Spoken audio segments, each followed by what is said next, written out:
Так.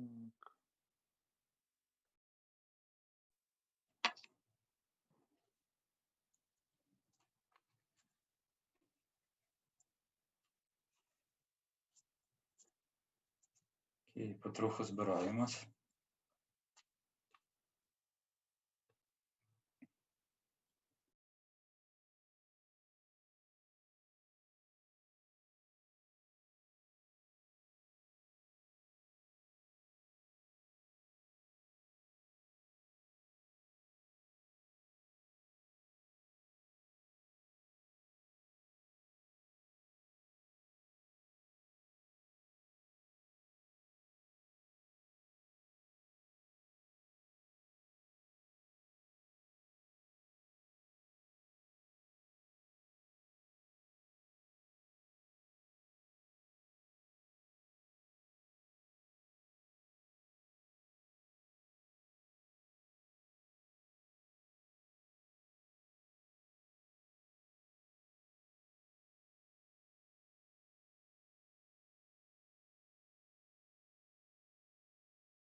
ago, but as you well know, a lot has changed since then.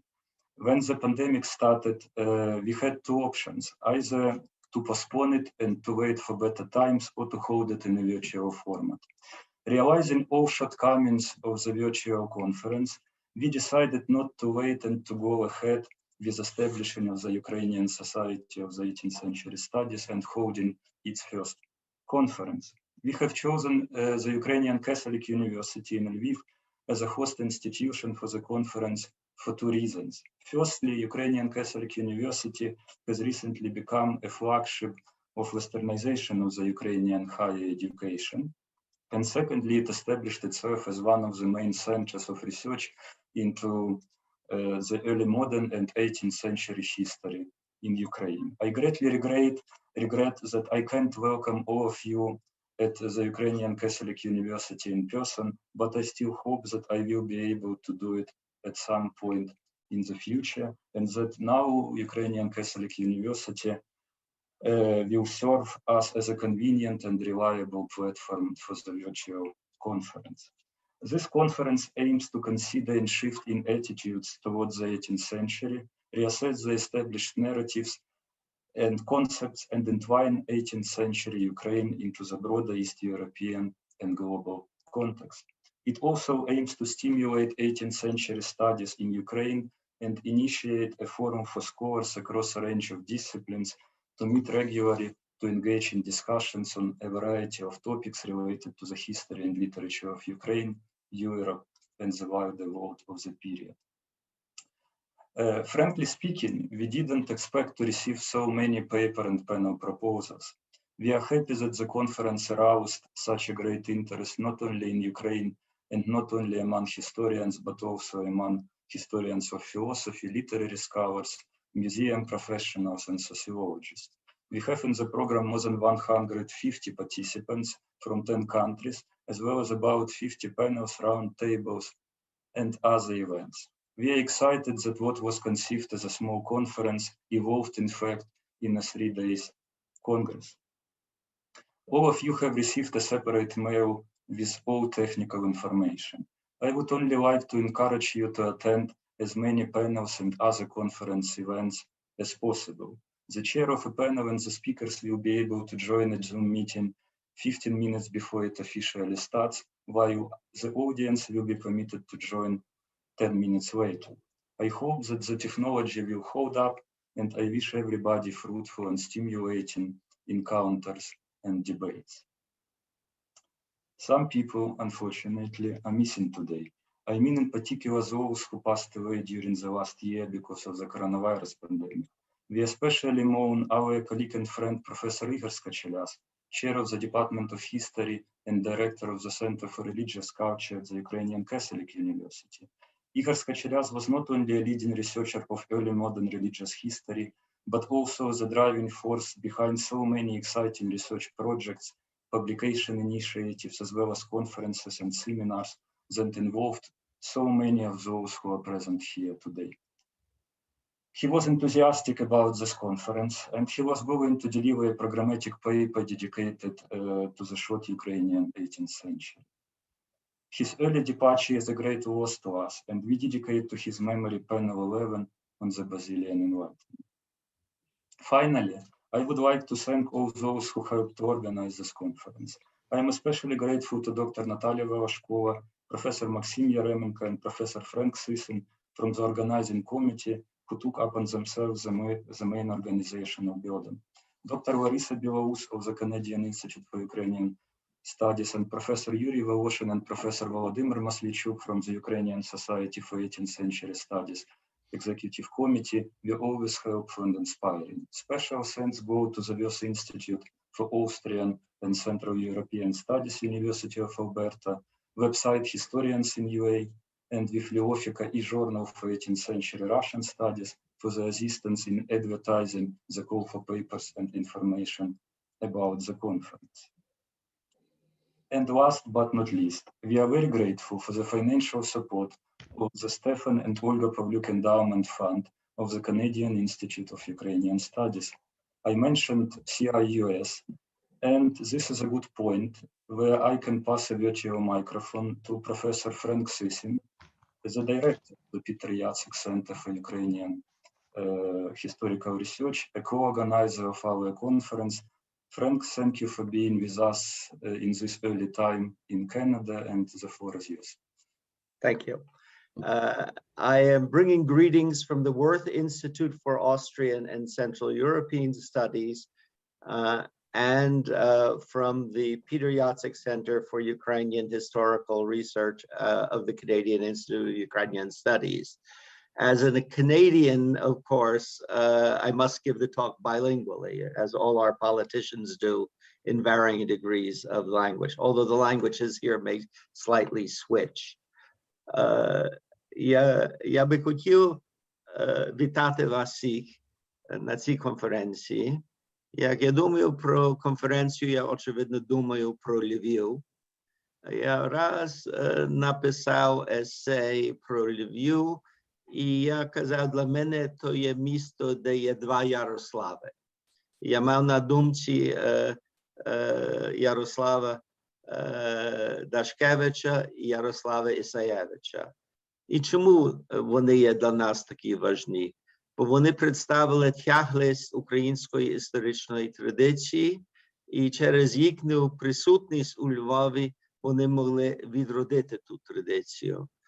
Але сьогодні, я думаю, особливе про Ісаєвича. Бо якраз як Україна стала вільною, Ярослав Ісаєвич сказав, що треба відновити членство України в Міжнародному комітеті історичних наук. І він вважав, найважливіше є, що Україна би була представлена на конгресах. Бо він казав, як Україна буде нормальна країна, мусить належати до світових товариств. Я можу вам казати, практично то була співпраця, вплатили в членські вкладки для України фундація Яцека. І як був конгрес в Австралії, де ніхто з України не могли бути, Сергій Плохий і я представили Україну, власне, на тих сесіях. І через це, я думаю, в певному сенсі, то, що ви робите тепер на відновлення, чи тепер на входження України до міжнародного товариства, дуже би задовольнили одного і другого Ярослава. As many of you know, I have lately been involved at the Peter Jacek Center with the Ruszewski Translation Project. And I'm happy to let you know that the 12th of the English tomes, that means one more than there are in the Ukrainian original, has now been printed. And this very large for us project has come, I would argue, not to an ending, but we are going to be giving over the fruits of our labors to a greater international community, particularly by putting all the volumes online. And many have asked us, what will we be doing after that? Well, we are continuing on in projects, and fortunately, at the time that we were working on this project, early modern studies really bloomed in Ukraine. Although I would say the major emphasis in the initial phase was rather on the 16th and early 17th century than on the late 17th and 18th century. Indeed, we will be continuing this work through the Kozak Ukraine project, and Dr. Zenenko will tell you more about that later. We also realize the Jacek Center should be involved with more modern periods. We are just in the process of publishing Serhiy Belenky's very large thematic work on 19th century Ukraine. And we fortunately received an endowment from the Jacek Foundation that permitted us to establish the program for the study of modern Ukrainian history and society, headed by another Yaroslav Nitzak.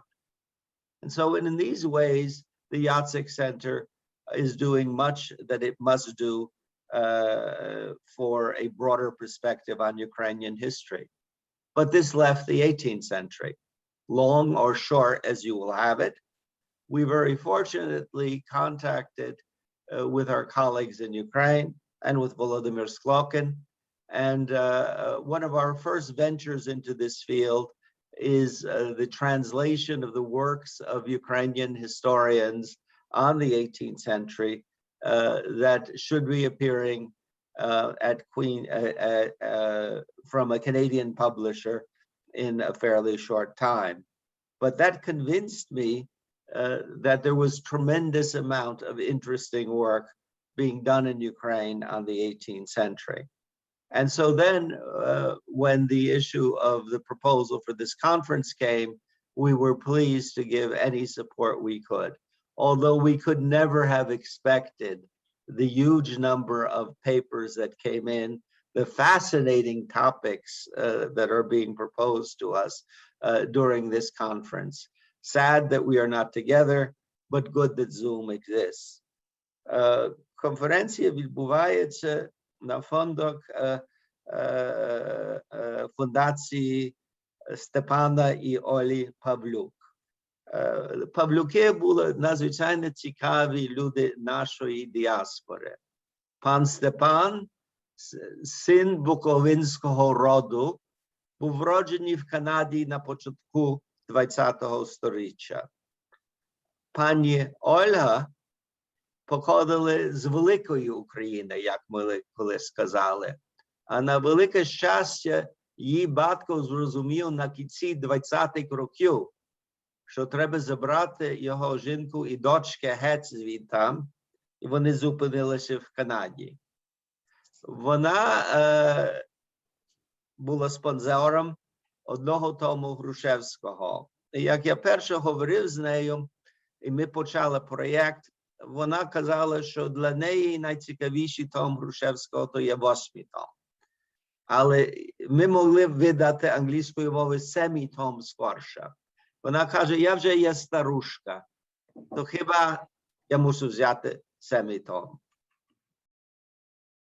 Як пані Ольга померла, їй було 103 роки. І вони бачили і багато інших тих англомовних томів. Але я знаю, що вона би була надзвичайно зацікавлена цією конференцією, бо вона не тільки заложила один фонд на історії, але другий фонд у нас на інтернет і на розповсюдження через нову технологію. І з тим, я думаю, вона і пан Степан є з нами і бачать успіхи вашого діла. So thank you very much, and I wish you all a successful conference. Thank you very much, Frank, for this warm words and for your support of this conference and of the initiative of the Ukrainian Society for 18th Century Studies.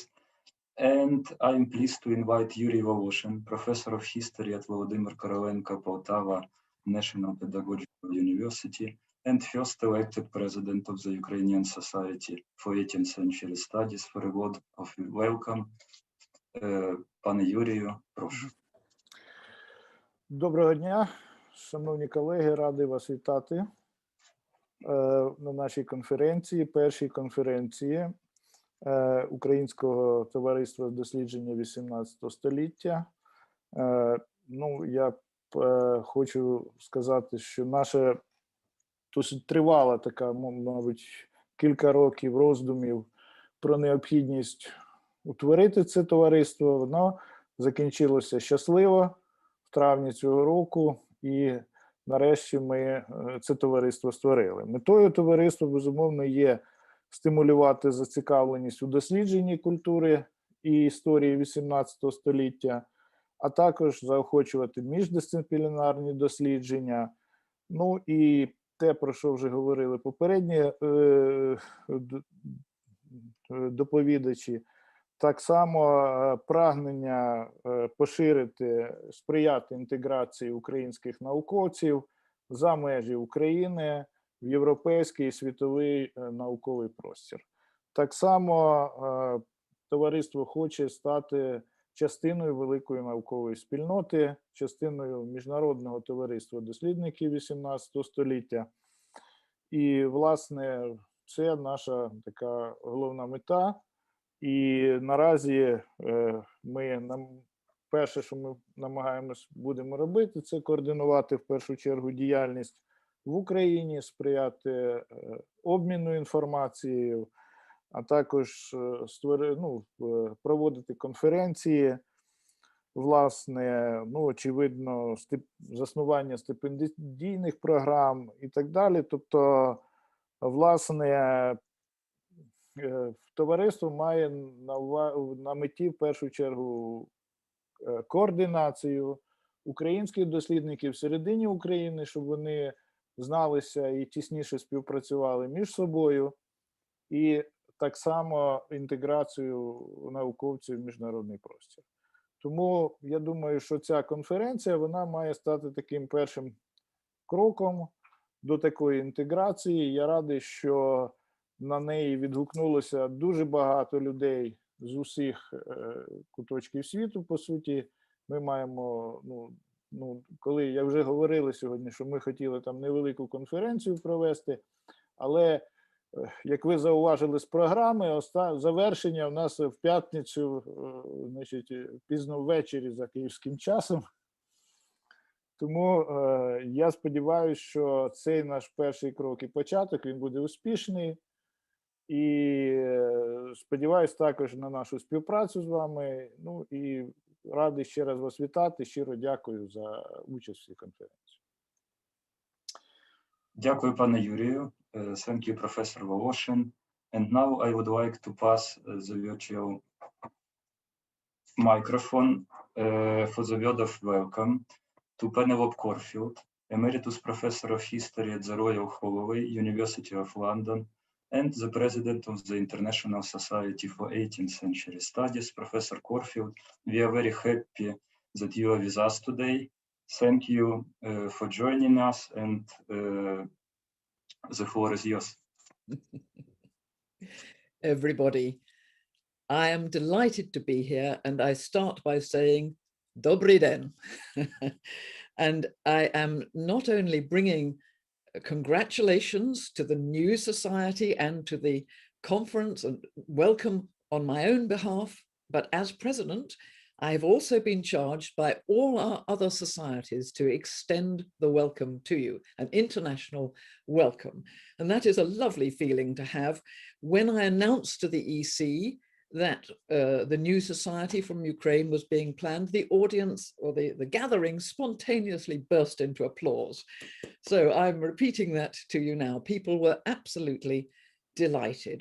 So I'm giving a warm welcome, and also congratulations to the organizers, because I know how much work it takes, and indeed to the sponsors. I know how much work there is behind the scenes to make these things happen.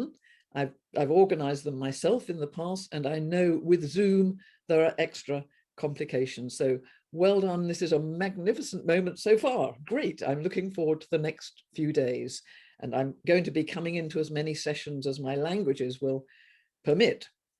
But while I'm just introducing myself and the International Society, when we hope that the Ukraine Society will be able to join us as a fully fledged member, I would just like to say something about the society, because it really is a very interesting phenomenon in its own right.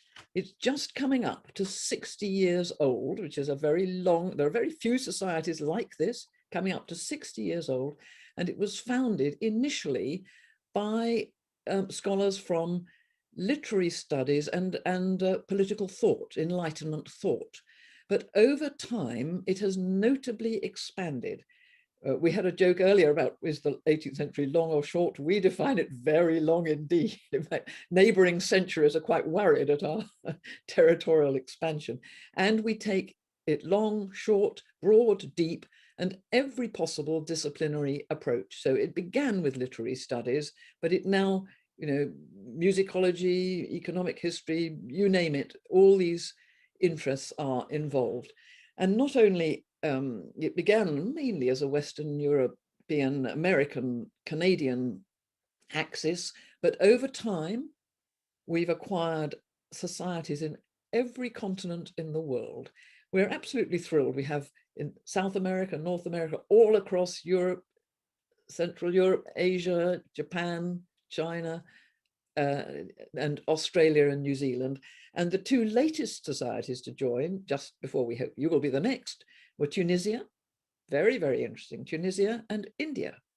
And again, Tunisia gives us our first African, by the way, our first African society. We are talking with scholars in South Africa and Senegal at the moment. And a lot of the motivation for this, I'm sure you can understand, is coming from our desire for international solidarity between scholars. It's such a difficult time, difficult from so many aspects, but also joyous. So I view us as the new Republic of Letters with a bit of aid from Zoom and email and all these modern attachments. So we are a worldwide organization. And the other really important thing to note is that we are a purely independent, scholar-led and scholar-organized association. We have no institutional backing. We are just an autonomous international society. We have had help in the past, very welcome help from the University of Oxford, providing us secretarial help, but as a financial arrangement. And currently we have an arrangement with the University of Trois-Rivières in Canada, which helps with our computing, our website. But again, we pay them for that. And again, they give us very generous rates, but we are an autonomous society. And very recently, we established our own legal identity. There is no law of international societies, so we had to borrow a French law. It's interesting, it should be from France, but they have a law that will permit an international society to register as an international society. So we have an autonomous legal existence as well as a de facto existence for 60 years. And this is really quite something. Very few other periods of history or themes have anything quite like this.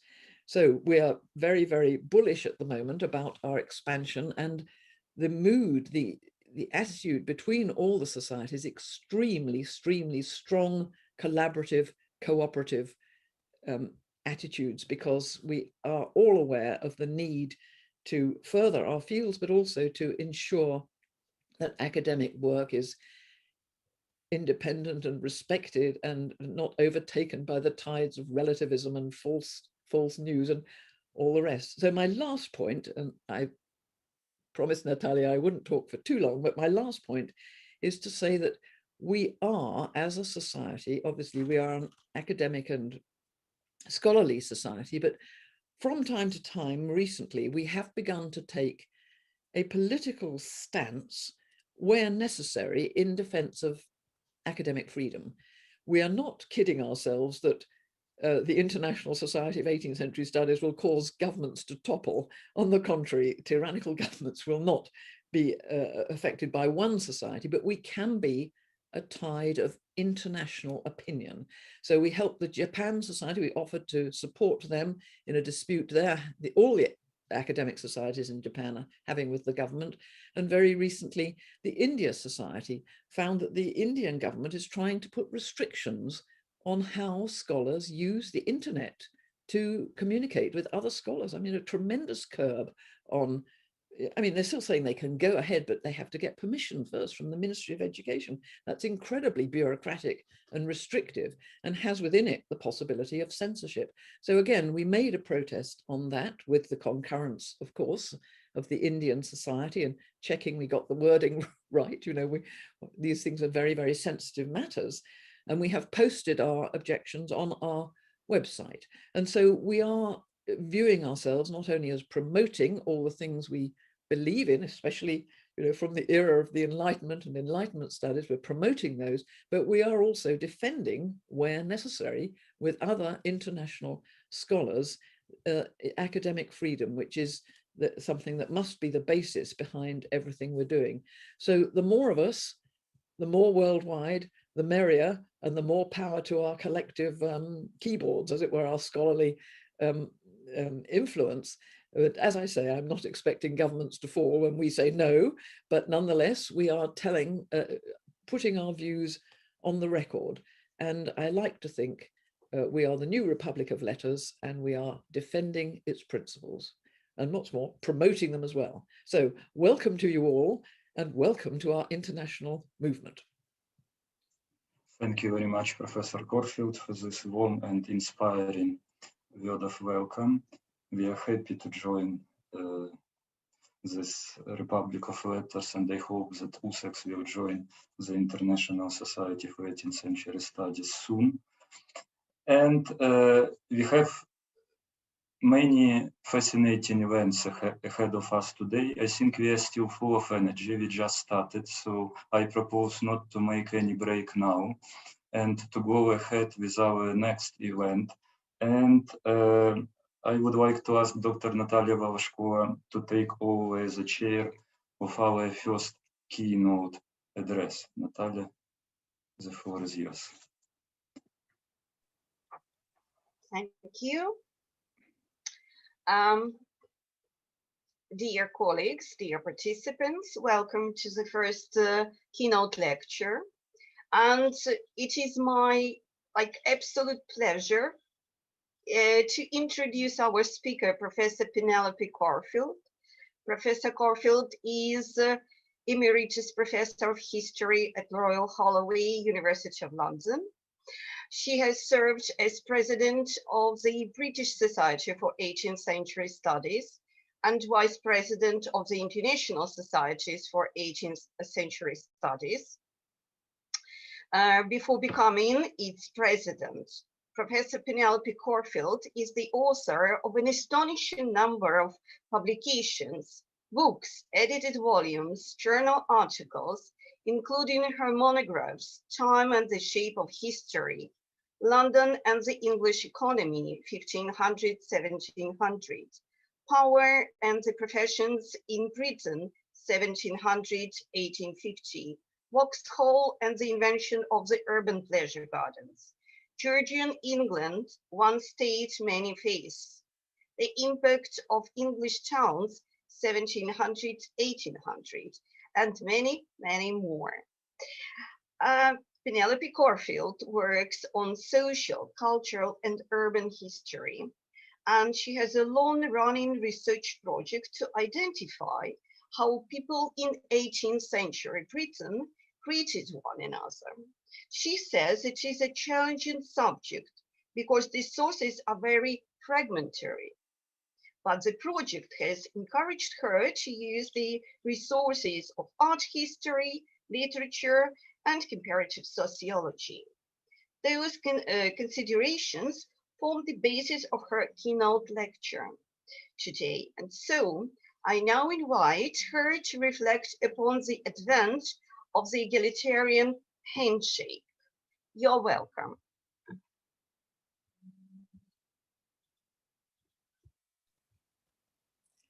Excellent. Now we're just having a little technical maneuver as my first head code comes up.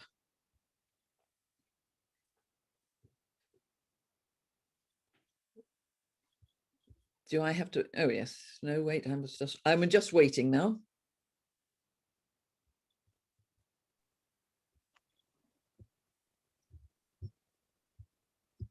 And while we're waiting, yes, I think it's just coming up. I will tell you how this project began. Some time ago, I wrote. Can you see it? Yes, I can. Can you see the main? Yes, yes, we see it. Great. Some time ago, I wrote an article on the changing language of class in the 18th century, when people used to talk about ranks and they moved to talking about class. And I talked about social flux, about social change. And one of my students said, well, how did they greet each other?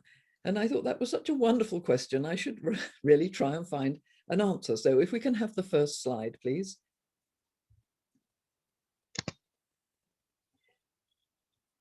I discovered that there is a secret in the 18th century. Most of the sources will tell us about greeting in the form of bowing. The gentleman bows from the waist, taking off his hat with a flourish, and the woman curtsies, again, lowering her body to indicate humility. That is, the people of lower status make these gestures to the people of higher status, and the people of higher status nod and acknowledge the gesture. But quietly, in the course of the 18th century, the handshake is coming through as well, symbol of fraternity, closeness, trust, and shared purpose. And very interestingly, I want to talk about the bodily economy in a moment.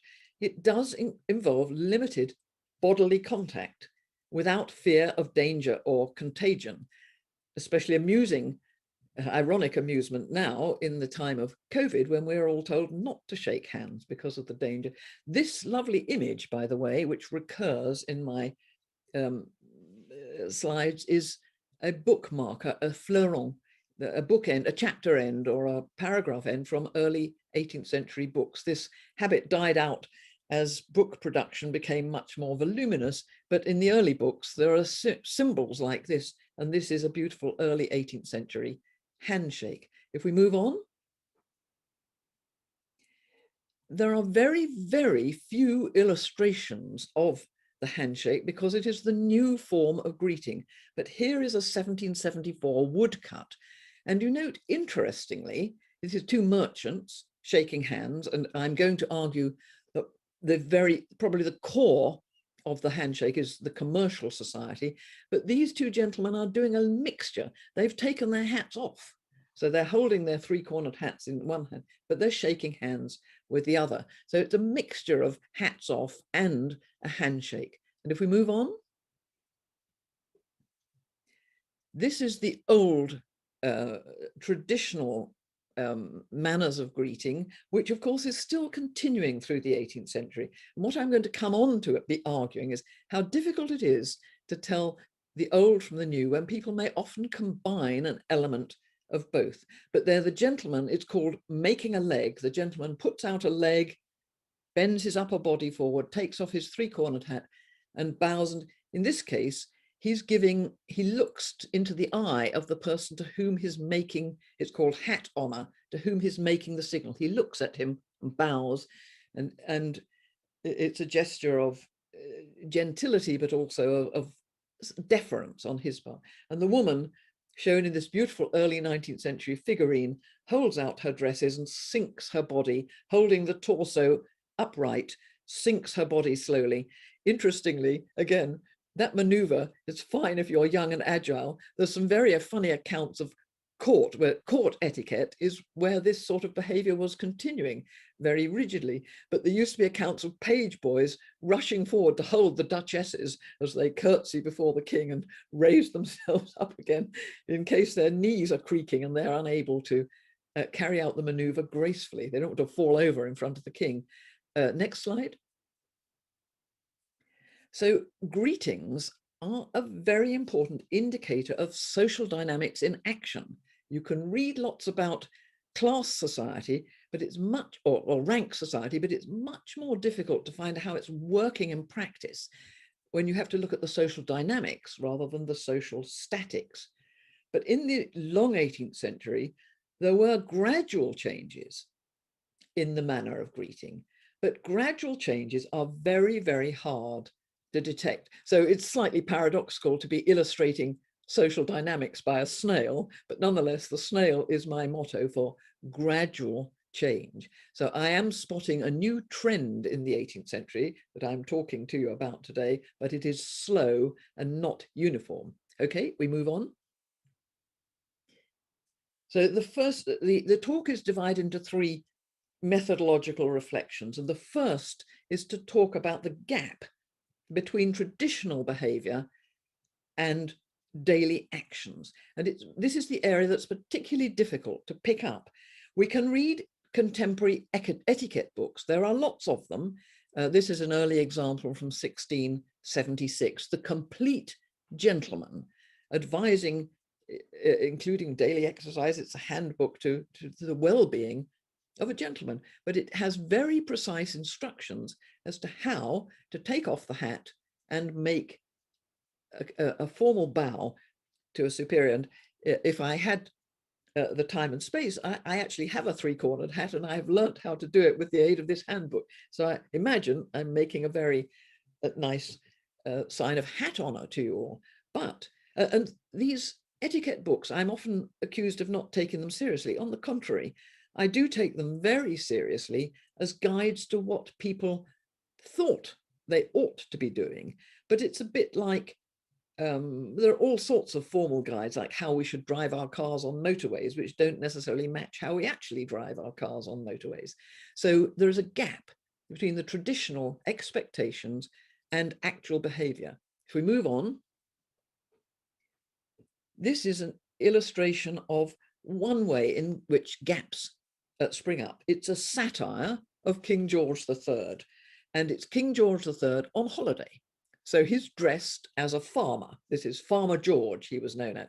The tiny little woman is his wife, who was a little smaller than he, but nothing like as small, the German Princess Charlotte, Queen Charlotte as she became. But again, she's being satirized as being dressed as a humble farmer's wife. But the title of the satire is Affability, and the king is being affable to, he's on holiday here by the seaside, to an agricultural laborer. Now, the laborer is doing just what he should do. He's taken off his hat as a sign of deference, whereas the king, as the senior person, keeps his hat on, but the king has invaded his body space.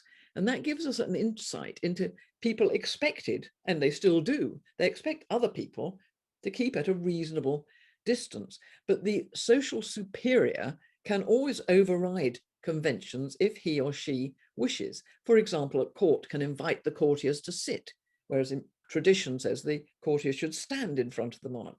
So there are all sorts of variations in practice. And if we move on, particularly in the crowded towns, this is a beautiful illustration of the quayside at Bristol. You see the ships, and the river is a river port right in the heart of the city, and the merchants walking up and down in their daily business. The theory is that the social superior keeps on his or her hat, or keeps upright, as it were, and the social inferior, the lesser person, either takes off the hat, or if a woman curtsies, lowers the body.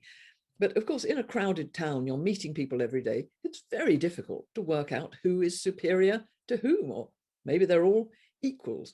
And so look, I have taken out, this is the group on the right is the front three merchants. Can you see three merchants sitting? I've just enlarged them there to show you. There are three merchants chatting together, and they're probably talking about the state of trade. And two of them have their hats on, and the third has tucked his hat under his arm. But there's no suggestion in that he is any inferior to them in any way whatsoever. They are simply three merchants talking together, and one just has felt like taking his hat off. Perhaps his wig was itching or something. So in the towns, the strict etiquette is very quickly eroding. It's not necessarily disappearing, but it's becoming minimized. So instead of the deep bow, people are doing a little more touching of the head or a nod of the head. And again, if we move on, there are also, when looking at questions of social etiquette, it's important to recognize there are many subcultures. There may be a prevailing culture, but subcultures. So if you again look on the left, this is a satire by Hogarth of a church service. And the point of the satire is that everyone has fallen asleep during the sermon. But what I've picked it out for is the hats. The gentlemen in church have taken off their hats. That is the correct, polite thing to do, because the church is the house of God, who is clearly superior. So the men take off their hats. And you can see on the balcony wall, two hats, three-cornered hats, tricorns as they're called, two three-corner hats just hanging there. They've just put them on a peg to hang while they're listening to the service. But then look on the right, this is a Quaker meeting. The Quakers are egalitarians, and they are some of the earliest users of the handshake. They decline to give hat honor. There's a famous case of a Quaker brought before the court who refused to take his hat off to the king on a point of principle, because all are equal in the eyes of God. So in this picture, the gentlemen are all wearing their hats in the church, in the Quaker meeting. Although again, the satire is also a satire. One person is going on and on and on, and everybody else is either asleep or going, oh gosh, how boring this is. So it's still a satire of the lack of religious fervor. But in that case, the gentlemen are wearing their hats. So if we move on, there are changing hat styles also, as well as changing subcultures.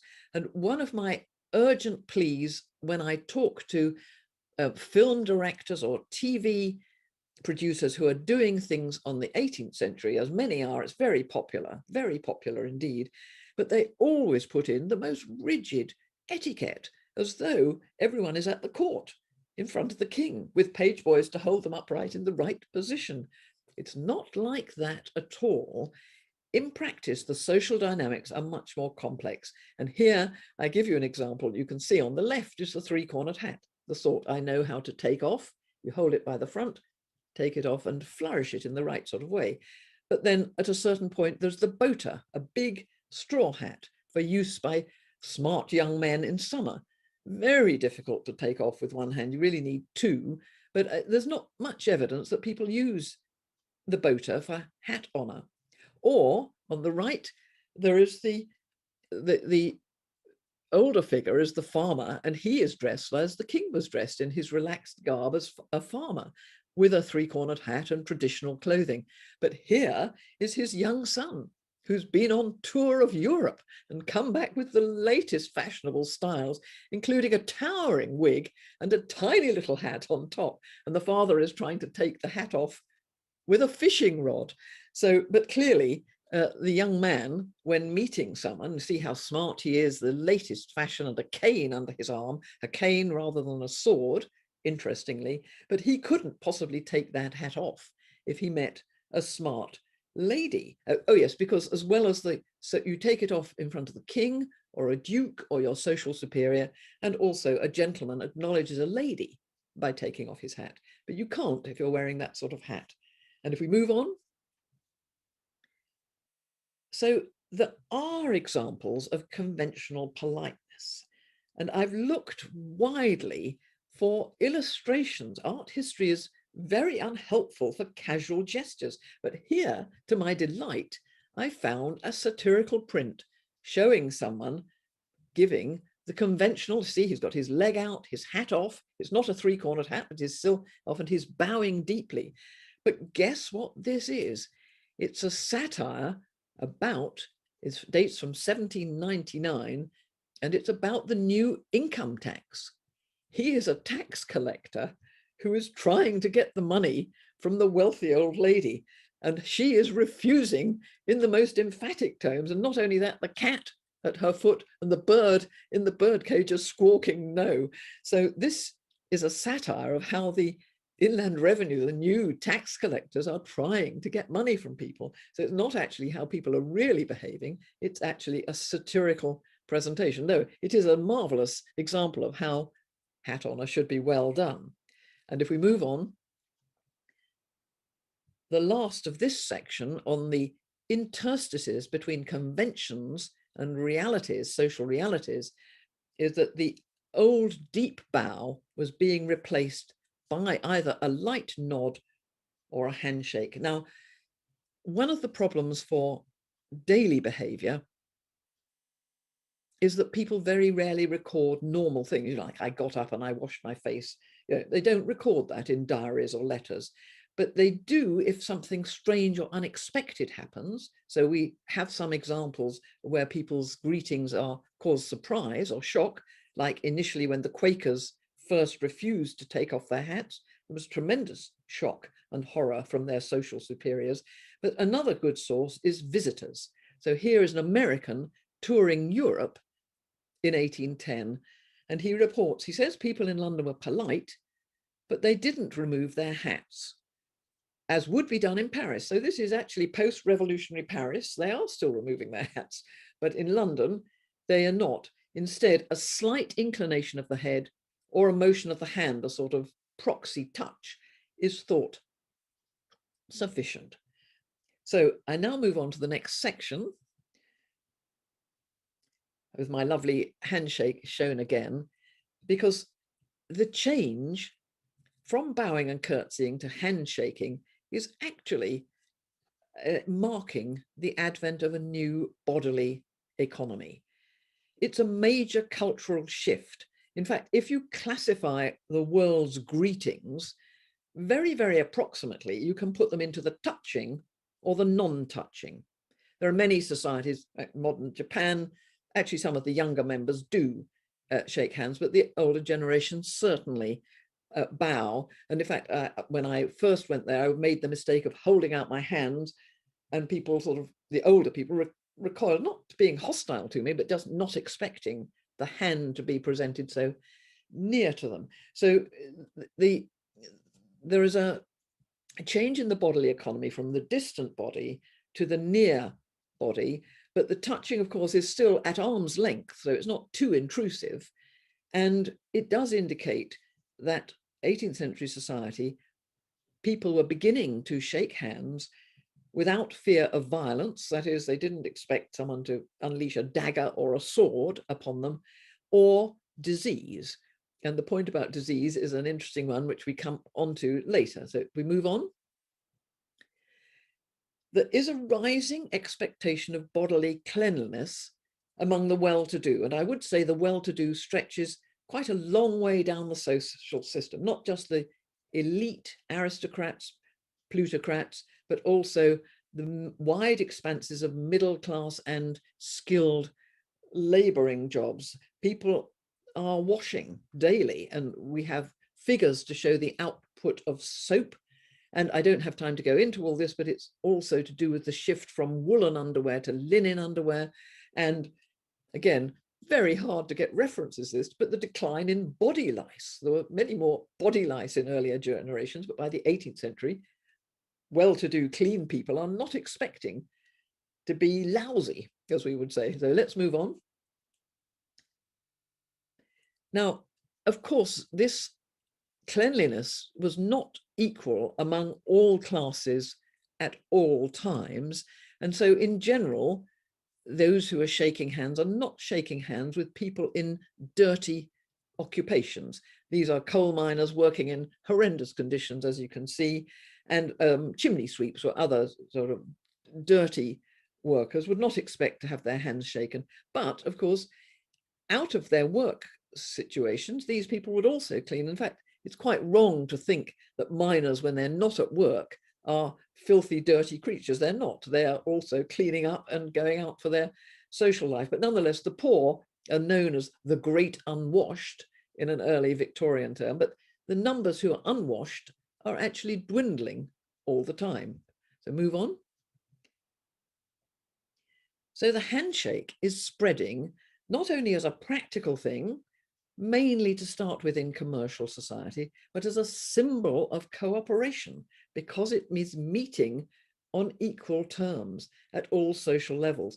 And I love this print. It's a Hogarth print, and it's not, what I want to draw to your attention to in a moment is not the major point of the print, but nonetheless, the print is about industry and idleness. This is the industrious apprentice with his master. So this is good work relationships. But if you look on the table in front of them, there's a pair of gauntlets, no hands in them, but a pair of gloves, shaking hands. It's quite interesting and extraordinary, but I think it's intended as a symbol of cross-class cooperation. So the handshake is coming to have symbolic as well as practical meanings. So if we move on, and as I say, especially in commercial society, and again, I love this. This is a wall plaque, and it's a photo of a surviving wall plaque from a fire insurance company from the early 18th century. This dates from 1725, and the insurance company is called the Hand in Hand, and there they are, hand in hand. So it's a practical thing as well, but also symbolic, that insurance, that everyone puts their money into a pot, and if someone needs help, then they get the help from the rest.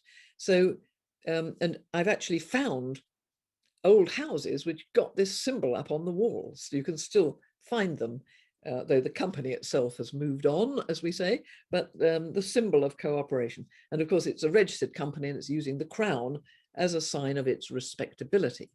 So again, let's move on.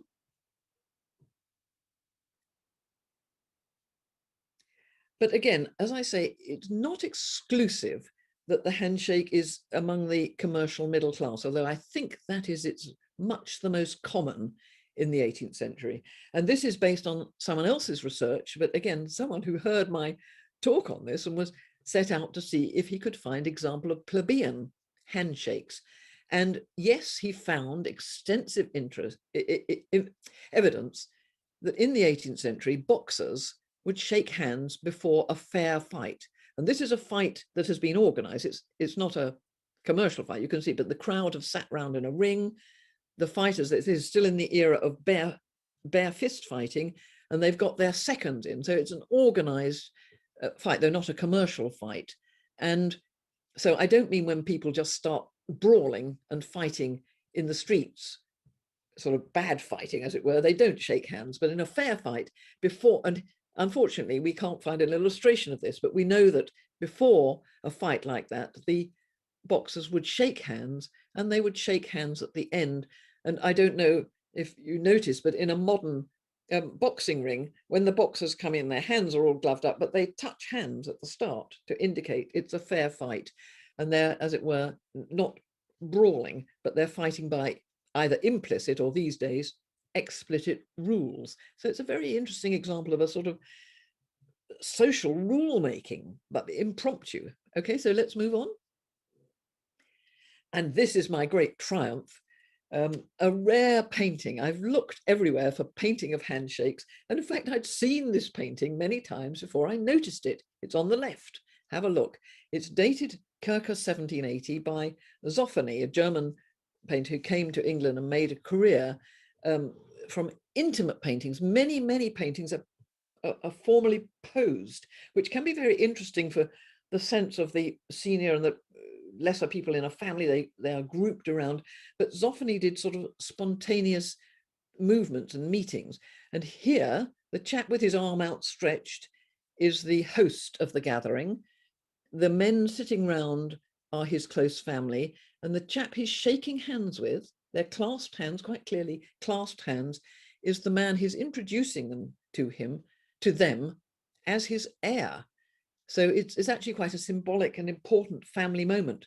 So on the one hand, he's got his hand outstretched, but on the other hand is shaking hands warmly. And there is a further story that the rest of the family were not pleased, so that his warmth is contrasted. We know the background to the painting.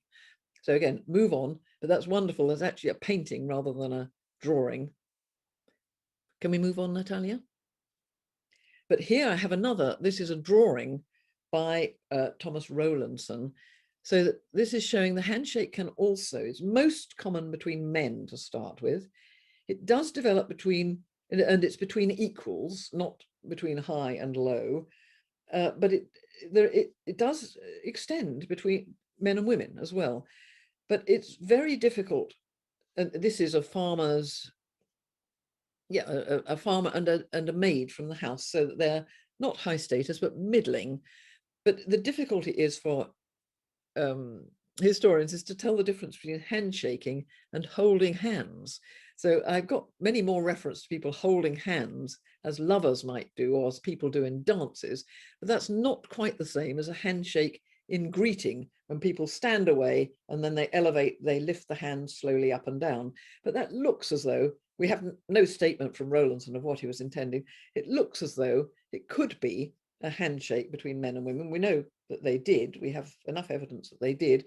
And it could also be a sign sometimes in a handshake, people at the end of a handshake will carry on holding the hand and use the hand between men and men. The men sometimes squeeze firmly to try and show they've got a firmer handshake than the other, or a man might hold a woman's hand and draw her towards him, as in courtship. Bill Clinton, the former president of the USA, was famous for intimate handshakes, pulling people towards him and clasping their elbow. So there's a whole repertoire around. One of the difficulties, therefore, if you look up in databases, you look up hands and shaking, you're not necessarily finding handshakes of the sort in greeting. But anyway, let's move on. But yes, it is nonetheless coming. The new bodily economy is coming. But from the start, there are some people who are expressing reservations. And there are some explicit statements, generally from women, that touching skin on skin is unhygienic. Fear of contagion.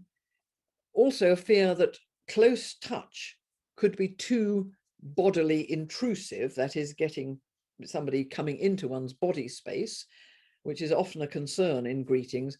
And then this is from a 19th century a book, but if people extend it to hand kissing, which is a step further from hand shaking, hand kissing was always in England thought of as far, far too effeminate and far too foreign.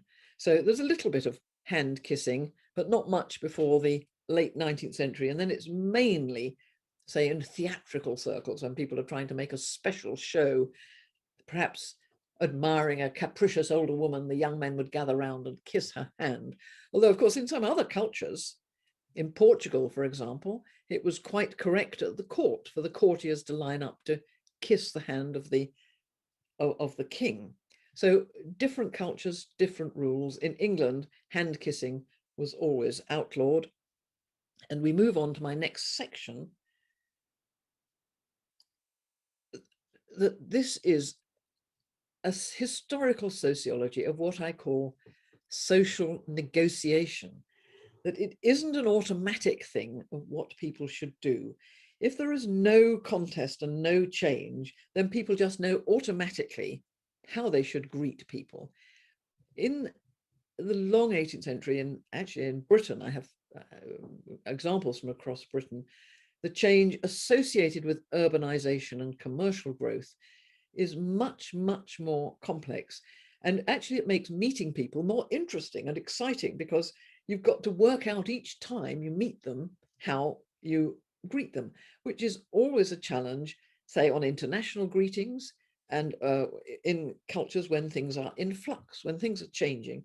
And by the way, on international greetings, I don't know if you know, but I expect you won't be surprised to hear that the Foreign Office of every country has someone in the Foreign Office that will advise their ambassadors how they should greet people when they go around the world. Because if you greet people wrongly, you can make a tremendous social blunder or even offend people very, very deeply. So it's a matter of negotiation of change. So of negotiation in periods of change. So very often the styles of greeting overlap. In some novels, I have, and again, novels of social realism, not all novels are intended to be accurate, but in some accounts, people would take their hat off to someone who was more socially distant, but then if they realized they were a close friend, would then extend a hand following that. So there are different trajectories. I'm working on the different chronologies, different patterns of greeting between men and men of equal status, men and women of equal status, and women of equal status, and then also across class in each case. But interestingly, and again, not surprisingly, the group that is most difficult to find out about are lower class women, working class women. I've got quite a bit on how upper class and middling status women greet each other, but it's very, very difficult to find accounts of working class women, because they are gaining in literacy in this period, but they're not writing letters and journals and diaries to, and anyway, those sources often don't tell us about greetings, and the observers very rarely comment on how women are greeting other women. So some of that is surmise, and it may be that they're bobbing at each other, bobbing and nodding and patting the arm rather than handshaking. I'm still uncertain of the chronology for them, but for the other men and women, I'm building up quite a clear chronology, and across classes, which is more delicate and less usual. So if we move on, I have an example here of command and refusal. It is in fact in relation to hat honor, but it is highlighting my point about social negotiation. And it is from a play in 1705 set in Shrewsbury, a provincial capital. But it is interesting because the playwright, Farquhar, had actually been himself a recruiting officer in that part of England. The play is called The Recruiting Officer, and he had been one. So he is writing, although satirizing, something he'd seen. And the sergeant, the army man, is talking to two ordinary people who are given funny joke names, Apple Tree and Pearmain. Pearmain is the name of a pear tree. So these are country folk. But the sergeant is saying, off with your hats, off with your hats. This is the captain. And Apple Tree and Pearmain are not impressed. We have seen captains before, says Apple Tree. And Pearmain says, and lieutenant captains who are even grander, I'll keep on my hat. And Apple Tree says, I'd scarcely doff, which means take off my hat, I'd scarcely doff mine for any captain in England. My father's a freeholder. So he's giving a statement of his own status. It's a very, very fascinating example of social negotiation in practice. Whereas, of course, in the play, that is intended to be comic. I've slightly adapted the language, which is all in the provincial dialect, but nonetheless, that's what they're saying. That's intended to be funny. Look, these independent locals won't take their hat off to a captain, and they didn't. As the play goes on, they don't. But it's not supposed to be so scandalous. My God, the lower classes are out of control and are failing to acknowledge. It's laughing, really, as much at the pretensions of the army man as at the modest or the determination of the country folk. So again, move on. I have another example too. And this is an example of social instruction, not a command. And this is with reference to the decline of the deep curtsy for women. And this is again from a memoir, and it's referring to the late 1780s. And it's written by a woman who is from a modest country background, and she's looking back at herself. I was a little rustic, uncouth child. I used to curtsy to all the fine dressed ladies that I met. So when she went out, whenever she saw a fine lady, she'd be curtsying. But guess what?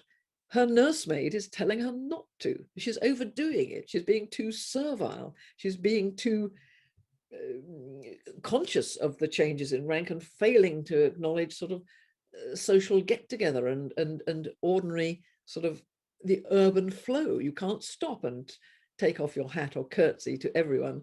And the nursemaid, of course, would view herself as part of the family. Now, again, we can't prove that. That's just a memory of someone, but it's the sort of sign of people reflecting on how they act and greet people. And in later life, she was shaking hands, at least with her social equals. So again, let us move on. So for women, the alternative became a little bob, lowering the body, and possibly between equals. I have some examples between equals, shaking hands later on.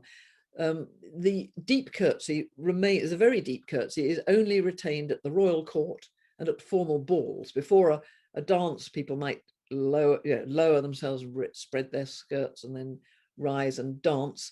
But they wouldn't be curtsying like that. Again, as I keep telling filmmakers about the 18th century, they get it quite wrong when they make everybody act as though they're courtiers at court.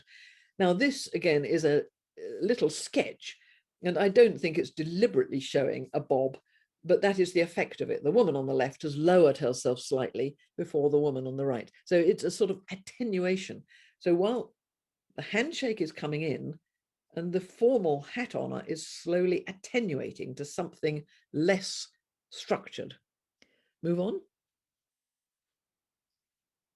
And so here are all the contexts in which I've found the handshake is used. And I have definite evidence for all of these. Diplomats use it to ratify an agreement. Merchants use it to seal a deal, and also just in greetings. Before a fight, and this would be before, for example, if gentlemen are fighting with swords, they're not carrying swords so much, by the way, by the late 18th century, but they might fight with swords in a duel. They would certainly shake hands beforehand. pledging to fight fairly, between friends, signaling relaxed amity. So again, we have quite a number of examples of people handshaking on first meeting, but when they become more friendly and intimate, they then shake hands. In the early trade unions, not surprisingly, shake hands as a symbol of group loyalty. And when we get in the 19th century, the first trade union banners, shaking hands are very common as a symbol on those. And the Masonic societies from 1717 onwards, although I must say, the Masons are a slight exception in that they have a variety of special forms of handshake, which indicate if you're a grandmaster, you have a different handshake than if you're an ordinary member. So there is equality in the handshake in that they are fellow Masons, but ranks are shown within the handshake. But that's, in a way, that's just showing that hierarchy can find a way to come into the scene. Whatever happens, even an egalitarian handshake can be turned into hierarchy if people want. But the basis is still the shared equality of one Mason to another. And let's move on. Ah, yes, the handshake is certainly used by young radicals in the 1790s as a sign of their political stance. It's a sign of, they call each other citizen, the young radicals, they support the extension of the franchise, which is very radical indeed, but it is being called for in the 1790s, and they shake hands when they meet. And two that we know who did this, on the left, Samuel Taylor Coleridge, the young Samuel Taylor Coleridge, on the right, the young William Wordsworth.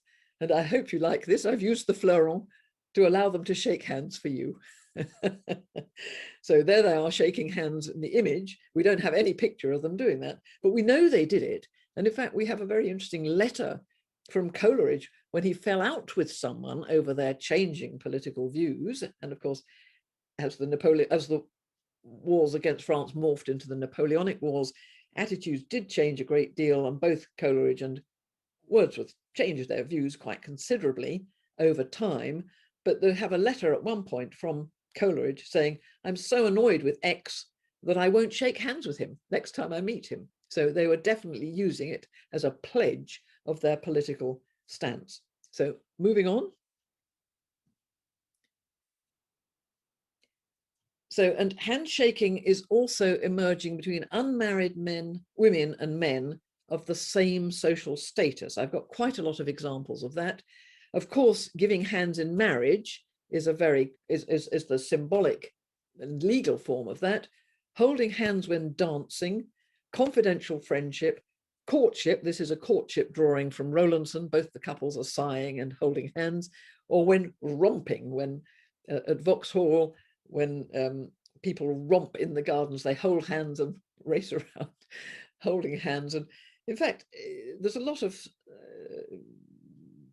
cultural commentary always on the shock of holding hands, intimate holding hands between men and women in societies where that isn't common. And so when people don't habitually touch, holding hands at a dance or in courtship has an extra thrill. So we do get some writing about that.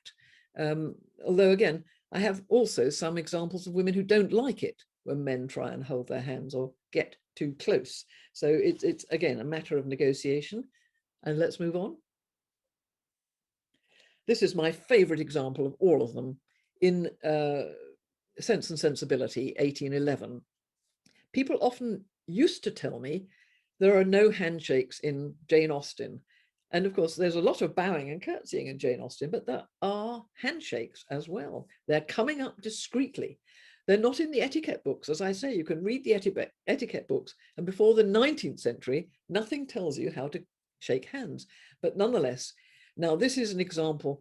I won't read it all, but it's the protagonist is Marianne, who represents sensibility. She's a modern, romantic young woman who is frank and open about her emotions. And she meets at a crowded London party, the Willoughby, the man who has in effect thrown her over, dropped her company. And she is moved by his appearance, and she speaks as follows. Good God, Willoughby. Note, by the way, She's calling him Willoughby, not John, because there's still an element of social distancing in the naming. Good God, Willoughby, what is the meaning of this? Have you not received my letters? Will you not shake hands with me? So there, she is expecting the shake hands. And Willoughby is a cad, as we would say in the 19th and 20th century. He could not then avoid it, but her touch seemed painful to him, and he held her hand only for a moment. And as I'm sure you know, there are ways and ways of handshaking. If you wish to snub someone, you can hold the hand very, very briefly and sort of drop it, or you can even refuse to touch it at all. So that's an example. But she is clearly, I mean, she is considered as romantic, and this is impulsive behavior. And clearly not everyone would have behaved like this. Her sister was rather sort of shocked and worried on Marianne's behalf, but it's not causing total consternation in the society all around. My God, two men, a man and a woman, are touching in public.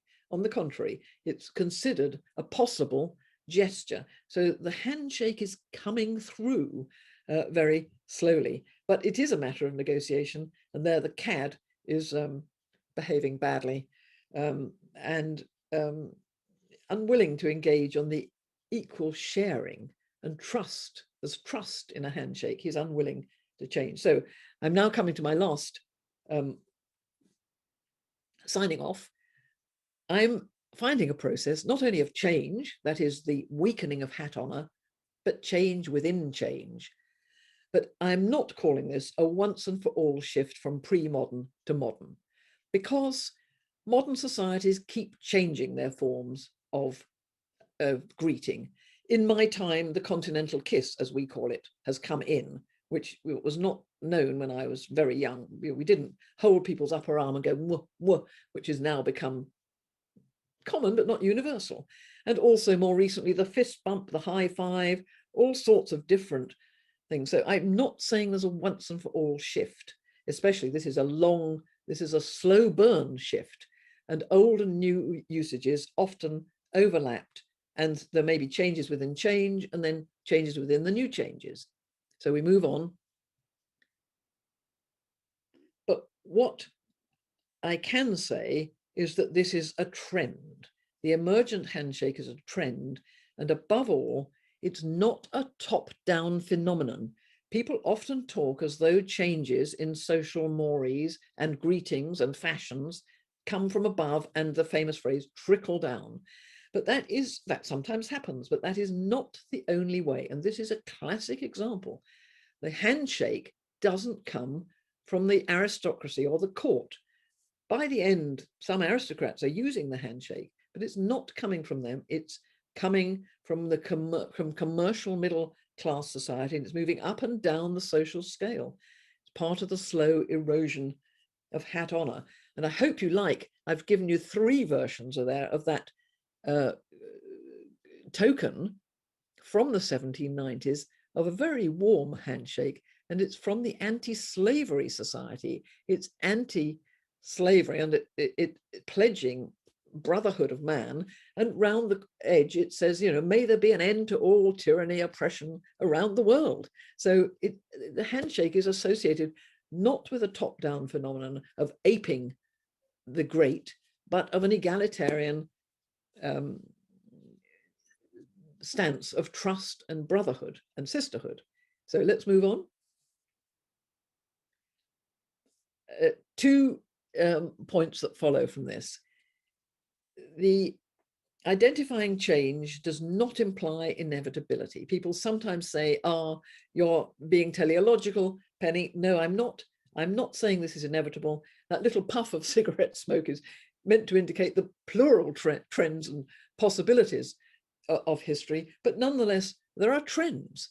I'm not saying this is an unalterable trackway, but it is a trend.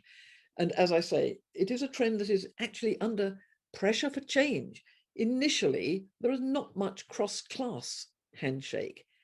By the way, the handshake is very quickly accepted in Republican USA as a pledge of, you know, it goes with their Republican ethos. But there's not much example of citizens shaking hands with slaves or even former slaves or workers. But gradually it is spreading across the classes as well as among the classes. Let me move on. And so I'm daringly giving a final prediction that the emergent international greeting of choice will be the handshake, because it's a compromise between touching and non-touching cultures. It's a compromise between, on the one hand, what we call the Russian bear hug, throwing your arms around someone and embracing very warmly, very close, or the Japanese bow, keeping at a distance and bowing in a very slow and stately way. The handshake can be used by all, and it's not hierarchic, but egalitarian. But there's a special poignancy for making that prediction, which I'm still making. But of course, it does depend on the march of pandemics. And at the moment, COVID is putting a blip in this process. And move on to my very last slide. I'm still nonetheless predicting that the handshake is coming as an international greeting, not forever, but for now and for some time to come. But how far, Penny, people keep saying, I don't know. Greetings are, especially the more we move to urban, commercial, industrialized societies, greetings tend to be terribly pluralistic and very, very prone to change and changes within subcultures. So the work for historians and for social analysts is going to get greater over the future time rather than less. But here we are now, and metaphorically, I'm shaking hands with you all. That's it.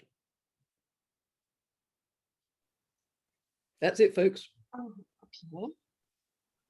Okay, can you hear me? Yeah. Can you hear me?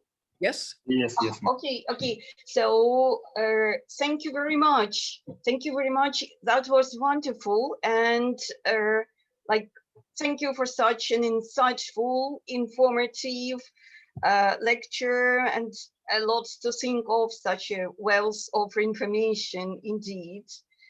Yeah, and I would like to remind that we have a very exciting lineup of events, and please stay tuned. And after a short break, we're waiting for you at our next plenary session. Oh, Okay? does anyone have a question? Yeah, Natalia, I think we have 10 minutes and we can... Okay. Maybe you can remove the presentation, it would be easier. Yeah. Just a moment. Yeah. So, please, any questions? Do you have any questions? No, I think I can begin. Yeah, thank you very much for this very stimulating talk, which opens up a lot of perspectives into social and cultural history. And my question is, was this an invention of ritual, social ritual, prompted by the emergence of new egalitarian ideas and sensibilities, or rather emergent invention of the ritual, yeah, or rather reinvention of some old ritual, for instance, from classical times or from other times? And was this British who invented it, because all your examples came from Britain, and then it spreads to other countries, or it appears simultaneously in different national contexts in the 18th century? Oh, great questions. I'm just jotting them down to remember there are two questions. Because if there are two parts to a question, it's very easy to answer one part and forget the other part. But I'll start with the location, the geography of this. I'm still working on that. It is very common in international, you can find it in international commercial circles. So I found examples in Holland and Venice among merchants, but I don't know, and also I have found examples of people from cultures where they don't do this being shocked by it and thinking it very uncouth. So, but I haven't yet got the sort of margins of that, how far it spreads. But I think if anything, it's Western European commercial, and then spread, it's certainly taken up very quickly by the Americans. That is the free Americans. They are very proud of their state. They are handshakers from the start after 1776, and they consider they are more, egalitarian than corrupt old Europe. But I have to keep reminding the Americans they're not actually going around shaking hands with their slaves. It's actually a very segmented handshake. But it is, I think, there's very, very little writing on this, by the way. So I'm partly relying on, this is what I call a slow burn project. I just have to collect reference because there's no standard set of documents on it, and also for people to send me references. So if any of you kindly have any references to handshake or shock at handshakes and refusing handshakes, I would really love to hear. But I think my evidence is suggesting urban commercial society. Then the other half of the question of whether it emerges from some sort of socio-cultural expectation or norm and then becomes a sort of takes a physical form, or whether there's a physical form that we can then analyze afterwards the meanings of it, it's very, very hard to say, because I haven't, and I don't think I ever will, found the first handshake. And there are some very ancient pictures from ancient Egypt of people with hands placed over each other like that, but flat, not grasping each other, flat. And of course, hand holding, parents holding hands of children, hand holding is almost universal. So it's difficult to get from hand touching and hand holding to hand shaking, but I'm working on it. I'm working on it. But I think it is something that emerges when people are trying to find, in a way, a practical expression of equality. So in a commercial deal, or diplomats shaking hands on behalf of different countries. So it's trying to find some symbol, really. So I think almost that you could say that the gesture comes with the concept of equal meeting, and the gesture and the concept come together, although the sort of theorizing about it comes later. But I would say that it's, but anyway, it's always very hard to tell. There are also short-term blips. There was a blip, a custom in the late 17th century in Britain, a certain amount of men kissing each other at court, but then that was thought of as too French, and then that's abandoned.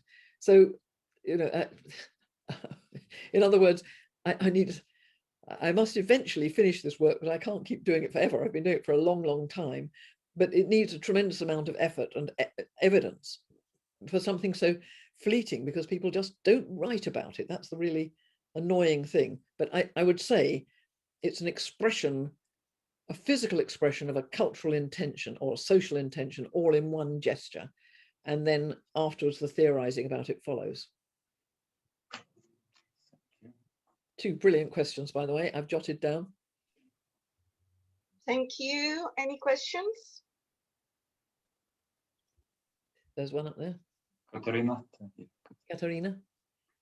Well, thank you for a wonderful lecture. I have a question. How egalitarian it was, in fact?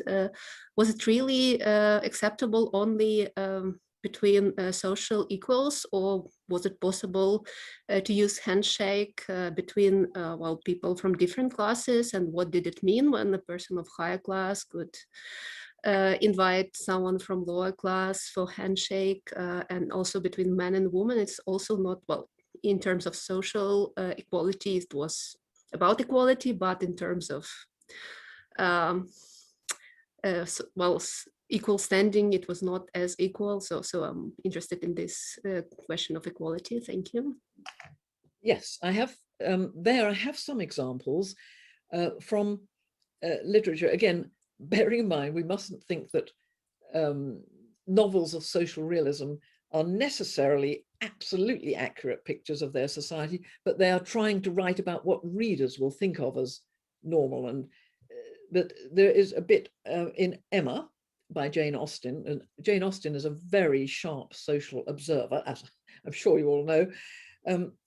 Emma at one stage takes up a young girl of much lower social status, Harriet Smith, and at the end of one meeting, she holds out her hand to her and shakes her hand.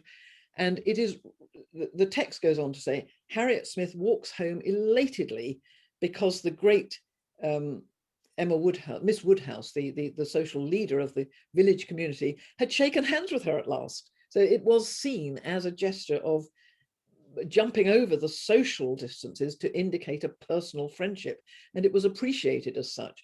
But I was very, very annoyed when I looked at a TV version of this, and I was interested to see how they would do this scene when they shake hands, but they do it terribly. They make Miss Woodhouse holds out her hand like that, and Miss Smith sort of touches it humbly from below, which is quite unlike how it's written. And so, you know, they're putting hierarchy back into it.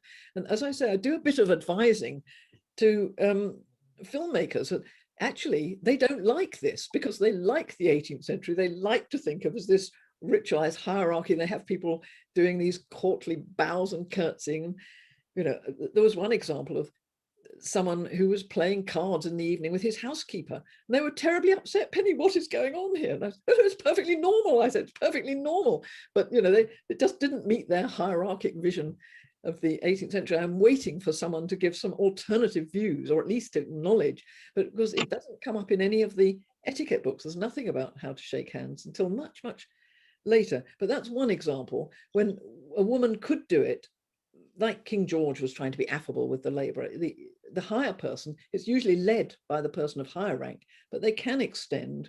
And Miss Woodhouse makes a friend of Miss Smith, and that's made quite clear in the novel. The other example between men and women, that's just slipped my mind again, but there is an example between men and women, it's just slipped my mind for a moment, where again, they were spontaneously hold out hands, and again it's written how secretly pleased both of them were at this pledge of confidence and trust that is not intended to be erotic. That's different from erotic hand holding or maneuvers, but as a pledge of friendship. So it does occur, but as again I do accept, and my colleagues who are experts in literature are always telling me, you know, you mustn't try and read off these things directly, but you can read context. And if the context is this is supposed to be normal behavior, then you know, you can take this, that the author is trying to bring readers in by telling them things they will know and understand. Again, it's very difficult to find examples of all these intimate sorts of things, like daily life. In fact, it's very difficult to find reference, but you can do it. So I would say between men and women of equal social status who had confidence in each other, is probably quite widespread by the late 18th century. I have, you know, the nearest I have to a picture of it is that one from Rowlandson of the farmer and the country woman.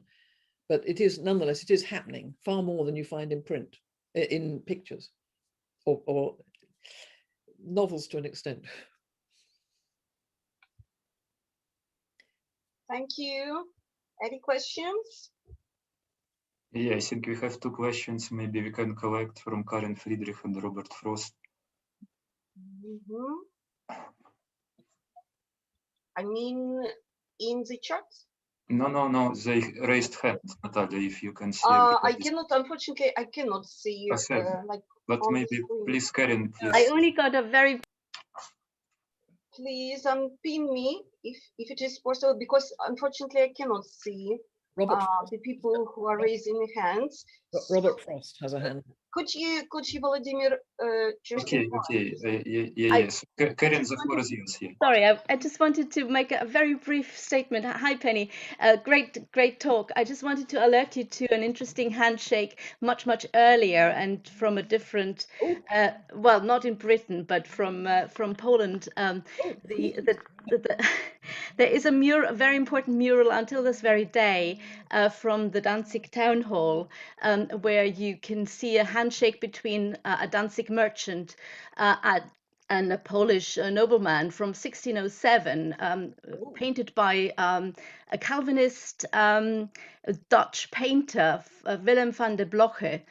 And it's just an expression of the status of Danzig as you know, the outlet and center of trade for Poland and its importance. And of course, Polish noblemen were, in theory, not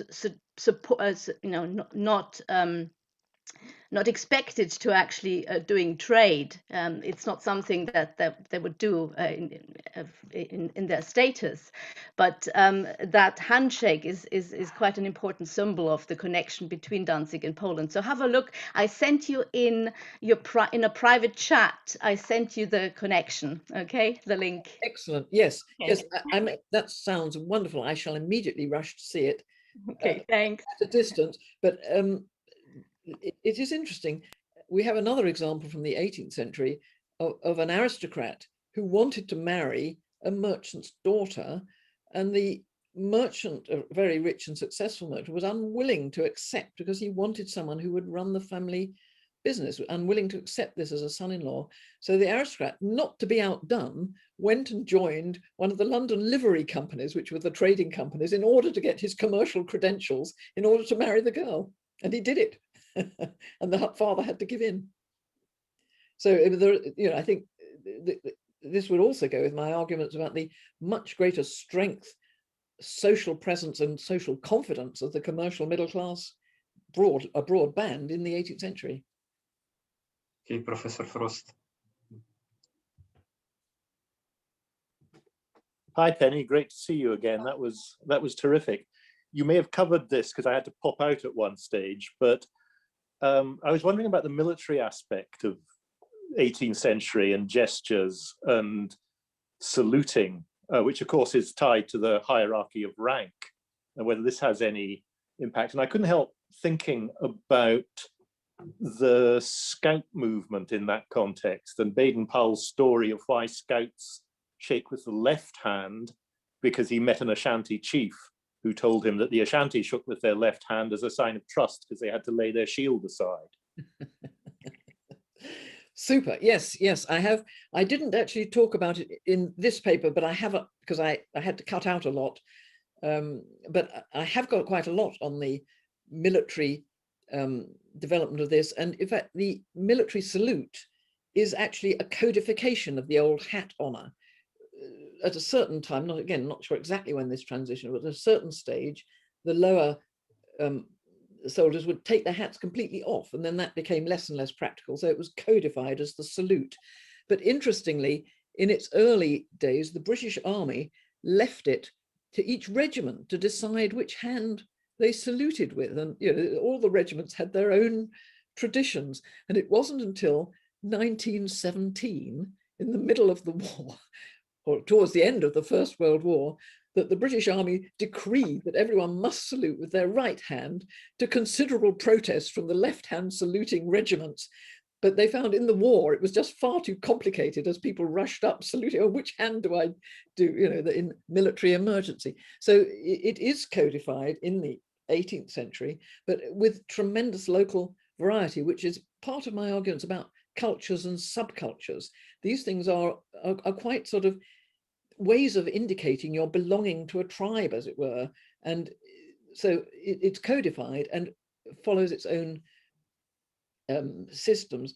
And then later, the Scout movement has a lot of, it has a lot of rituals, but it has a lot of egalitarianism written into it about sharing. And it was trying to, there is a tradition of sharing as well among the soldiers, because of the community. They all know which codes to use and which sort of salute to use, and there's the brotherhood of the fighting men, as it were. So there's a lot of interesting stuff in the role of, well, greetings and saluting, and how social groups intercommune. And anyway, there's no end to this subject, but one of the things I might possibly do is a coffee table book on how people greet each other around the world, because one of the things people do afterwards, I expect, please email to tell me what is the culture in their country. And there's a tremendous range between the touching and the non-touching. So, but yes, thank you. The army would have been in there had I had more time. And when the eventual big everything thrown in article is done, the army will have a little subsection. Thank you. That was great. Yeah. Yeah, if I may ask a question, I'm wondering when one of the first things that new immigrants to Canada learned is that you never give your hand to a British lady. that is, it was almost given on the boats that were coming over, that they will be offended forever. So when does that come in?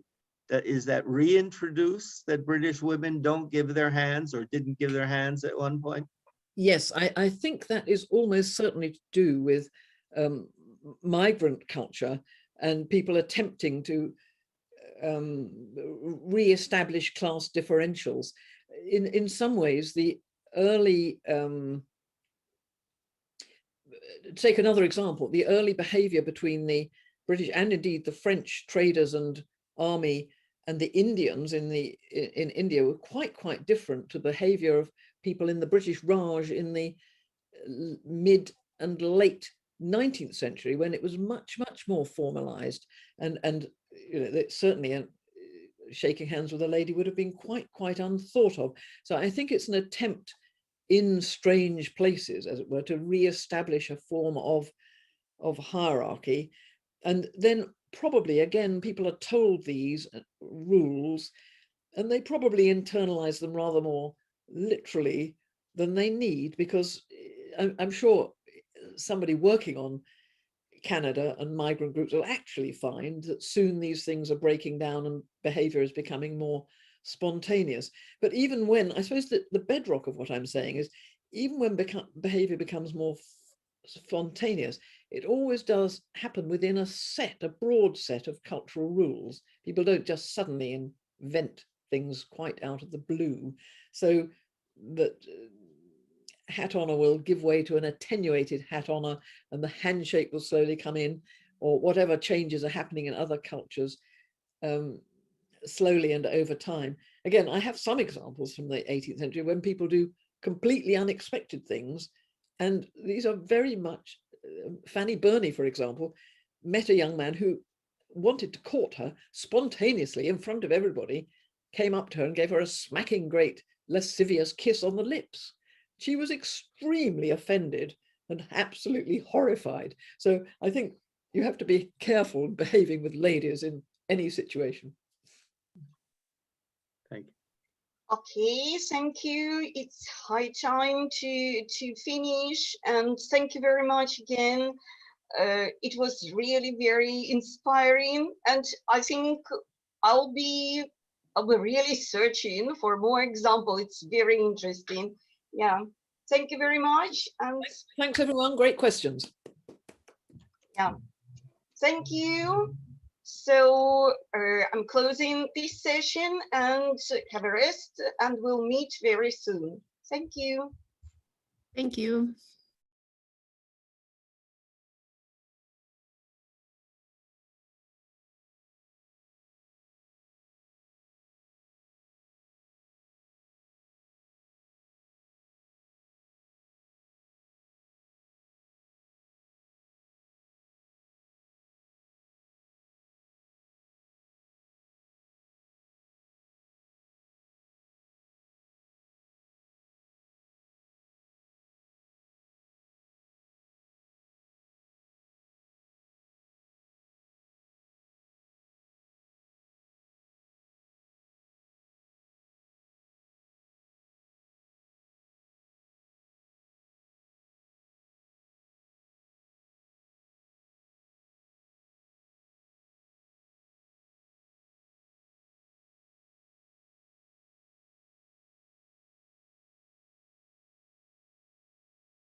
people are coming, as I Yeah, understand. now they will be allowed because we decided first speakers and chair. Okay, okay. Because there is no worries, so they started. Вольфа не було, того й не запускали. Так, ну, Все, поступили? є, зараз пускають. Все. Okay.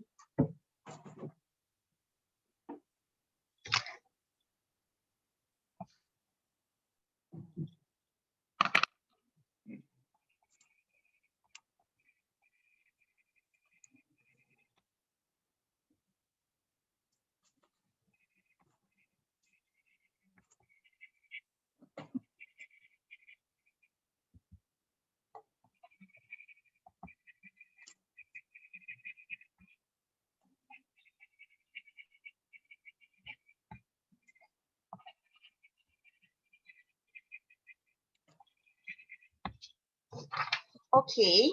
Pari is with us, fortunately, so. Great. Okay, so let's start. It's my great pleasure to open a new session, to open our plenary session, and we have 3 papers and 3 wonderful speakers. And the first speaker will be Dr. Vladimir Sklokin. I would like to introduce our a little bit our first speaker. Dr. Vladimir Sklokin is associate professor of history at Ukrainian Catholic University. His research interests are intellectual history, the theory and history of historiography, and history of Sloboda Ukraine. He is the author of several publications, among them his monograph «Російська імперія та Слобідська Україна у другій половині XVIII століття». He is also he is also one of the editors of the collection of essays «Імперські ідентичності в українській історії XVIII століття і першої половини XIX століття». Dr. Sklokin also one of the editors of the forthcoming collection of essays entitled 18th-Century Ukraine, New Perspectives on Social, Cultural, and Intellectual History. So today, Vladimir is going to speak about 18th century studies in post-Soviet Ukraine, achievements, challenges, and opportunities. You're welcome. The floor is yours. Thank you very much, Natalia. I would like to show you my presentation. I hope you can see it. Yes. Yes, we can. Yes, great. So, as Natalia mentioned, I am a co-editor of the book 18th Century Ukraine, New Perspectives on Politics, Society and Culture, which is to be published by the McGill Queen's University Press by the end of this year. And my paper today is a abridged and revised version of the introduction to this book, and it was written together with Frank Swissin and Zenon Co. So, as it was emphasized in the call for papers of this conference, the 18th century has long been a marginal and even neglected period in the dominant master narratives of Ukrainian history.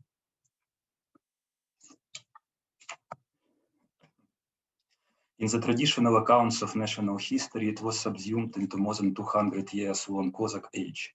In the official Soviet narrative, it got completely lost in the multiple layers of the millennial feudal formation.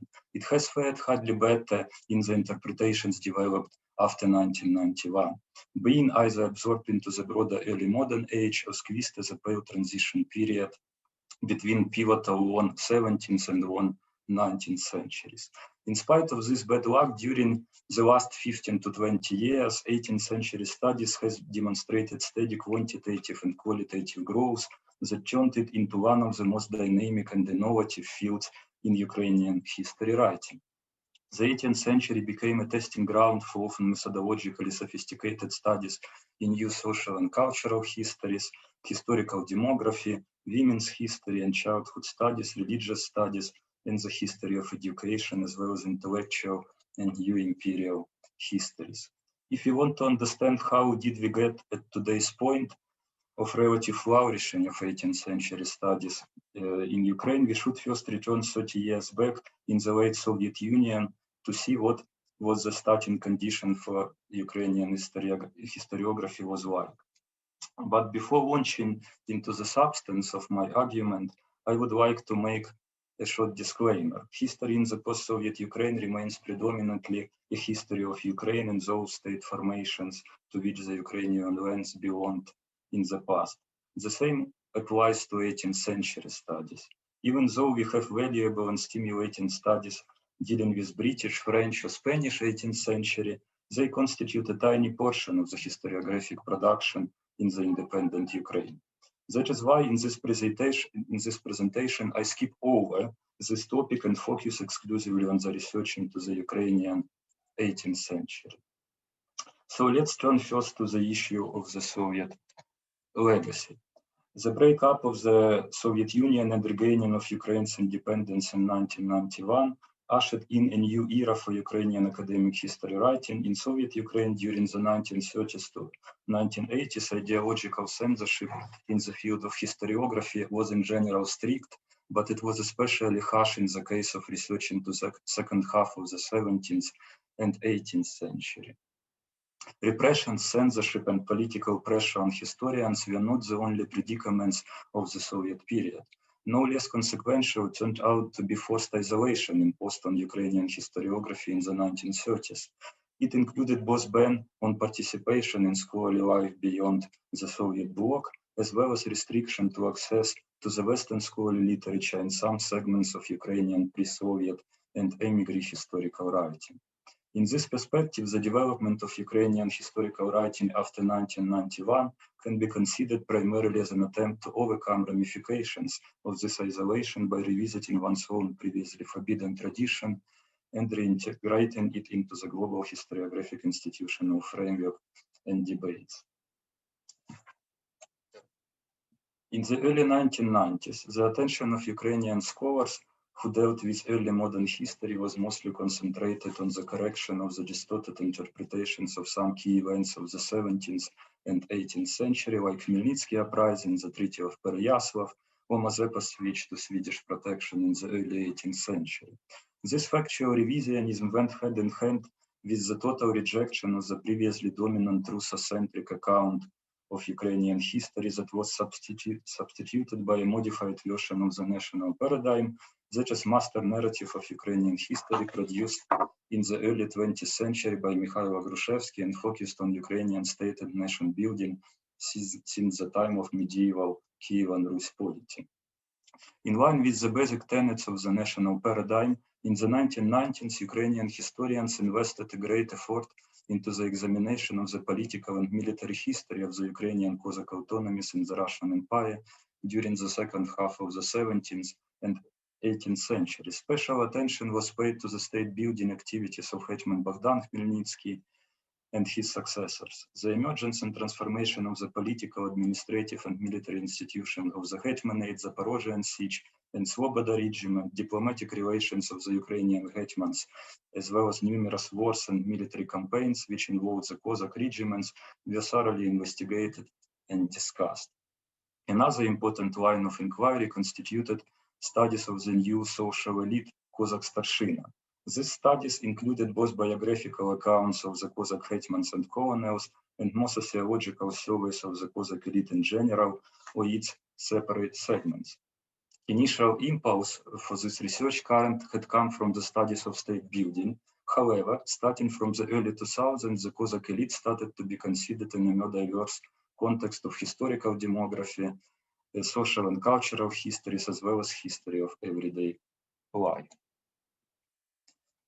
During the 1990s, Ukrainian historiography had also become much more open to the world and began adopting best practices from international history writing. As a result, in the early 2000s, 18th century studies in Ukraine underwent a noticeable turn to the new social and cultural histories. This shift not only opened up a new research perspective, but also allowed to overcome some limitation inherent in the dominant accounts of the political history of the Ukrainian Cossacks produced in the 1990s. The main challenge here was present-day projection of some modern ideas and beliefs onto the pre-modern past. For instance, in the 1990s, many historians treated the Cossack state as an axiom instead of something which needs to be proven and explained. They often took for granted the existence of the fully fledged Ukrainian nation already in the mid-17th century and conceptualized the Khmelnytsky uprising as a national revolution. They also regarded the Russian Empire as an external and exclusively negative phenomenon, which always sought to subjugate, exploit, and Russify the Ukrainian Cossack state and its population. Innovations in the field of new cultural and intellectual histories have helped to challenge these assumptions and to provide more adequate interpretations. The US and Canada-based specialists in Ukrainian 18th century history took the lead here. The problematic nature of the notion of collective identity has become a key innovation which greatly influenced studies in political, social, and cultural histories. A pioneering role here belongs to Zenon Kogut, who back in the 1980s was the first to describe the transformation of the Little Russian identity in the 18th century Hetmanate as the emergence of a modern proto-national identity based on a loyalty to a Little Russian fatherland and the political nation of the Cossack estate. This approach was further developed by Frank Sissin, who emphasized the role of historical writing in the making of Ruthenian and Little Russian identity and traced the emergence of the idea of the Little Russian fatherland in the early 18th century Hetmanate. In the 2000s, collective identities became one of the most popular subjects for 18th century scholars. Harvard-based historian Sergei Plokhy has made a especially important contribution to this field. In a number of his monographs, he not only traced the emergence and transformation of the Little Russian identity from the mid-17th to early 19th centuries, but also systematically examined the role of Ukrainian clergy in the making of Russian imperial identity in the late 17th and early 18th centuries. Andrei Bavgiria explored the development of historical writing in the Hetmanate in relation with identity building, whereas Volodymyr Kravchenko and Volodymyr Maslychuk analyzed transformation of collective identities in Slobodar, Ukraine. Recently, the topic of imperial identities in Ukrainian peripheries of Romanov and Habsburg empires became a subject of a separate collective volume. The studies of symbolic geography have become another important new current that emerged in the 2000s. Here, the focus has been both on the representation of Cossack Ukraine on the European maps of the 17th and 18th centuries, and on the emergence and transformation of such entities as Ukraine, Little Russia, Sloboda Ukraine, or Southern Russia on the mental maps of educated classes of the Russian Empire, Polish-Lithuanian Commonwealth, and Western Europe. Most of these works emphasized a high level of fluidity and instability characteristic for the representation of Ukraine, both on the real and mental maps during the long 18th century. Studies of the travel writing mostly concentrated on the West European, Russian, or Austrian travelers to Ukraine have gained increasing popularity and made important contribution to the exploration of the place of Ukraine on the mental maps of the educated European elites. By the way, on the screen you can see the cover of the most recent monograph by Professor Andreas Kappeler from the land of Cossacks to the land of peasants, which deals actually with this image of Ukraine in the minds, on the minds of the Western European educated public.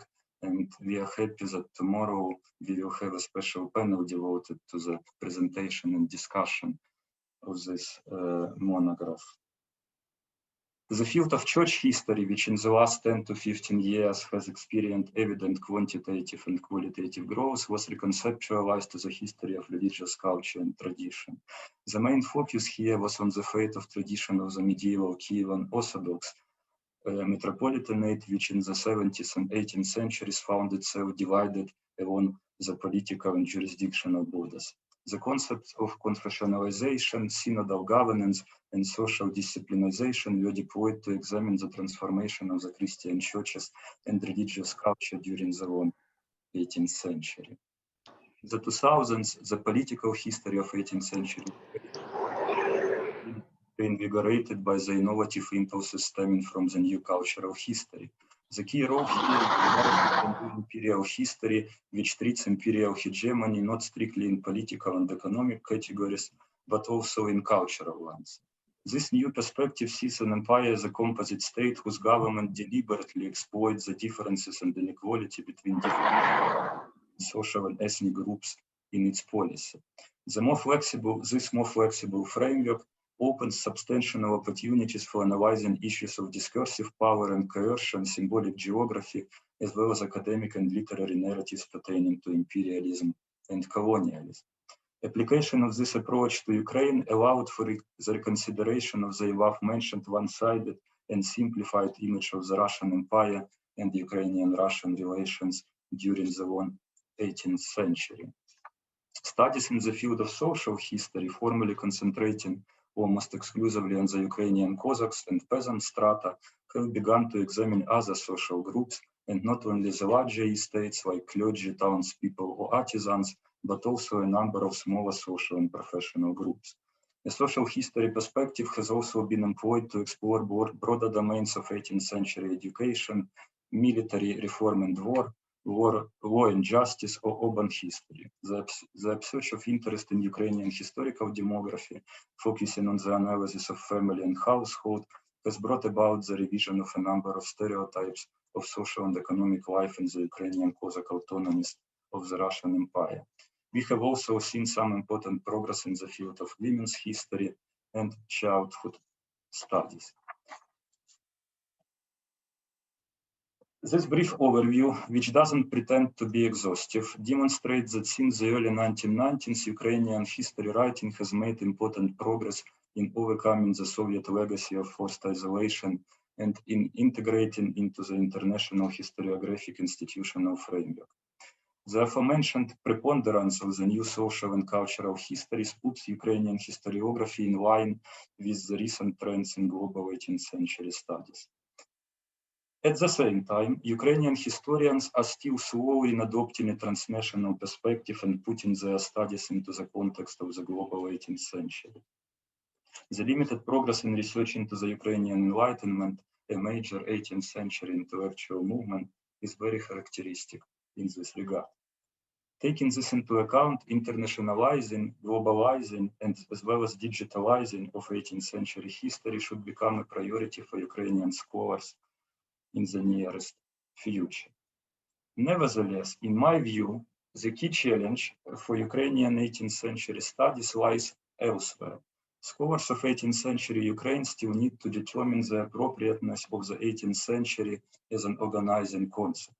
Much depends on the scope and meaning we are ready to allocate to the Ukrainian 18th century. One possible option is to accept currently prevailing idea of the short 18th century as a brief transition period between long 17th and 19th centuries. This interpretation, advocated mostly by the students of the 17th and 19th centuries, who look at the events of political history and point to Mazeppa's shift to Swedish protection in 1708-1709 and the abolition of the Ukrainian Cossack autonomies and partitions of Poland of the 1770s-1790s as chronological caesuras of the Ukrainian 18th century. Another option would be to adopt the concept that is dominant among the students of Western Europe and the Russian Empire of the long 18th century, which stretches from the 1660s or 1680s to the 1830s. It is well known that periodization in history is always provisional. It is especially true in case of deep political fragmentation and complex political changes characteristic for the 18th century Ukrainian history, where it seems very unlikely to reach any common denominator concerning periodization, even if we remain only on the level of political history. That is why, at least in some cases, it might be more productive to see history not as a simple series of chronological epochs that succeed one another, but as an accumulation of layers, some of which already completed at a point when others continue. From this perspective, without questioning the importance of political breaks of the early and late 18th century, one can still discern considerable continuity in the social structure, patterns of cultural life, and intellectual development of Ukrainian society, of the Cossack autonomies of the Russian Empire from the 1680s, if not several decades earlier, till the 1830s.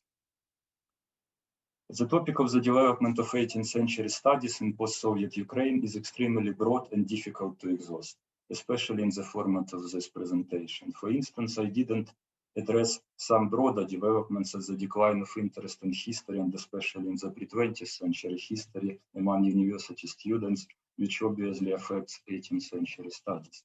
But the time is running out, and I must stop here. So I hope that we can continue the discussion of the topics that I mentioned and those that I didn't have time to mention during the Q&A session and on our next panel. So thank you for your attention. Thank you.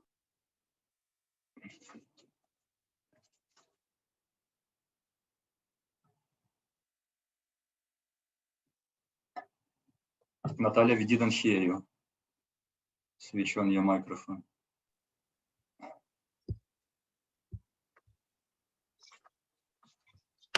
I do apologize. Thank you very much. And now I will turn to our second speaker. And I would like to introduce Professor Richard Bartowik, who is a professor of Polish-Lithuanian history at the School of Slavonic and East European Studies at the University College London. Professor Bartowik's research focuses on the Enlightenment and its critics, and on the Polish-Lithuanian Commonwealth.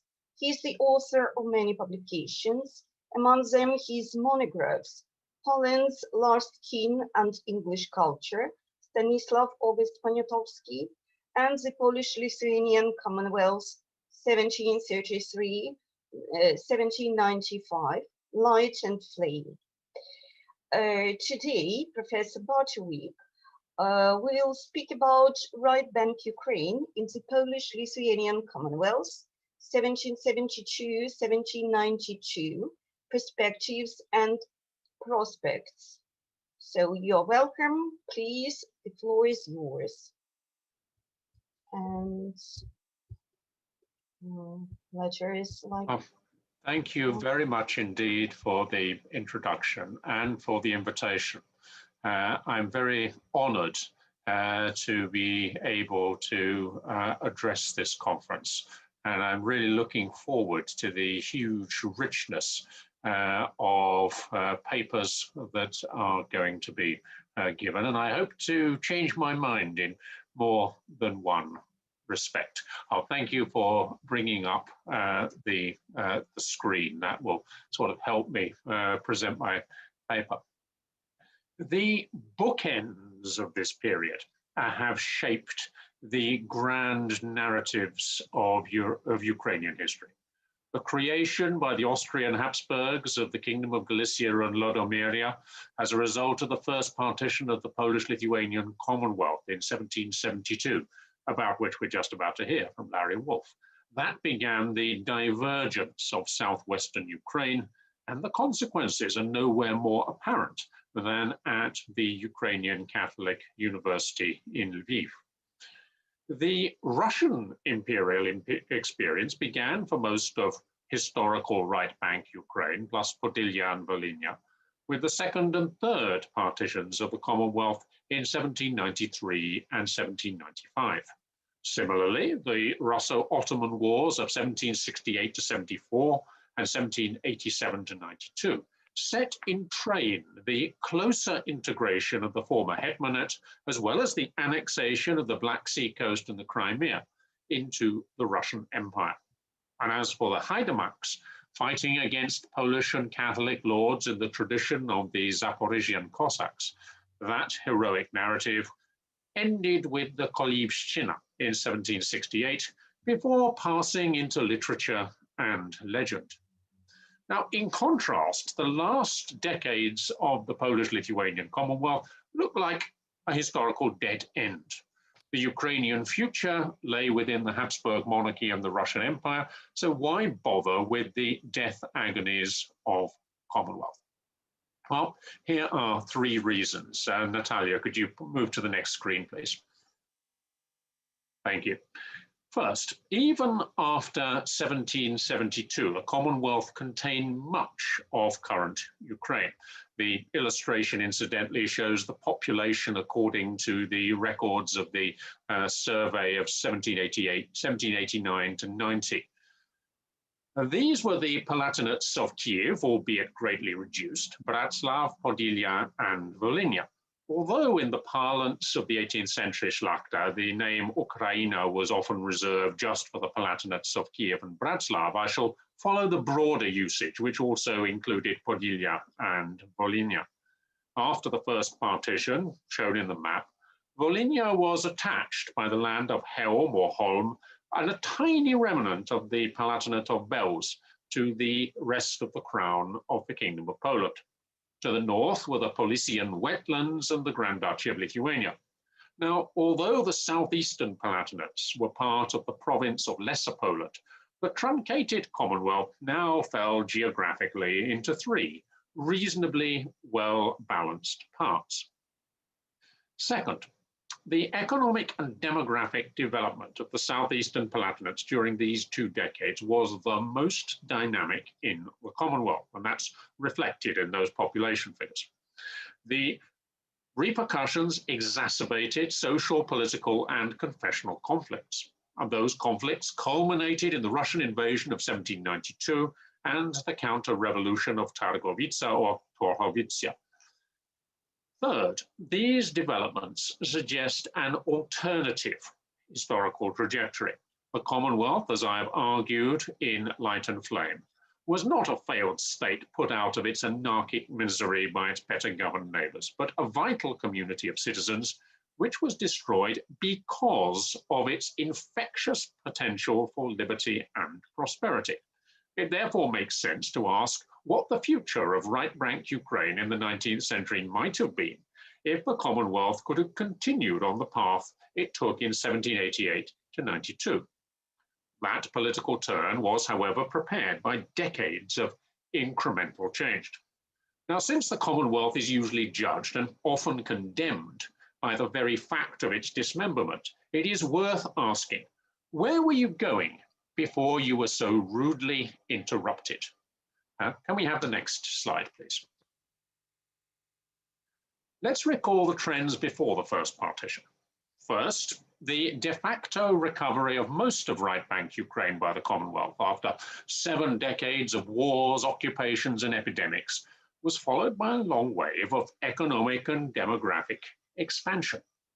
This growth encompassed nobles, burghers, Jews, and peasants, but obviously the benefits were very unevenly spread. Serfs' obligations in particular were ratcheted up after an easy start. The socio-economic, cultural, and political role of magnate families was far greater than in the western and central parts of the Polish crown. Second, the uniate Ruthenian rite of the Catholic Church expanded at the expense of Orthodoxy. New foundations culminated in the Basilian complex at Uman, endowed by Franciszek Salezi Potocki.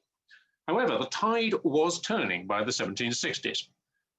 Third, while the Haidamaks, who sometimes called panic among the nobles and Jews, were less formidable than the Zaporizhian Cossacks of old, so was the Commonwealth. Post-Petrine Russia exerted an unofficial but politically innovating hegemony before Catherine II tightened the screws. Smoldering social and confessional tensions ignited in the Kolivshchina in 1768, which was followed by an equally bloody repression. And these conflicts intermeshed with the Confederacy of Bar and the Ruto-Oxerman War. The next slide, please.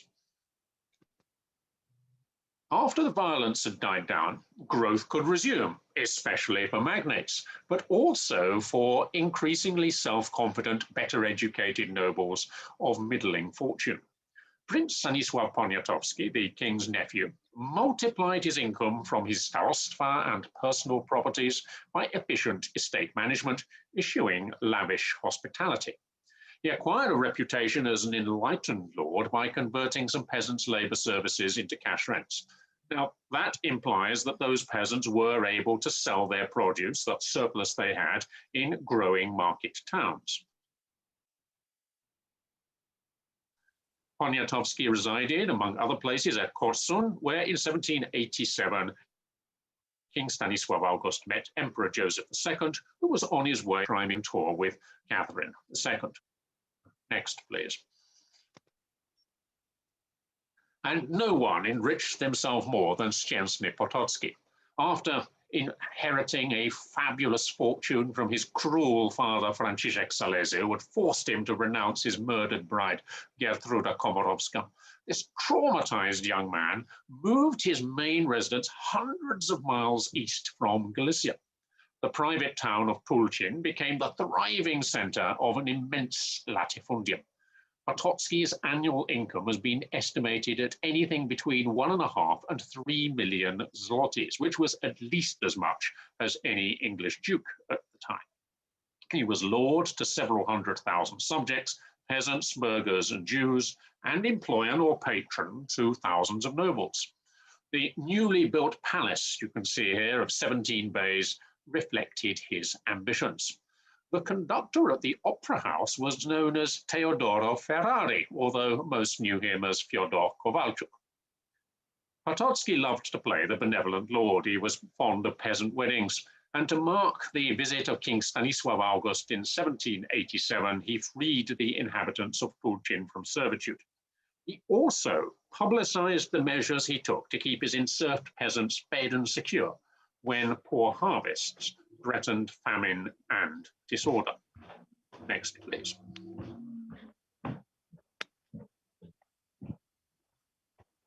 Russian imperial expansion at the expense of the Ottoman Empire stimulated demand for foodstuffs and other materials, especially in order to develop the lands named on this map as New Serbia, but renamed as Novorossiya.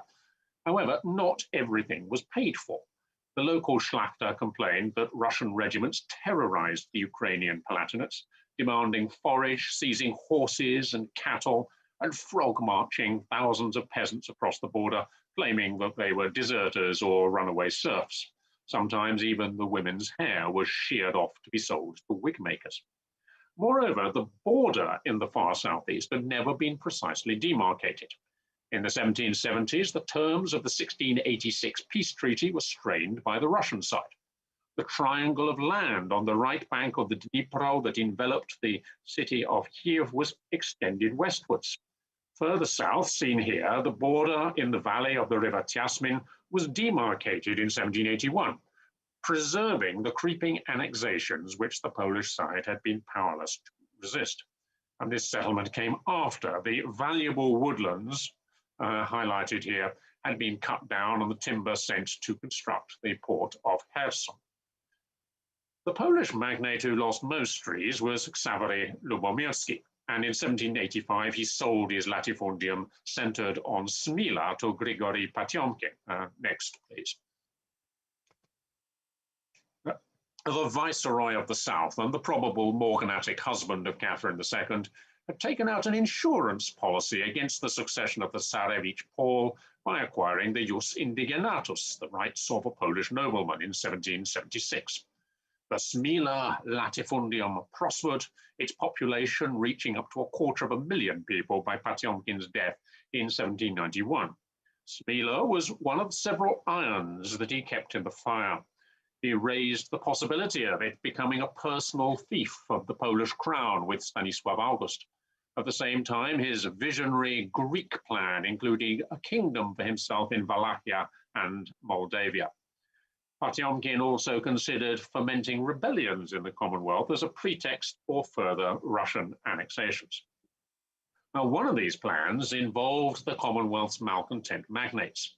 After the first partition, the Russian ambassador, Otto von Stackelberg, had come to an arrangement with King Stanislav August. As long as the vain Stackelberg could promote his own favorites and the country stayed quiet politically, the monarch could engage in educational, cultural, and economic initiatives, quietly building up a royalist party among the wealthier and middling Shlachta. In the Palatinate of Kiev, he relied on the jovial Józef Stępkowski, a notorious man who had exacted bloody retribution for the Kolivshchina. With few exceptions, such as Michał Jerzy Mniszek, who married the king's niece Urszula and restored the family seat of Wiśniewiec, most magnates kept their distance from the monarch. Some engaged in overt opposition, including the king's cousin, Prince Adam Kazimierz Czartoryski, the Starosta General of Podylia, and his wife Isabella. The Podilian Sejmik became an electoral battleground in the 1780s. Can we have the next slide, please? Still more important was Ksawary Branicki. One of Princess Isabella's admirers, he had long been a friend of Stanisław August. But raised to the grand hetmanship of the crown in 1774, he turned against the monarch when the hetman's powers were reduced. As the Starosta of Bila Tserkva, he was a key player in the Palatinate of Kiev.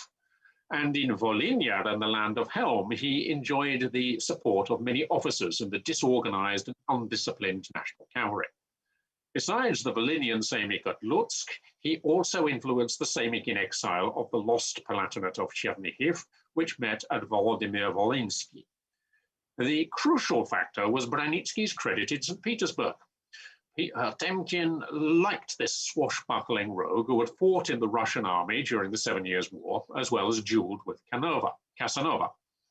In 1781, Branicki married Potemkin's favorite niece, Alexandra Engelhardt, who was much loved by Catherine II.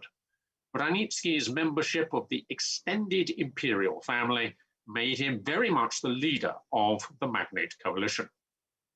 The opposition's strategy was to lobby Potemkin to persuade the Empress to replace Stackelberg. A new ambassador would rule the Commonwealth with the first families. Catherine, however, simply used the opposition to check the king. The richest magnates, Chesny Potocki, flirted with both sides. And so it continued until the Sejm of 1788 triggered a political earthquake. A wave of Russophobia, much of it articulated by Branicki's kinsmen and clients, coursed through the public. The hetman himself fought with the Russians at the siege of Ochakiv before returning to Warsaw, where he reassured his dear uncle Potemkin that he could best be of use to Russia as a good Pole. Next, please. Potemkin's other iron in the fire involved a peasant rebellion, fanned by confessional flames. Since the mid-1760s, over 1,000 parishes in right-bank Ukraine had changed hands, often repeatedly. The ebb and the flow largely corresponded to the military backup available to the Orthodox and Uniate hierarchs. The degree of Russian support for the Orthodox mainly depended, as Larry Wolff has shown in one of his most recent books, on the political priorities of the Empress Catherine at the time. By the mid-1780s, the Uniates had recovered most of their losses, but two developments coincided to produce another Orthodox revival. The first was the foundation of new Orthodox parishes in the far southeast, first by magnates like Lubomirsky and then by Potemkin. The second was the consecration of Bishop of Pereyaslav in left-bank Ukraine of the former chaplain of the Russian embassy in Warsaw, Viktor Satkovsky. From his monastery in Slutsk, he would exercise jurisdiction over the Orthodox Church in the Commonwealth. He disciplined the clergy, which he judged had grown lax. He did not hide his frustration with priests who did not speak Russian, or his hostility to their cursed Lithuanian language, that is, Ruthenian. He complained that he had to use Polish in order to communicate. Moreover, Satkovsky introduced liturgical books printed in the Russian Empire, prayers for and portraits of the Tsaritsa, and appointed priests ordained in the Russian Empire. They were often brought in from left-bank Ukraine. The Uniate hierarchy and the local Szlachta became alarmed at the prospect of a rapidly growing Orthodox bloc, imbibed with pro-Russian, anti-Catholic sentiments. Stanisław August showed his solidarity with the Uniates as he voyaged to and from Kaniv in the spring of 1787, where he laid on these fireworks for the Empress. At Turchin, he extracted an ambiguously worded oath of loyalty from Satkovsky, edited by Potemkin. the rejection by the Sejm of the Russian guarantee in 1788, the Polish pivot towards Prussia, and the impeding of Russian transits across right-bank Ukraine towards the Ottoman Empire, all stoked fears of a horrifying scenario. Potiomkin's emissaries and Orthodox priests would incite a new Kolivshchina among the Ukrainian peasantry against the Shlakhta and Jews in advance of a Russian invasion. Panic broke out at Easter 1789 after a noble family in Volhynia was murdered, and it was there that the repressions were harshest. Branitsky and his clients, who urged the use of the national cavalry to pacify the supposed rebels, were suspected of manipulating the situation in order to facilitate a Russian invasion. In contrast, Szczęsny Potocki denied that a rebellion was afoot. His influence in Podylia and Bratslav helped prevent overreactions, but later that year he broke with the Sejm and went abroad. Sadkovsky was arrested and interrogated. No proofs of incitement to rebellion were found, but had a planned revolt been nipped in the bud, prompting Potiomkin to call it off and cover the traces, or was it all a mystification? Next, please. Either way, the panic about Ukrainian rebellions drew attention to the region's problems. The inquiry helped the 4 years Sejm or Polish Revolution to develop coherent congressional policies regarding the Ruthenian lands.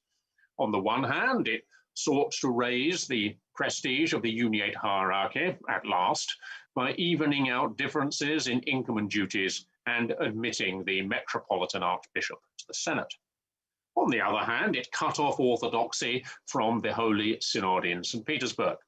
The autocephalous hierarchy negotiated at Pinsk in 1791 was finally approved by the Sejm in May 1792, as two Russian armies were moving into Poland-Lithuania. In their baggage train came the Confederates of Targowica, led by Szczęsny Potocki, Ksawry Branitsky, and Severin Rzewuski. Among the Empress's grievances was Sadkovsky's incarceration. And as we all know, strategically vital, right-bank Ukraine was soon part of the Russian Empire. So, were the attempts of the 4 years Sejm to deal with right-bank Ukraine merely a belated irrelevance? I think not. They were part of a broader endeavor to give all inhabitants of the Commonwealth a stake in its success. The Constitution of the 3rd of May 1791 outlined the reformed religious, social, and political order, which began to be implemented in the year that followed. Hugo Kołłątaj's vision for the 19th century Commonwealth offered some personal freedom and property protected by law and government to all persons of all faiths, and active citizenship to holders of landed or urban property.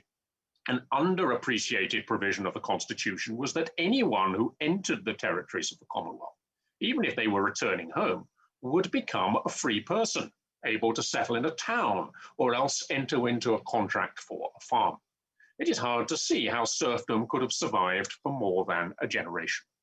For Catherine II, who so feared peasant flight, this was one of the key provocations and a reason to overthrow the Constitution. Of course, the reformers could not afford to alienate the Shlakhta. They devoted much attention to reassurance, and it worked. Of the 9 Sejmiks held in Crown Ruthenia in February 1792, 3 of them swore an oath to uphold the Constitution, 4 pledged to do so, 1 voted thanks, and only 1 remained silent. And during the war of 1792, Potocki and Branitsky failed dismally to drum up political and military support for their counter-revolution. Last slide, please. We know what came next. What we can't know is how successful the policies of the Polish Revolution would have proved had they been continued by a miraculously sovereign Commonwealth. In accommodating confessional differences, in gradually replacing serfdom with tenant farming and the rule of law, and in spreading primary education, which would have involved at least some teaching in Polish, would they have reconciled the peasantry to a shared fatherland? Or would these policies have failed to be implemented equitably, exacerbating grievances? Or would their very success have incubated an Ukrainian nationalist movement earlier than the one that actually occurred. Much would have depended on conditions on the other side of the Russian frontier. But perhaps the path not taken, to quote the other Robert Frost, could have proved a better one for almost everyone in this part of the world. Thank you.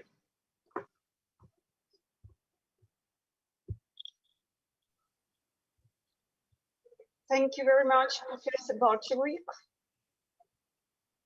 And we are moving on, and let me introduce, and it's my pleasure to introduce our next speaker, Professor Larry Wolff.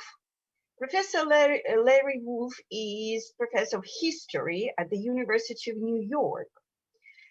He is the Executive Director of Remark Institute. Professor Wolff works on the history of Eastern Europe, the Habsburg monarchy, the Enlightenment, and on the history of childhood.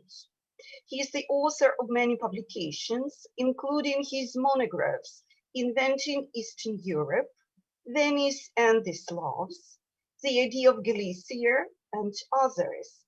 His most recent book is The Sinning Turk, published in 2016.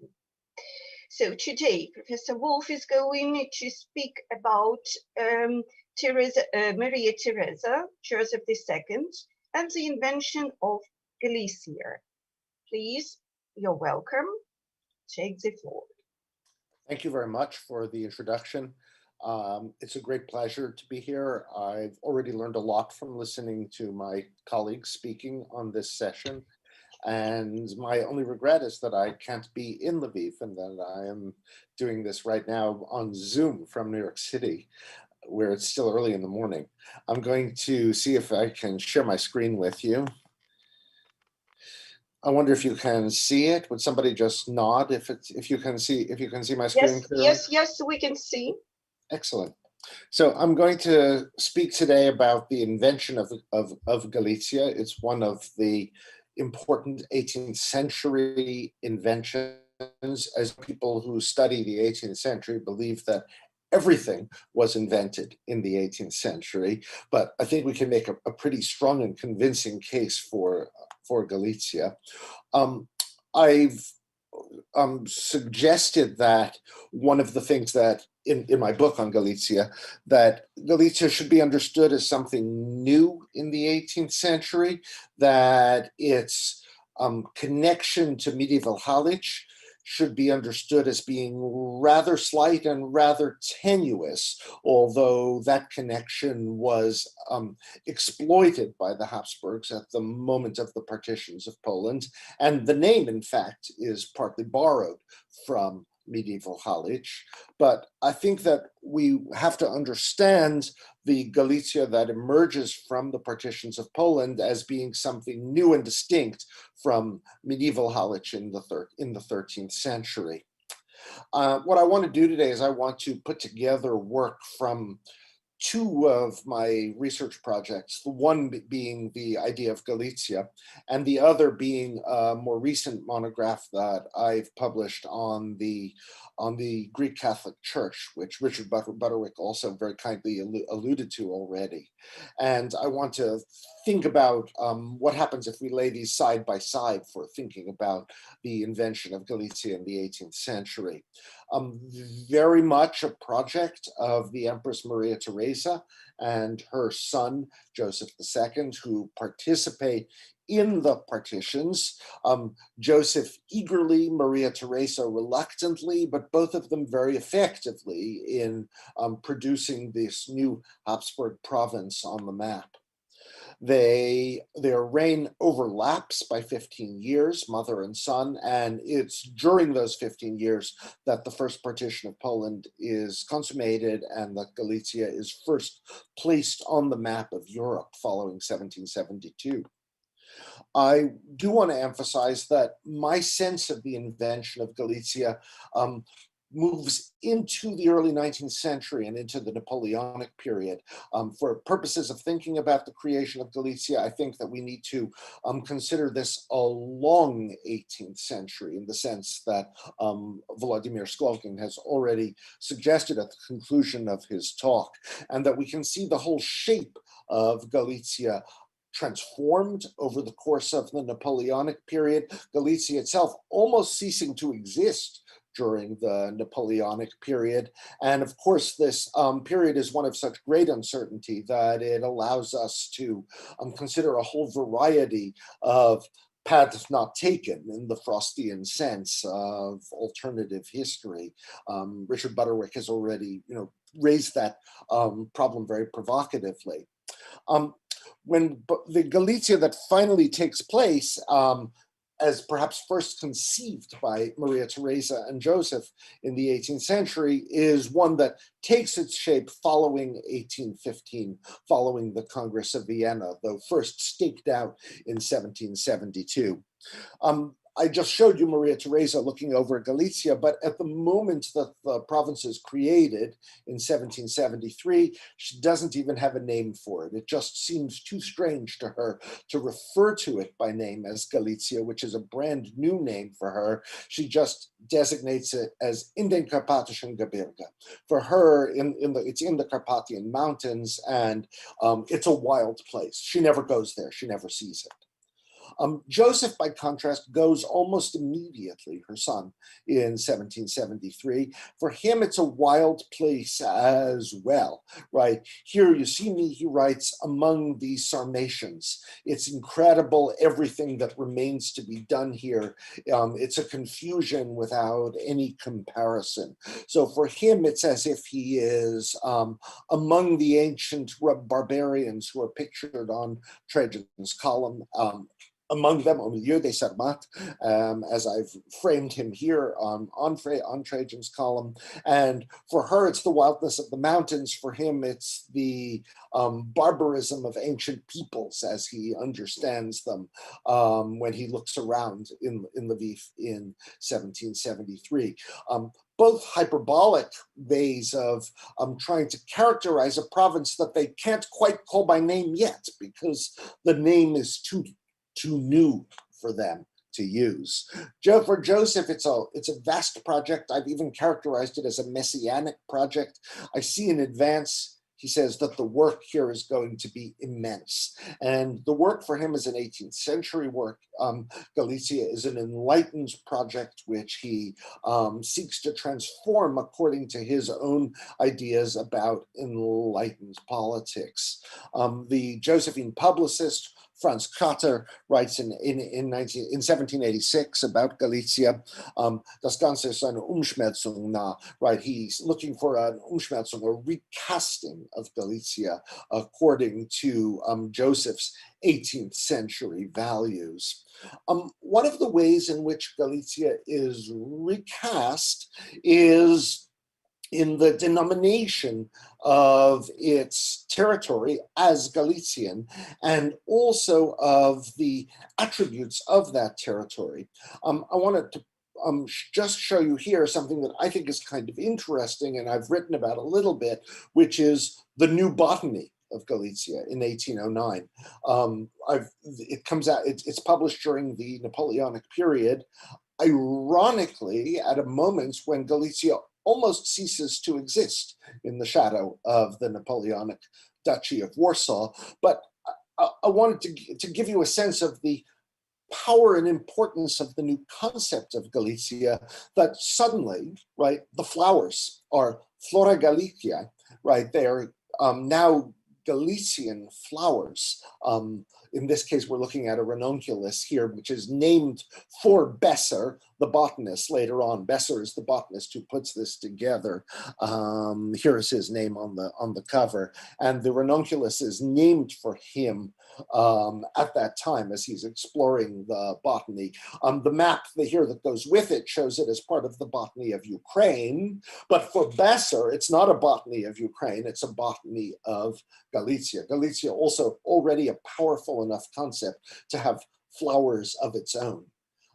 Of course, even more interesting to us is the idea of the peoples of Galicia becoming Galician or being understood to be Galician. And if we were thinking about Poles, Jews, and Ruthenians, we can see already in the early 19th century, the Juif has already become a Juif de la Galicie, right? That he's become a Galician Jew. And in fact, the Galicianer will be a very important ethnographic category for thinking about Jews in 19th century Europe.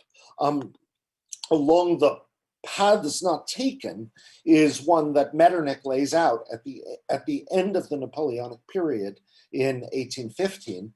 The project, and this goes beyond Joseph's Enlightened project, becoming a project of collective identity of the sort that Volodymyr Slokhin has mentioned as being so important for thinking about 18th century studies. Metternich's project is to make true Galicians, echte Galicia, right? To, just as there are Galician flowers, there should be Galician humans to inhabit this new territory. Galicia has been invented. It's now necessary to invent Galician subjects who will live in Galicia.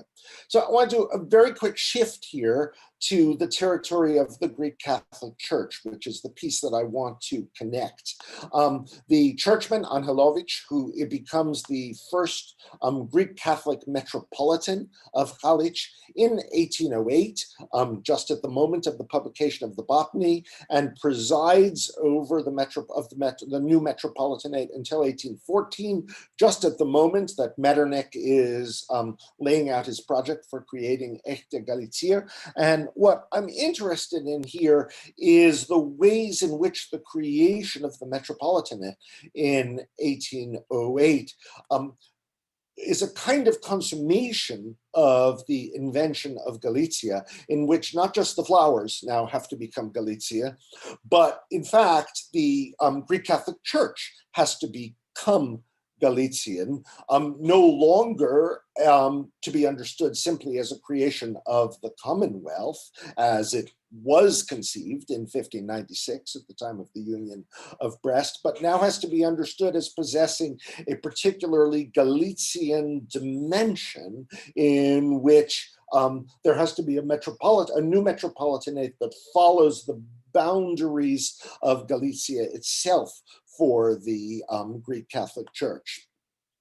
So I think you all know very well that there's a very significant Greek Catholic population in the Polish-Lithuanian Commonwealth, upwards of 4 million subjects out of possibly 11 million, very large percentage. You can see it mapped in blue here on the eastern portions of the Commonwealth. Indeed, many of the territories that Richard Butterwick was just speaking about and looking at Right Bank Ukraine. And one of the things that, again, that you probably know is that following the Union of Brest, the different Orthodox bishoprics go over to the Union, not all together in 1596, but over the course of the following century. And among the last to go over to the Union is the Diocese of Lviv, which does not become part of the Union until 1700. Very interesting for us because it means that we can think about the Uniate Diocese of Lviv very much in the context of 18th century studies. While the Union itself is a product of the late Renaissance and the Counter-Reformation, the Lviv Greek Catholic project is a project of the 18th century. It's the work of a particular bishop, which is the way that the Union was structured, who moves from Orthodoxy into the Union at the very beginning of the 18th century. And we know it's a magnificent century for the Union in the 18th century. Those of you who are in Lviv, are very well aware of the great ecclesiastical monument of the century, St. George's. And we can see this as a condensed history of the Greek Catholic Church that takes place over the course of the 18th century, which enters the Union in 1700. By the middle of the century, has achieved magnificent cultural splendor on new architectural terms in the middle of the 18th century, still under the auspices of the Commonwealth, but by the end of the 18th century is being reconceived not just as a Lviv Commonwealth portion of the Union, but now as a Galician dimension of the Union. So it has a very busy and complex history of transformations over the course of the single century, the 18th century. Want to emphasize the importance of the Synod of Zamość in 1720 for reformulating the terms of the Union and reformulating them on what most people would consider newly Latinized terms, that is to say, emphasizing the Roman Catholic dimensions of the Union over the Orthodox foundations of the Greek Catholic Rite. Here we're looking at the Polish churchman, who I've given with his Ukrainian name, Smokoszewski, down below, writing across the 18th century about what he understands as being the fundamental issues in the Greek Catholic Church. During the time of my stay in Rome, when he was a young student in the 1730s, I digested all the material on transit. I'm absolutely persuaded that the ruin of the Catholic religion here continues as the consequence of such insolent, malignant transit from the Greek Catholic Church into the Roman Catholic Church, which he blames on singularly Jesuitical arrogance by means of calumny, which has made transit ongoing in spite of the fact that it was supposed to have been prohibited within the Roman Catholic Church. Now is the time that the Holy See should show the world that in fact it desires the integrity of the Greek Catholic Rite, that it censures, abhors, and condemns whoever with 1,000 arts under the pretext of sanctity seeks to extinguish it. This is 1773. It's the moment of the suppression of the Jesuits. It's easy to blame things on the Jesuits at that moment. In the 1770s, I've shown you the Jesuit church in Rome down below. What I would want to emphasize here is that at this period, when historians of the Greek Catholic Church would tend to see the principal enemy of the church and the principal danger of the church coming from Catherine the Great and the annexation of portions of the Greek Catholic territory into the Russian Empire. For Smokoszewski, the great danger comes from Rome and has to do with Rome's willingness to, what he perceives as Rome's readiness to undermine the Union by using it as a vehicle for transit from Greek Catholicism to Roman Catholicism. So this project is undertaken within the new, is passed on from the Commonwealth to the New Galicia. The question of maintaining the balance between Roman and Orthodox aspects of the Union, and also the question of how Greek Catholic clergy should be trained. Maria Theresa is on top of it during her lifetime. If you've been in Vienna, you've almost certainly visited St. Barbara's, which is established, which is actually taken from the Jesuits and established as a basis for the Greek Catholic Church. Under the reign of Maria Theresa following the creation of Galicia. And it's meant to be the beginnings of putting a Galician stamp through Vienna on the Greek Catholic Church. As you also probably know, Joseph undertakes this in a much more thoroughgoing fashion with the creation of the Greek Catholic Seminary in Lviv in the 1780s. Again, an attempt to put a Habsburg stamp on the Greek Catholic Church, and thereby a Galician stamp on the Greek Catholic Church, which is no longer about going to Rome as a young man, which is what Smokoszewski did as part of his theological training, but the theological training for clergy should now take place in Lviv itself in the new system of seminaries.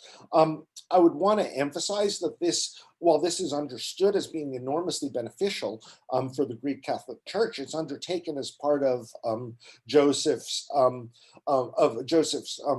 campaign to subordinate church to state, one which is understood as being deeply hostile from the perspective of Rome. Pius VI actually travels to Vienna to raise his objections to the Josephine church reforms, and to little avail.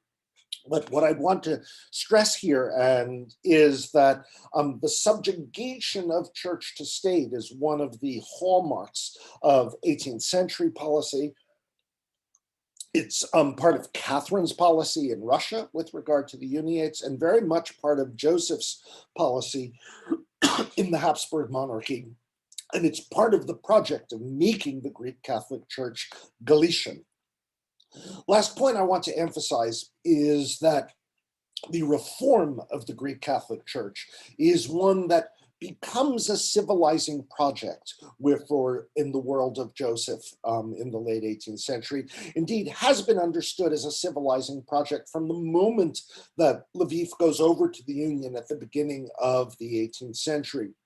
Shumyansky already is thinking about the priest who should always, and especially when he goes to church for divine service, wear clean clothes, not dirty, have his hair and beard combed, his hands washed, his nails clipped. And later in the 18th century, at the end of the 18th century, Adam Moshchinsky is interested in the condition of the priest who can scarcely read the Psalter and the Missal and knows neither moral theology nor religious doctrine, is dominated by superstitions and prejudices. For Smokhashevsky, the Greek Catholic clergy are ignorantissimi, a word he would have learned during his Roman education in the 1730s.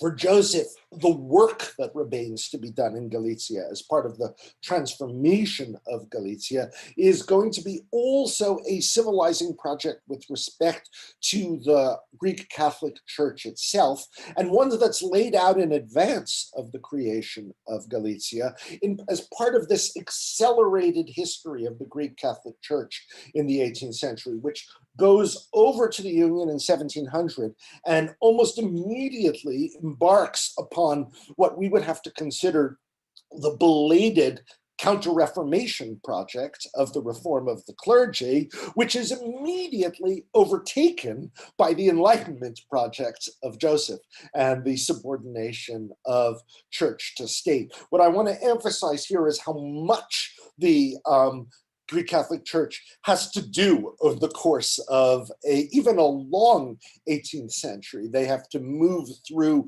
what we would think of as several distinctive stages of early modern developments. Here's Bilansky in Lviv, one of the Josephine clerics. Here and there are found springs and streams to which the people go in crowds in the superstitious opinion that one could be freed of all sickness and unwellness, washing and submerging if one left behind a piece of clothing. So-called wonder-working images are found, and the people are accustomed to gather in great crowds. These images worship these images so highly as to attribute to them even miraculous power. So again, what we're talking about here is a project of the Counter-Reformation, the combating of superstition, an attempt to regularize worship, which takes place under the auspices of the Enlightenment in this accelerated 18th century, and is part of the Galicianizing of the Greek Catholic Church. When we think about the whole thing being near its recasting, the Greek Catholic Church itself is one of the things that Joseph is interested in recasting. Metternich thinks about making echte Galicia, proper or authentic Galicians, in 1815. Besser is interested in understanding Galician flowers in 1809. What I would want to emphasize here is that with the creation of the Metropolitanate in 1808, it's not just the flowers that become Galician, but the Greek Catholics who must become Galician under the auspices of the Josephine transformations. It's part of Joseph's attempts to recast the province newly created, invented by himself and his mother in the 18th century. One of the great 18th century projects that are so interesting to us in the field of 18th century studies. Thank you all.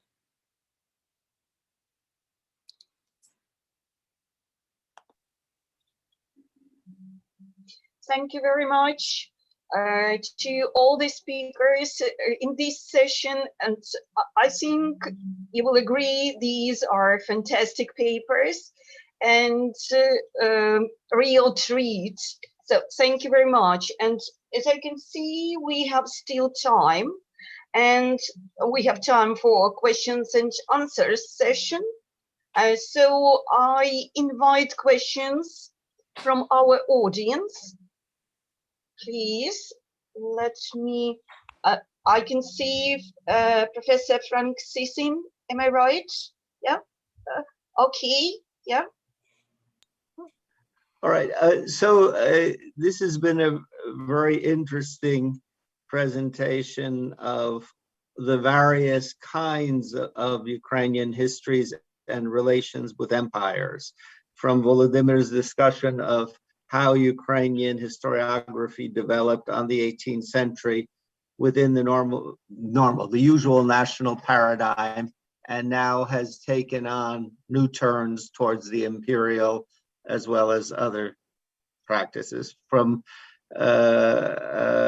Richard's discussion of the Gdybis, what if history had gone differently, and then now to how did it work within the Habsburg realm.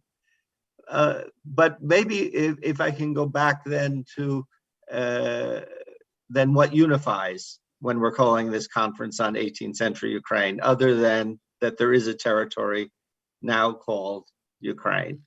And part of it is these empires and groups assigning nationality to these territories as well. What I found was interesting is when we looked at the Synod of Zamość, we find out it was the Synod Ruski. It was not the Synod Unicki of this territory. That is, the powers that be that Latinized within the Commonwealth viewed this somehow as Ruthenian. I would assume with many of the Habsburg documents, it's the Habsburgs who label these people Ruthenians.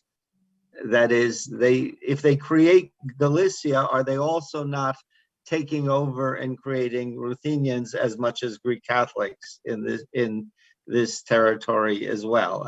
I think that Larry's book, a fascinating book, brings so much to the discussion of the church and the churches. One thing that it does not take on in this discussion is Ruthenianness within that church and the way that it develops. But the two ways we had later, the questions would be, in the end, it is the Hetmanate, the Cossack mythology that wins as the Ukrainian Ruthenian national mythology over time, despite all of the complications of this as it would be. So what I now to finally pose questions on it. So what I would like is if Volodymyr could tell us at what level does he see the national paradigm as still useful in the contemporary studies. With Richard, was anything produced within the Commonwealth culture up to that point, if we take away what would have happened with the Constitution, that it all would have been a basis for modern Ukrainian nationhood when there was virtually no elite or semi-elite group within that possibility of that social structure who could have served it. In the end, the Hetmanate had it, and the Austrians created it in Galicia. And the same way with Larry on this Habsburg creation, of the Ruthenians? How much are they creating Ruthenian nationhood and undermining their unity of Galicia? I noticed the one thing that was left out was the Basilians in this little short discussion you gave us now, which they redid as well. Okay, sorry for the 3 questions, but I thought I'd pose and see. Okay, thank you, Frank. Yeah, I think I can start, and I think that national paradigm, if you speak about 18th century, it is still relevant, obviously, but we need to qualify it because, as we can see from contemporary studies of the, especially of the Ukrainian autonomies in the Russian Empire, but also about the Polish-Lithuanian Commonwealth, that 18th century was a period of early modern nation building, and it is especially evident in the case of the Hetmanate, and we have very stimulating studies which demonstrate how this nation building was evolving. Yes, the idea of patria which emerged, the idea of fatherland, nation, and identification, loyalty to this nation and to the political institution of these nations. And what is interesting, so these were early modern developments, characteristic for the late 17th, early 18th century, because this nation was primarily kind of noble nation, estate nation, which is based on the estate, Kozak Starshina or Cossacks in case of Hetmanate. But what is interesting that in the late 18th century, under the impact of the Enlightenment ideas, we already see first attempts to reimagine this nation, Little Russian, Ukrainian, actually as Ukrainian nation, as some cultural community. And this first attempt to reimagine this nation, which unites also Little Russians from Sloboda, Ukraine, Little Russians from the Hetmanate, and Ruthenians from Galicia. They came from the territories of the Russian Empire, from Sloboda, Ukraine, and the Hetmanate. And this new imagery was, emergence of this new imagery was related to the emergence of ethnography and new understanding of culture, new concept of culture, which also appears in the late 18th century under the influence of the Enlightenment. So I think national paradigm still relevant, but we need to be careful with categorizing the notion of the nation in the 18th century. Yes, so it was very everything was in the making. Yes, so it was not given, but it was in the making and constantly changing. Yes, so this is very important. The main lesson, I think.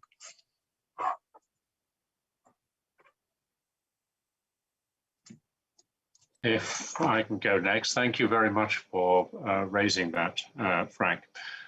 It's certainly true that the opportunities to create a Ruthenian identifying social elite in the sort of second half of the 18th century are much weaker than analogous ones for a Lithuanian identifying one in the Grand Duchy of Lithuania because of the very structure of the Commonwealth.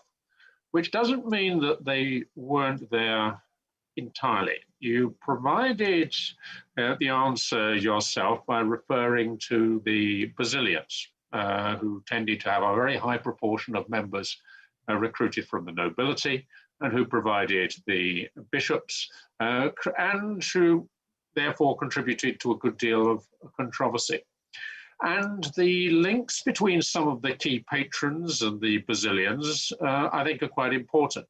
When we have these extraordinary ceremonies of the coronation of holy pictures, or of the extraordinary funerals of magnates in the east of the Commonwealth, particularly the southeast of the Commonwealth, we get more uniate priests taking part and more uniate believers among the crowds taking part than we do adherents of the Latin rite of the Catholic Church, we have the extraordinary example of Mikołaj Basili Potocki, who for his sins decided to spend his last years within a Basilian compound. And as for identity, well, it's not much, but I think it is something. During one of the key debates of the 4-year Sejm, Adam Kazimierz Czartoryski, from an old family of Volhynia, but also tracing himself back to Gediminas, referred to himself as an dawny Rusin, in other words, an ancient Ruthenian.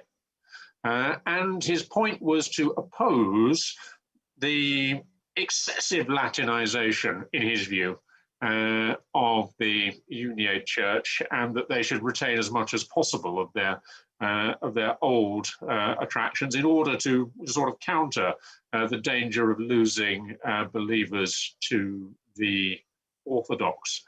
So there is, I think, in the sense of a predominantly Polish-speaking nobility, overwhelmingly Polish-speaking nobility, a sense of identity with the land, and in some respects they use Ukraiński as a marker as well. And the problem, I mean, the linguistic barrier is going to be far, far less than it would be in the case of Lithuanian. Now, whether this would have led in the 19th century to a kind of Herderian approach to nationality, where sort of the elite people start taking more of an interest in the language and the folklore of the surrounding peasants, well, that's a possibility. I don't want to sort of raise the Gedimania to sort of to too high levels of probability, but I do think it's a worthwhile exercise to at least consider the possibilities. So I think I probably said a bit too much there, but. So let me just add a few things in response to Frank's very interesting questions. First of all, of course, Joseph II was no friend to the religious orders and no friend to the Basilians either, although they do just barely survive the Josephine reign. But one of the purposes of the Josephine seminaries in Lviv is to weaken the hold of the Basilians on the religious education of the Greek Catholic elite. And I can't remember right now, someone else in this Zoom room probably knows, I can't remember whether Angelovich or even Bielański before him were actually Basilians or whether they rise to the episcopate without passing through the Basilian order. In the Commonwealth, they would have had to pass through the Basilian order in order to reach the Greek Catholic episcopate. But the idea of shortcutting or short-circuiting the role of the Basilians is part of what's involved in making the Greek Catholic hierarchy more integrally Galician in the late 18th century and the early 19th century. What I would say about the term Ruthenian, and of course it has a huge Habsburg history in the 19th century, becomes the defining ethnographic designation for the people we would today recognize as Ukrainian in Eastern Galicia, is I would see the term Ruthenian as one that is often implicitly marked as Galician Ruthenian, even when that is not stated explicitly. I think it's a term that originates ambiguously between an ethnographic and a religious term. Certainly by the 19th century, the later 19th century, it's become a linguistic and national term. What interests me about the idea of the implicitly Galician Ruthenian the counterpart to, say, the Juif de Galicie, who I showed you in the image before, is whether by making him Galician, which would have been entirely consistent with the Habsburg project in designating the peoples of Galicia as Galician, whether the term Ruthenian becomes less useful as a pan-Ukrainian term, and whether in some sense the triumph of the Ukrainian identity is partly premised on the Galician delimitation of the Ruthenian term over the course of the 19th century. This is purely speculative. I'm a little curious what Frank would think of that as an argument. I don't know whether the people in the Zoom room know, Frank Sisson was my professor at the university quite a number of years ago. And I first learned about Ruthenians from Frank and the incredibly interesting question of, ethnographic and national puzzles that surrounds the term.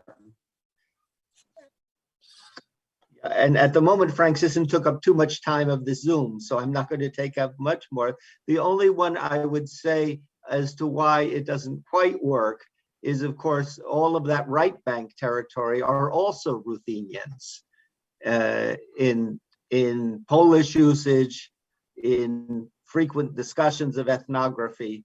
And so the idea that they're never, I think, unless someone at this conference comes up with it, a really cogent argument that the Ruthenians of Galicia differ in any way substantively from the Ruthenians that are in Podylia and the right bank, but that way they come up in discussions. Yeah. Sorry. And as I can see, we have maybe like some time for a quick question. If the audience. There is a question from Svetlana Potapenko. She raised hand. Okay. Yes, you're welcome, Svetlana. Yeah, thank you, Natalia. And I would like to thank the speakers for the fascinating lectures and for the invaluable insights.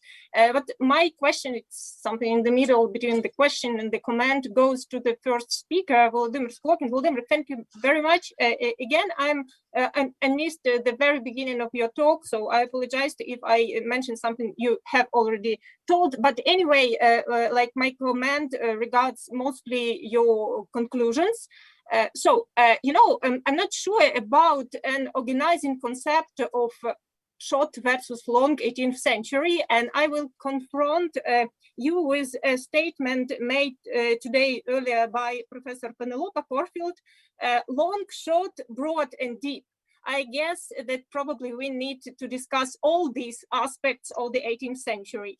Then regarding the slow movement of our historiography, again, you succeeded to show this, huge jump from the Soviet-rooted historiography to the less or more new methodological explorations. So probably it's not so slow. Again, I'm not sure.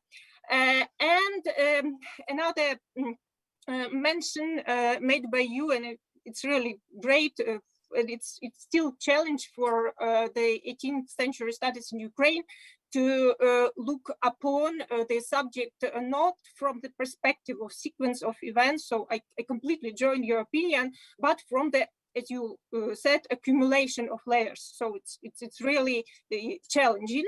But I guess you missed to point out a problem of sources, because problem of sources and access to archive, it's still we still feel this problem, we face it, and some very small tiny piece of my yesterday experience of working in the Central State Historical Archive of Ukraine. So I expected to spend around half a day working with the sources, but it narrowed down only to a half an hour because it was almost impossible to read this microfilm on the apparatus produced in GDR around 50 years ago. So probably it's another task for our society somehow to mediate between the archives and the researchers and to facilitate with access to the sources, because historiography depends as much on methodology as on the sources. So, but again, I'm thankful to all the participants of our meeting. Thanks. Yes, thank you, Svetlana. Yes, this is very good comment. I think I can start with your last point about access to the sources.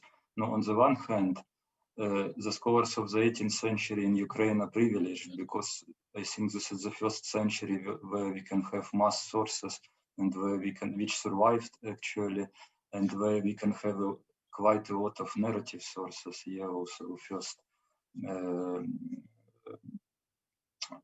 memoirs and other sources of this kind. On the other hand, especially if we compare to our colleagues from Western Europe and, for instance, from Great Britain, very little or almost nothing has been done to digitalize our sources. Yeah, what if we could look at the British studies of the British 18th century, we have several brilliant internet platforms which give access to different kind of published sources and even some manuscripts from the British 18th century, and the same situation in many other Western European countries, and even in Russia it's much better than in Ukraine. In Ukraine very little has been done, and I think this is our challenge and our responsibility somehow to promote this digitalizing of the 18th century sources. So this is really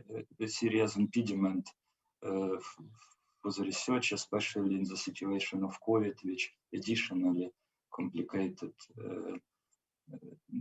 already difficult situation. When I spoke about the slowness of the Ukrainian historians, I meant not so much the pace of changes, methodological also changes. They were really very quick, especially taking into account the starting condition, which was very complicated after the breakup of the USSR. But I meant rather the integration into the international debates and frameworks, like this example with the International Society for 18th Century Studies, yeah, so, and its congresses. So I think here we are still slow because a lot of very often high quality research is produced in Ukraine, but because it is produced in Ukrainian and it is published mostly in Ukrainian journals and in monographs in Ukrainian, so very few people beyond Ukraine know about this. And here we are really very slow, and we should also correct the situation. And another your point was the first point. I think I missed something. Could you remind? About like these aspects of the 18th century, short, long, or broader, I don't know, various aspects. Yes, yes. So no, when I mentioned this issue in my paper, I tried somehow to relate to the debates about the concept of the 18th century in different Western European and not only European historiographies, yeah, because this is already a long debate. And in this debate, the concept of the 18th century somehow prevailed. Yeah, and now this is more or less dominant concept. And we can say that this is something artificial, and maybe we don't need these debates about the long short 18th century, but it might be important on the one hand if we think about some disciplinary boundaries. Yeah, how can we determine what do we study, for instance, creating society for the 18th century studies, whom we include and whom we exclude. So I think the debate about the boundaries is inevitable here. But on the other hand, it might be important if we try to conceptualize, in our case, the history of Ukrainian 18th century, and to understand when some processes begin and when do they finish. Yeah, and I think here it's also important to think about this. And in my opinion, I'm mostly specialist in the Russian Empire and Ukrainian autonomies in the Russian Empire. So I think that, at least in case of the Ukrainian lands of the Russian Empire, this concept of the 18th century might be useful and helpful in conceptualizing these developments, especially if you think about cultural and intellectual history, so which is still rather understudied fields in Ukrainian historiography. But surely this is a topic for big discussion, which I hope will take place soon. Yeah, thank you, Volodymyr. Okay, thank you, everyone. I think here we stop. But again, I would like to say once more thank you to our wonderful speakers and the audience. And after a short break, I would like to remind you that we have one more round of panels. Yeah, and panel number 1 will continue discussing this topic of the long 18th century, its time frames and just trajectory, etc. So thank you very much. Thank you for being with us. Okay, see you soon.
І якщо немає заперечень, я з приємністю починаю нашу роботу.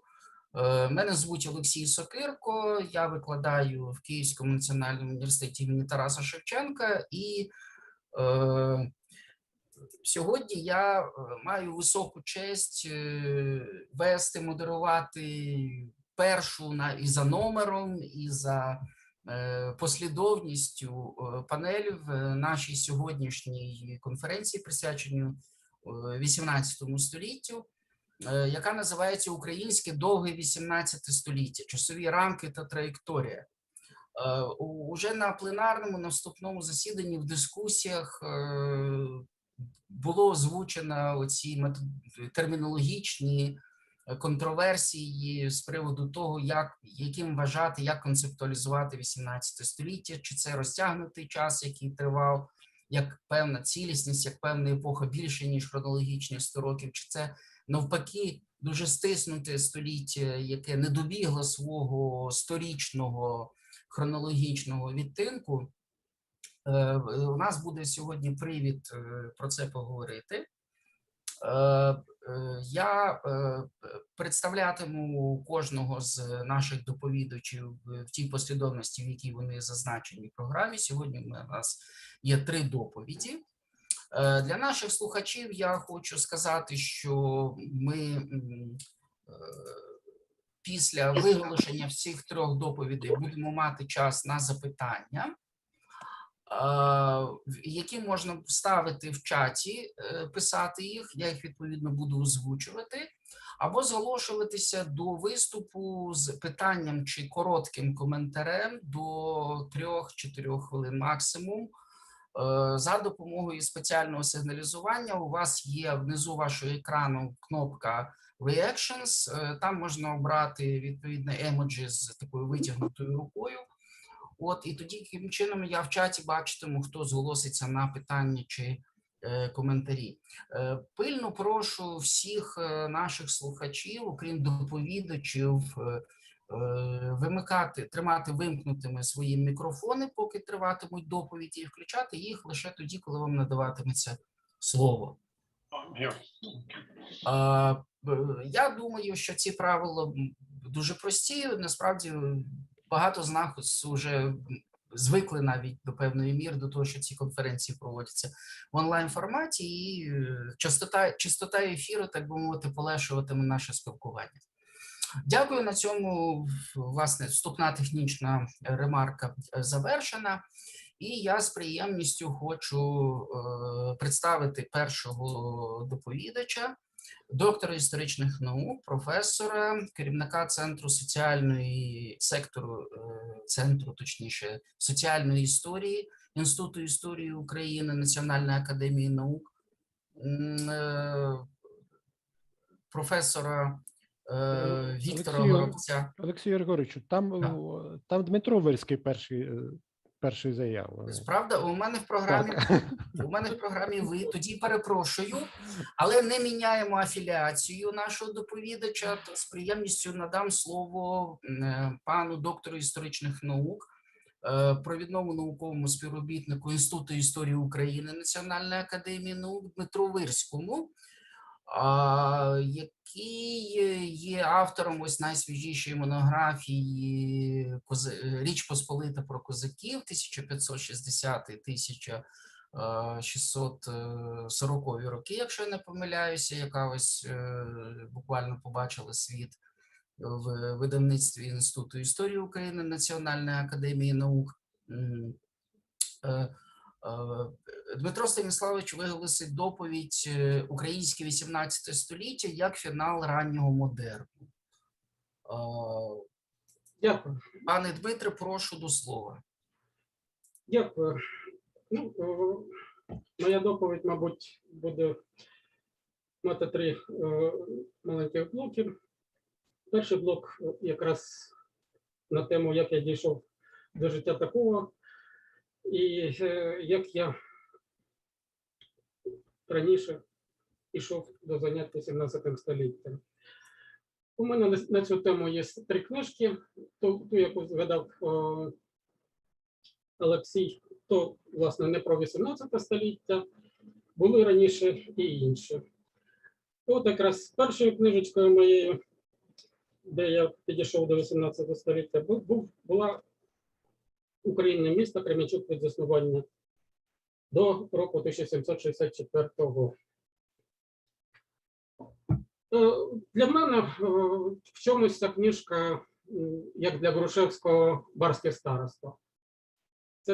Це такий пілотний проєкт Кременчук місто в центрі України, і там справді дуже багато чого українного, того, що з краю і в дуже різних варіантах, і в дуже різних площинах він такий крайній виявлявся.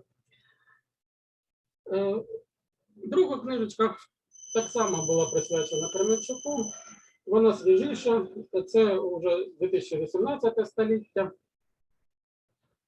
Називалась вона «Новоросія інкогніта. Кременчук від 1764 по 1796 роки.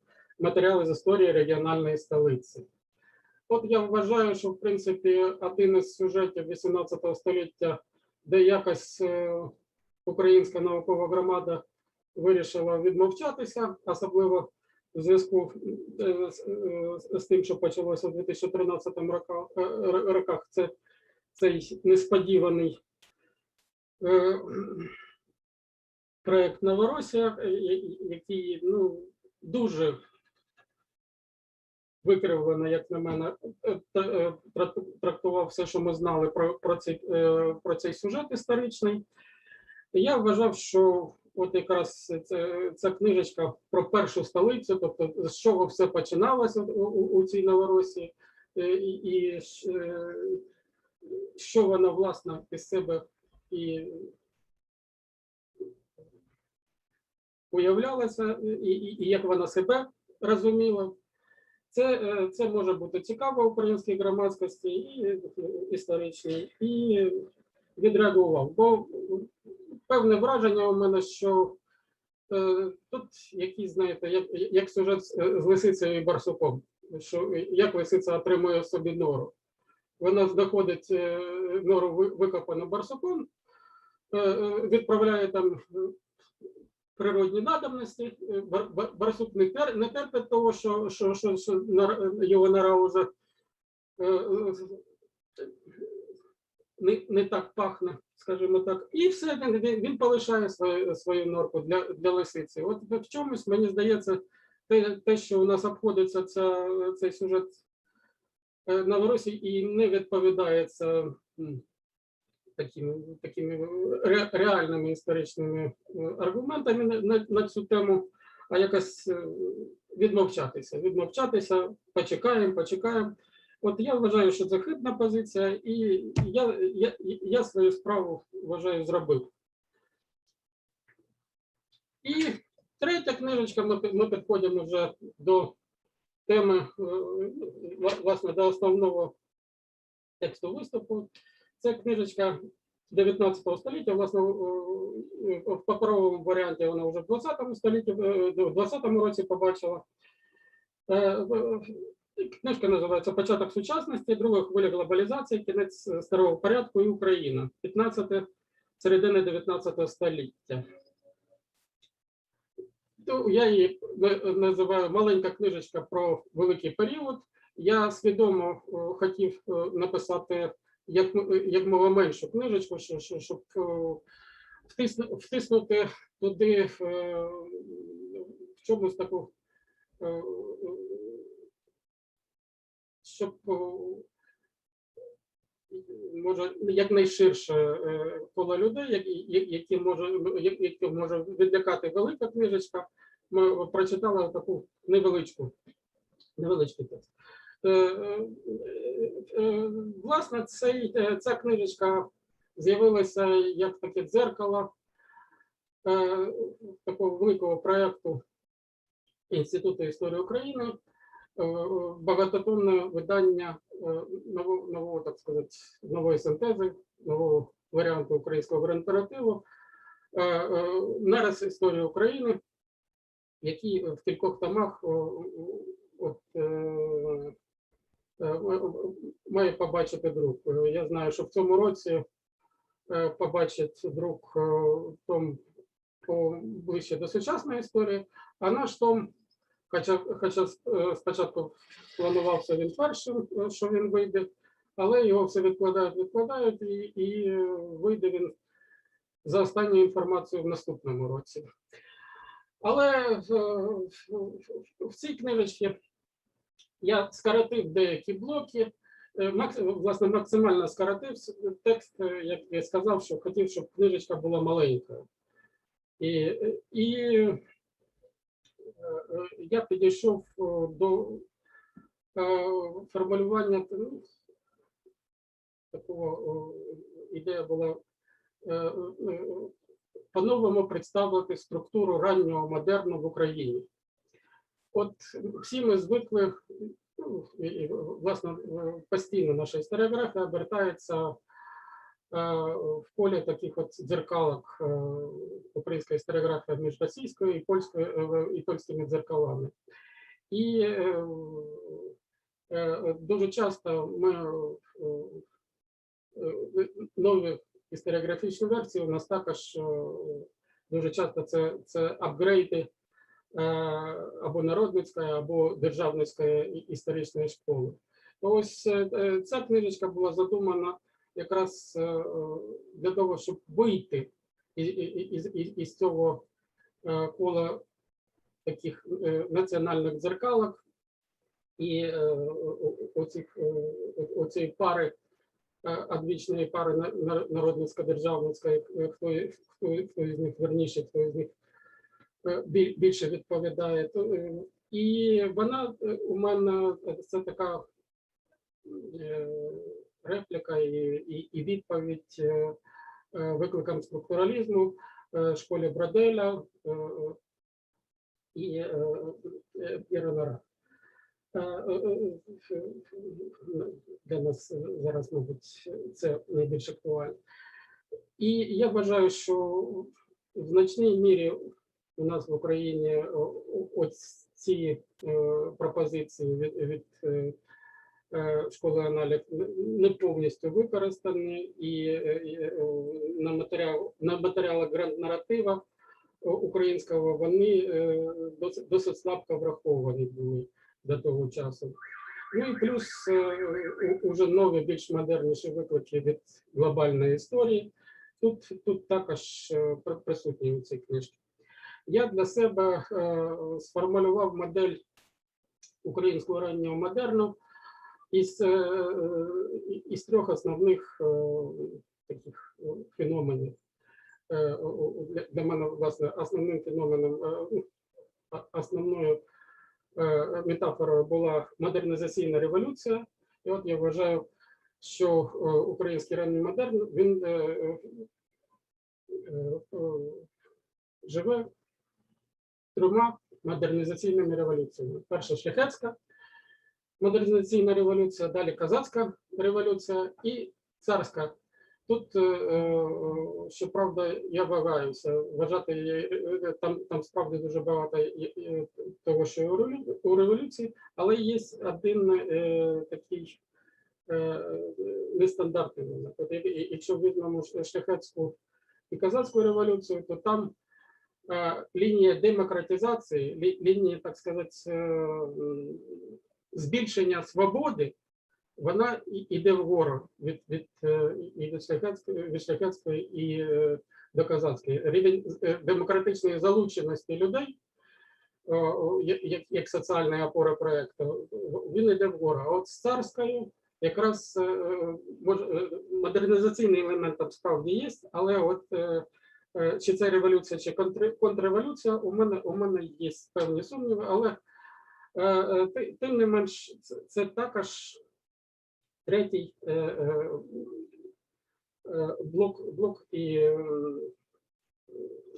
гравець, який формує простір.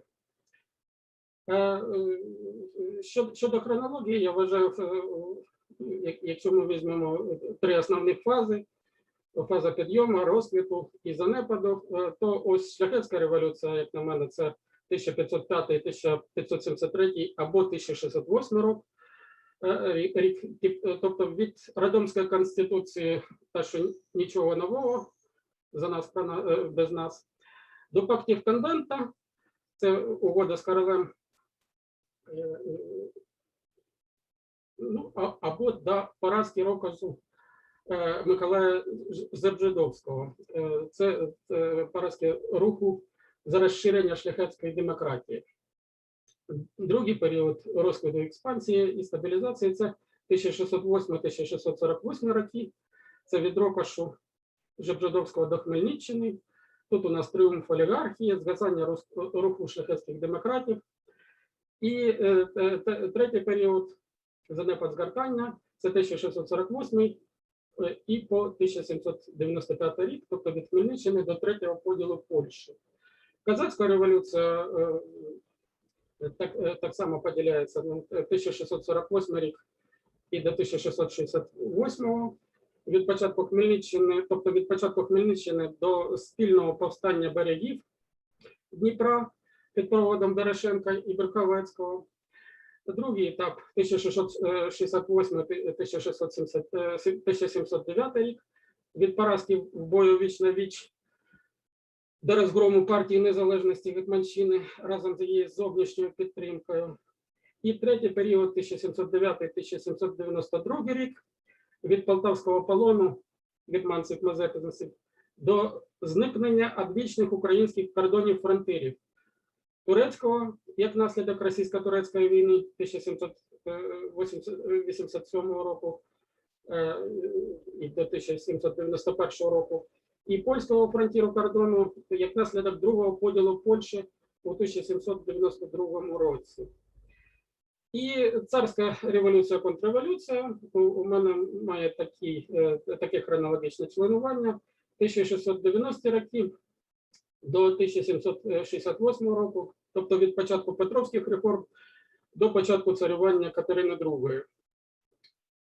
Далі 1768 і до 1825 року, тобто від розпуску комісії з укладання нового уложення до декабристів. Тут у нас поразка курсу на перетворення контрреволюції в революцію. Тобто спроби розширити соціальну базу апертя руху. Отут я вважаю, що якщо і були можливості у царській революції стати саме революцією, тут вони були якраз втрачені. І третій період 1725 рік і до 1756 від початку Миколаївської реакції до поразки у Кримської війни.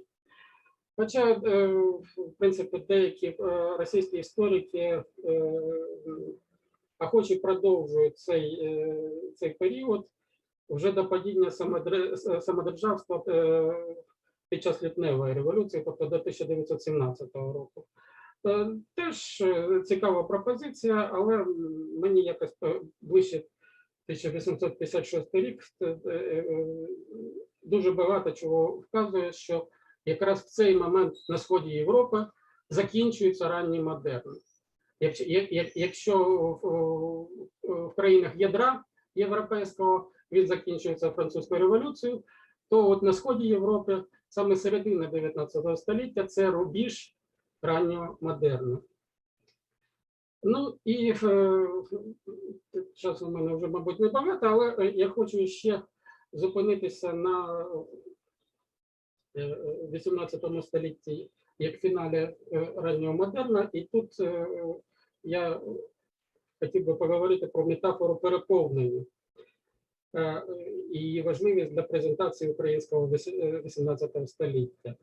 Таке переповнення вже траплялося у 15 столітті під час переходу від раннього модерну, переходу до раннього модерну, від середньовіччя до раннього модерну. І ось трапилося воно і при переході від раннього модерну до модерну під час довгого 18 століття. Зрештою, можна сказати, що і ми сьогодні, у 21 столітті, також живемо у новий час переповнення і переходу кудись від модерну. І в чому суть метафори переповнення? Це якраз, знаєте, змінюється темп історичний. Появляється цей фактор множителя зростання. Можна сказати, що іде розрив з циклом. Нове слово саме 18 століття – це слово прогрес, лінійний прогрес. І ось якраз в 18 столітті дуже багато чого доводиться до краю, до певної, знаєте, досконалості і реального блиску. От Олексій більше, мабуть, пасуватиме це саме в цей момент. Іррегулярна армія поступається, іде на маргінез, і саме регулярна армія починає бути нормою. Бачимо, саме в цей момент Україна стає хліборобською країною і позбувається конкуренції кочового світу. Тобто тут, знаєте, якийсь пролог такої модерної тотальності. Можна сказати, зачищаються альтернативи, а те, що лишається, доводиться до певної грані можливості. Ось саме в цей момент в Україну вертається кріпацтво, 1783 рік. Це теж завдяки саме цьому процесу. Довести до краю, до реального блиску чогось. У мене багато прикладів на цю тему. Я сподіваюся, що після конференції буде видано якесь видання з матеріалами. Там це буде докладніше, а укластися в текст, мабуть, нереально. Якщо треба, я презентацію англомовну зараз можу запустити. Якщо ви знаєте, на цьому дякую за увагу. Спасибі, Дмитро Станіславович. Нам накреслив таку одразу широку методологічну рамку для того, щоб поміркувати над сутністю 18 століття, над його сутнісними процесами і хронологією. Я думаю, що це все ми зможемо говорити в нашій дискусії. Така, ну, сказати, картина а-ля Іммануїл Валерстайн, так, у нас вийшла наразі. І я з приємністю передаю слово доктору історичних наук, професору, керівнику сектору соціальної історії Інституту історії України Національної академії наук України Віктору Горобцю, який виголосить доповідь, яка називається «Модернізація, консервація старовини чи модернізація через консервацію?» Знак запитання.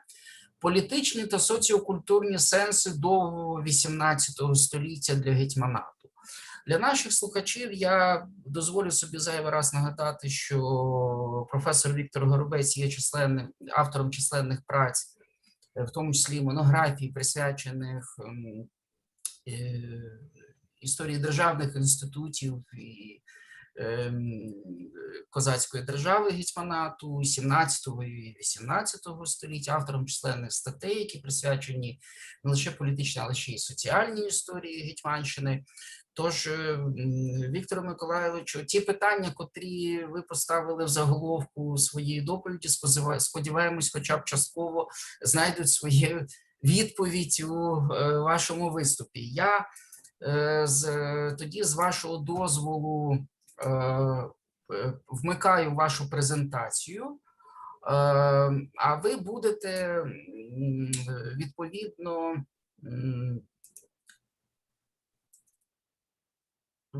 відповідно командувати, значить, як мені її гортати. Скажіть, будь ласка, чи зараз видно екран, яким я поділився?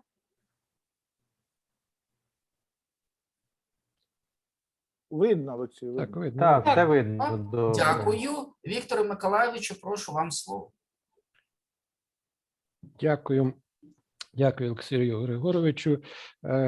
Мушу визнати, що мудрість організаторів конференції не знає меж, і мою доповідь якраз вони поставили після доповіді професора Вирського, котрий вже, власне, змалював таку загальну схему модернізаційних процесів в Україні, і мені залишається лише наповнити ту схему певними такими деталями, мазками, власне, деталізувати один із етапів ним окреслених. Розпочати свою доповідь хотілося, власне, не те, щоб відразу з представлення всіх висновків, але принаймні озвучення контурів такої майстральної сюжетної лінії моїх роздумів. На моє переконання, консистенцією політичних смислів довгого 18 століття на теренах лівобережної України, де, власне, за результатами короткого 17-го і локалізувалась козацька автономія, стало гасло «Вперед у минуле». Гасло, яке мало на меті проведення такої модернізації, яка б передбачала чи то повернення до життя реліктів минулого, чи то надання нового звучання тим з них, які, можливо, зберігалися там за формою, але втратили свої важливі родові ознаки. Якщо спробувати вичленити темпоральне поле для пошуку цих об'єктів реанімації, то цілком може здатися, що це була доба Богдана Хмельницького. Принаймні, ідеологічне обґрунтування доцільності таких змін упродовж цього 18 століття зазвичай відбувалося переважно саме через апелювання до цих часів.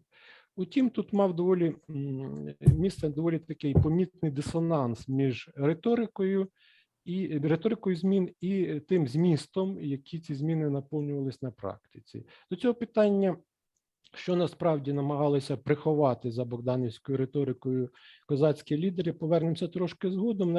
Наразі хочу звернути увагу ще на такий один момент, що козацтво і під час повстань 20-30-х років 17 століття, і, власне, під час козацької революції середини 17 століття практично завжди апелювало до минулого, до нібито існуючих раніше стародавніх прав, вольностей, відновлення яких і воно вимагало актуальною збройною акцією.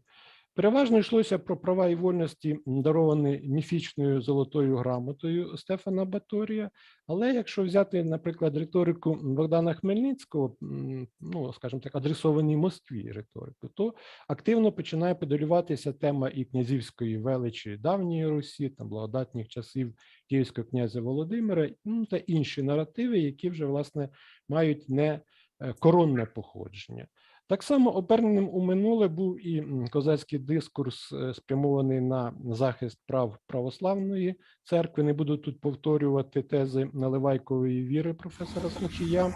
Відзначу лише, що так, звичайно, вже після Могилянську добу з'являються там певні інноваційні такі вимоги, там мається на увазі і надання православним владикам місць у Сенаті, і там ось цікаві освітні ініціативи, але генерально все ж таки йшлося про відновлення того, що було вже раніше. Тобто ми можемо так обережно стверджувати про системну, засадничу консервативність козацької політичної думки як таку, політичної культури як таку. Але при цьому помітно, що в площині реальної політики така показна консервативність, вона відверто дисонувала із практичними діями. Адже переважна більшість тих вимог, які були покликані начебто відродити те, що було насправді, в дійсності вони творили те, що було колись раніше. Насправді, в дійсності, вони творили нові і політичні, і соціальні сенси. Ще одна обставина, яка видається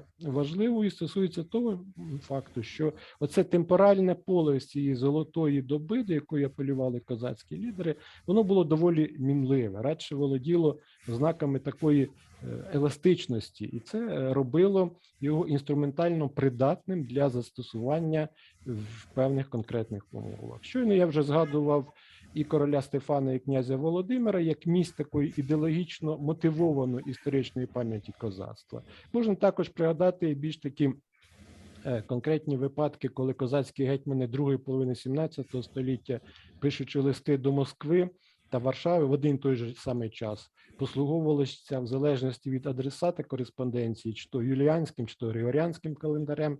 А коли розпочалися активні контакти із Стокгольмом, то одночасно доводилося ще і враховувати ту похибку із календарем протестантським в один день. Так? Такий собі казус архієпископа Лазаря Барановича, який одночасно мав два офіційні підписи – і кириличною, і латинською абеткою. Збереглася ця еластичність і у XVIII столітті, і тут я навіть не беру до уваги, скажімо так, казуси екстремальних 708-709 років, коли логіка, розвиток політичних процесів знову робить актуальним, скажімо, там шведський протестантський календар, а ранг золотої доби, так він непомітно переміщається у славні часи Христини І королеви і Карла X Густава. Мова йде вже про наступні часи, більш мирні, але від цього не менш тривожні і визначальні. Звичайно, у стосунках з Москвою, пізніше з Петербургом, статус такого підґрунтя, а відтак і джерел легітимації козацької автономії, він міцно закріпився за часами Богдана Хмельницького або за легендарними переяславськими статтями Богдана Хмельницького, в які кожна зі сторін вкладала, власне, те, що їй було важливо у даний момент. Отож, скажімо, коли у 722 році гетьман Полуботок намагається відстояти непорушність фінансової системи гетьманату, автономії гетьманату, він активно апелює до часів Хмельницького, саме до часів, бо його опонент Петро І апелював до статей, в яких позиція української сторони з цього питання виглядала відверто програшною. І тут цікаво, що, прагнучи додати такої аргументованості своїм апеляціям, Полуботок наказує розшукати в Стародубському полку сторічного козака, котрий особисто пам'ятав часи Хмельницького і міг підтвердити на розпитах слушність, власне, гетьмана. Ну, дослідники, які працюють з метричними книгами, очевидно, знають, що темпоральній достовірності віку у 100 літ, ну, не варто надто вірити. Це був радше символ, аніж чітко визначений календарний показник. Але суть не в цьому. Важливим є те, що вже за якихось 10 років, середині 730-х років, після пережитого Україною того шоку уніфікаційних реформ Малоросійської колегії, козацька старшина, коли відстоює перед імперською владою межі автономії, апелює вже навіть не до доби Богдана Хмельницького, а до часів Скоропадського, як певного такого еталону золотого віку у дотриманні автономії, зокрема щодо засад вільної елекції старшини. Ведучи ж мову про ідеологічний консерватизм старшини у довгому XVIII столітті, маємо визнати, що він формувався, а точніше сказати, зміцнювався під впливом цілком очевидних об'єктивних обставин. Значною мірою утверджувався під впливом того травматичного досвіду проживання реформ Петра І, або навіть і не проживання, а навіть формування певних негативних очікувань від тих реформ, які ще навіть і не почалися. Як приклад можемо згадати, скажімо, як реформи місцевого управління або військова реформа Петра І на початку XVIII століття породили на українському ґрунті такі серйозні тривоги щодо там скасування виборності козацької старшини, впровадження рекрутської повинності, відповідно, скажімо так, втрати старшиною свого соціально привілейованого становища. Да? І в цьому контексті вельми показовою є реакція гетьмана Мазепи. Маю на увазі навіть не його перехід до табору Карла XII, який, безперечно, був заходом реактивним, ходом у відповідь на реформу Петра, а більш такий конкретний казус, пов'язаний із військовою реформою, яку гетьман задумував з перших років свого перебування на гетьманстві. В сучасній історіографії ці сюжети досить таки добре описані нашим модератором Олексієм Сокирком, тому я лише в загальних рисах нагадаю, що в основі реформи було покладено принцип, скажімо так, створення боєздатного найманого війська, здатного бути ефективною підпорою для гетьмана. Конкретні кроки Мазепи в цьому напрямку верифікуються вже з 1688 року, коли гетьман добився відновлення оренди, а також інші кроки, наприклад, там, збільшення кількості охотницьких військ. Утім, коли на відомій військовій раді в жовтні 1707 року вже від уряду Петра І поступає наказ про створення козацьких компаній, що, власне, цілком корелювалося із задумом Мазепи, гетьман всіляко гальмує цей процес, бо, власне, усвідомлює, що запропонована російською владою модернізація, вона створить соціальну напругу, вона позбавить гетьмана традиційної соціальної опори і в кінцевому результаті вона зруйнує автономні права гетьманату. Звичайно, було б помилковим вважати, що навіть такий травматичний досвід, він формував ситуацію, за якою всі очільники козацької автономії були переконаними противниками будь-яких змін.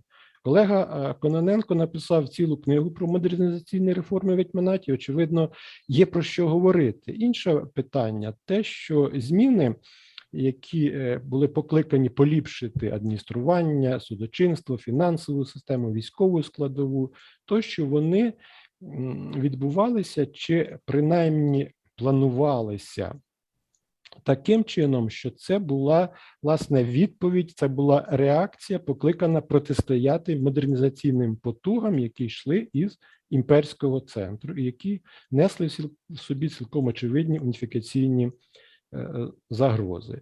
Риторика козацьких реформаторів, як уже я зауважував перед цим, вона звично апелювала до часів Богдана Хмельницького. Але чи синхронізувався зміст пропонованих змін з тим станом справ, що, власне, мав місце, спостерігався в часи Богдана Хмельницького? Насправді, за моїми спостереженнями, в переважній більшості для наслідування слугували все ж таки артефакти колись спільного соціокультурного минулого польсько-литовської держави. Якось відомий польський дослідник, класик доби ПНР, ПРЛ, як кажуть в Польщі, Владислав Сєрчик, одну з своїх німецькомовних статей промовисто назвав «Рецепція польської конституційної моделі в Запоріжжі, зразок для наслідування чи карикатура». І в цій карикатурі ми, очевидно, відчуваємо вже ставлення автора. Але якщо ми мову вести, і це, власне, не лише ставлення одного Сєрчика, це, власне, ставлення, яке переважно панувало і панує в погляді на козацьку державність і в польській літературі, і в українській літературі. Утім, насправді, якщо вести мову не про Запорозьку Січ, а про гетьманат, то рецепція річпосполицького досвіду, вона простежується доволі виразно. І в царині політичної культури, і публічно-правових відносин, судочинства, соціального облаштування автономії. Ну, візьмемо, наприклад, чи не більш концептуально довершений в історії гетьманату модернізаційний проект «Пакти і Конституція 710 року». Я саме таким чином його розцінюю, бо, власне, проект був покликаний гармонізувати соціальні, політичні, економічні відносини України, відштовхуючись від тих конкретних проблем, які дали про себе знати в попередні, ну, переважно це вже в мазепінські часи. Так ось цей проект, на мою думку, був прямою аналогією практик Речі Посполитої. Причому, вочевидь, не тільки і не стільки аналогією пактів конвентів, скільки Генрихових артикулів. Тут я цілком солідаризуюся з думкою Анджея Сулейми-Камінського з цього приводу, який розглядав Конституцію саме під таким кутом зору. В царині соціальних відносин, визнаючи кардинальні зміни, які спричинилися козацькою революцією, маємо визнати, що в часи стабілізації багато чого повертається, можливо, трохи в зміненому вигляді, але в тій формі, в тій структурі, як це було за часів Речі Посполитої. Тут є структура малих соціальних, соціопрофесійних груп, тут є ті ж самі стрільці, бобровни, кармашки, пищалки, дворяни тощо, їхні базові привілеї, обов'язки, вони, власне, залишаються сталими впродовж багатьох десятиліть, і таке враження, що, власне, вони не дуже змінилися із часів Речі Посполитої. Не менш промовистою є практика запозичення козацьким панством у свого шляхетського попередника і моделі патроніально-клієнтарних зв'язків. Коли ми порівняємо магнатські двори в Речі Посполитої з гетьманським двором або з дворами впливових полковників гетьманату, також легко верифікується подібність і в організації функціонування двору, і службової структури дворової служби, і соціального складу дворні. Цікавим нюансом, який відтіняє цю масштабність присутності Речі Посполитського спадку в козацькій державі, є, очевидь, і згадка про активне функціонування польської мови при дворі гетьмана Мазепи. Тут я, знову ж таки, відсилаю до праць колеги Андрія Бовгирі. Однак найбільш показовим у сенсі використання річпосполитського досвіду, на моє переконання, є все ж таки спроби реформування судочинства, до яких у XVIII столітті вдавалися не те, що практично, а абсолютно всі гетьманські уряди, від Скоропадського і до Розумовського. І проби тих реформ судочинства, вони, власне, засвідчують прагнення повернути в українські суди елементи правової культури, які були сформовані під впливом литовських статутів, Магдебурзького права, там, інших кодексів німецького права. І вже як абсолютно таке символічне занурення в річпосполитські часи, річпосполитський світ 200-літньої давнини можна класифікувати проекти судової реформи гетьмана Розумовського 760-х років, що була прямим наслідуванням реформ Зигмунда II Августа, реалізованих 560-ті роки у Великому князівстві Литовському. На завершення своєї доповіді хочу наголосити на тому, що політичний сенс модернізації навпаки, він очевидний. Через таке консервативне оновлення берегти українську автономію від модернізації, ініційовану імперським центром. Адже кінцева мета імперської модернізації полягала в уніфікації державних порядків гетьманату до загальноімперських. І це таїло в собі загрозу для української автономії.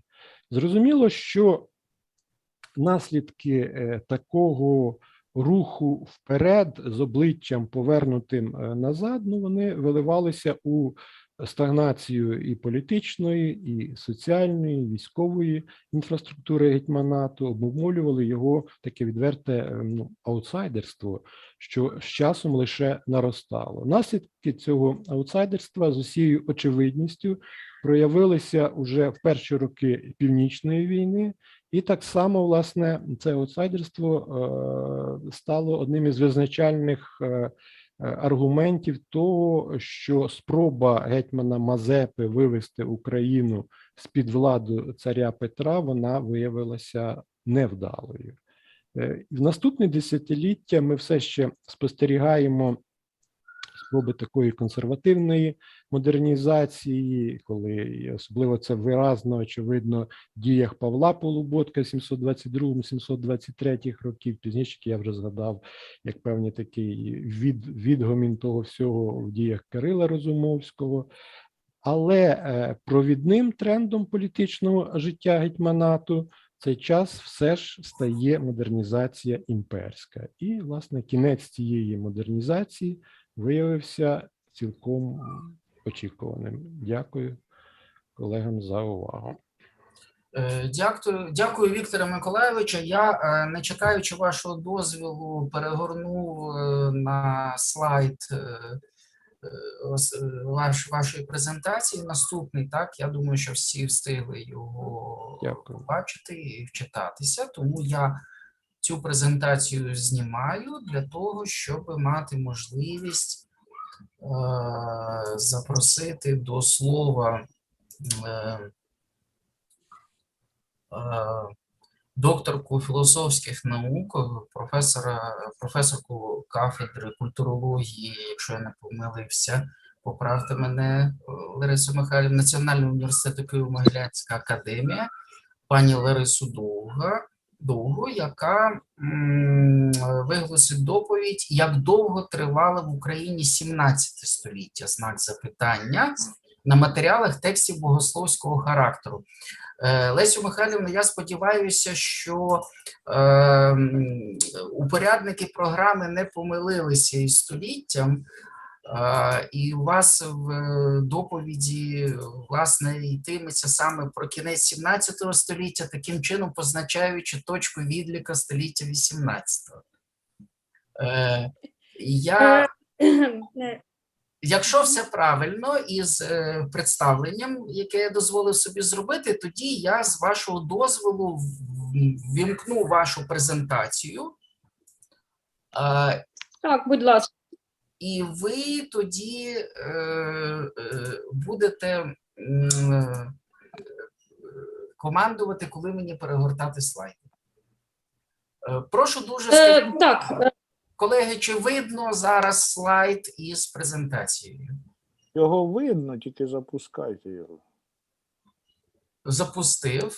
Ні. Отам. Зараз має з'явитися. Його видно. Його видно, йдеться про те, що F5 нажати треба. Здається, щоб оці збоку зникли. Щоб прибрати, щоб він запустив. Або там внизу є... Це не завжди вдається, колеги. Я просто переберу бокову рамку без F5, бо з F5 потім дуже часом не можна вийти в зумі. То зараз видно, так, в достатньо доброму масштабі, так? Так, так. Прошу, дякую, Леся Михайлівна, вам слово. Доброго дня ще раз, шановні колеги. І так, я сьогодні буду говорити про 17 століття. Більш того, признаюся чесно, що років 20 тому, коли я була учасницею цього семінару молодих тоді ще дослідників 18 століття у Парижі, в Севрі, то тема моєї доповіді там звучала приблизно так: чому в Україні не прижилося просвітництво. Чи, власне, тоді я вважала, що наше 17 століття, воно тривало десь приблизно до середини 18-го, після чого, значить, починається преромантизм, і 18 століття, власне, для мене стискалося тоді в дуже короткий час. Натомість, власне, 20 років досліджень щось трохи змінили в моїх поглядах. Я перепрошую, чи чути? Бо мені чути якийсь сильний шум. Чути? Зараз я... Ні, це хтось маю можливість проконтролювати мікрофони через те, що у мене на екрані запущена презентація. Я, на жаль, не зможу... А ви свій мікрофон виключили? Свій зараз виключу. Дякую. Значить, і за ці 20 років у мене трошки змінилося погляди на те, яким було це 17 і 18 століття. Завдяки такій програмі, започаткованій Краківським університетом, в яку, значить, маю щастя і честь теж в якій брати участь, і яка присвячена дослідженню творчості Яворського, оці мої переконання про довге 17 століття врешті виявилися перекресленими вщент. І так, для мене є питання про те, як довго тривало в Україні 17 століття. І я не виходжу з історичних фактів, я не виходжу з якихось порівнянь окремих артефактів між собою. Я точно не є прихильниця того, щоб сказати, що в кінці 17 століття починається наше просвітництво. І досі дуже сумніваюся в тому, якщо воно і було в 18 столітті українське, то яким воно було. Тобто, але я просто на текстах виявила певні дуже серйозні зміни, які відбуваються в дискурсі наших релігійних мислителів. Ось в кінці 80-х, на початку 90-х років 17 століття. І зараз вам скажу про це декілька слів. Прошу другий слайдик. У дослідженнях, присвячених українській культурі доби барокко, прийнято розглядати проповіді і богословські тексти, які вийшли з-під пера професорів і випускників Києво-Могилянської академії, як явище достатньо монолітне, таке, можливо, навіть трохи одноманітне. І в межах цього явища просто виділяється два стилістичні струмені. Один – це тексти східно-християнської так званої традиції або візантійської, і власне до цього напрямку відносять тільки одного мислителя Барановича, і тексти, які начебто орієнтовані більше на західну риторичну і богословську школу, і, ну, як мінімум, до цього напрямку відносяться Калятовський і Радивиловський. Я не беру ранішого часу, бо врешті хочу більш бути зорієнтована на кінці 17 століття. Ця концепція, на мій погляд, давно потребує перегляду, і навіть не тільки на мій, бо дискусія з цього приводу була розпочата в 2016 році літературознавцями, філологами, але вона не отримала належного продовження. Там матеріали дискусії були один раз опубліковані на Медієвісті, і врешті якось вона так згасла. А згасла, я думаю, тому що, і прошу третій слайдик, згасла, я думаю, ця дискусія, тому що навіть в межах ось того невдоволення філологів і культурологів визначеннями, які я навела, мова йшла все-таки в дискусії про формальні дуже речі, про формальні характеристики українських барокових. Я знову щось чую дуже постороннє.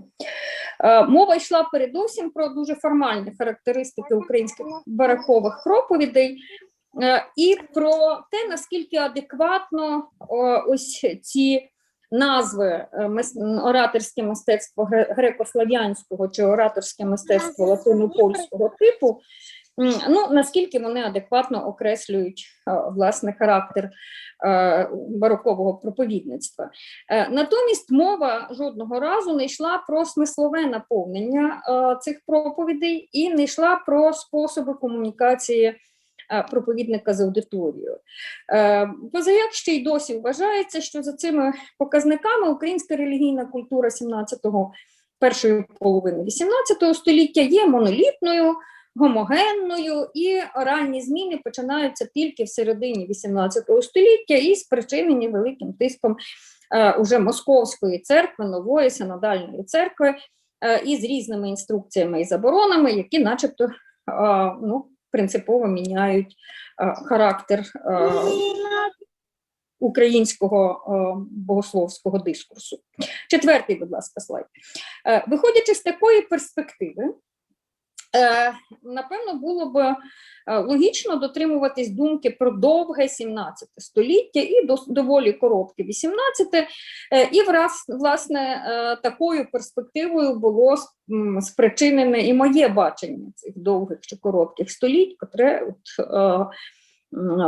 я сповідувала абсолютно чесно і ще, мабуть, зовсім донедавна.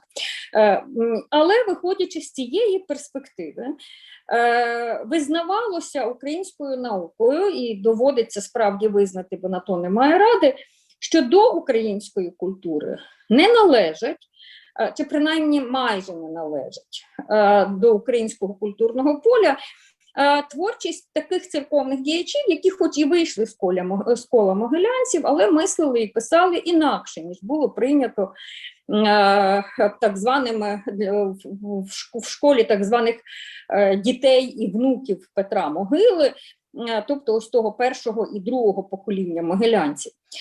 І до тих, хто залишився поза таким, чи був штучно виведений за поле українського культурного простору, і мушу звернути увагу, що виведений не якимись іноземними, значить, заангажованими дослідниками, а саме українськими дослідниками, які віддали так російським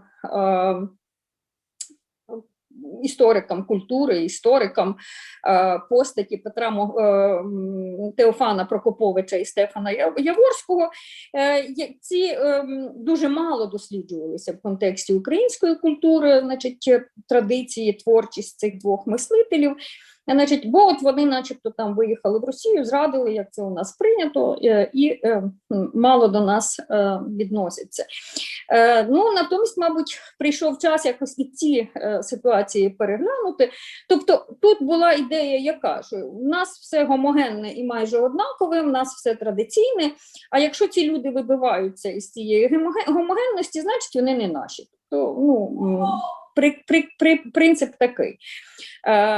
Я спробувала ось зараз подивитись на ці речі інакше, значить, з такої точки зору, що може ці люди все-таки, значить, ці мислителі наші, тільки щось у нашій культурі в цей час помінялося.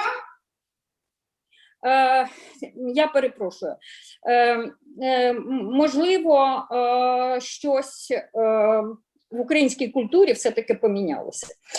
Прошу 5-й слайд.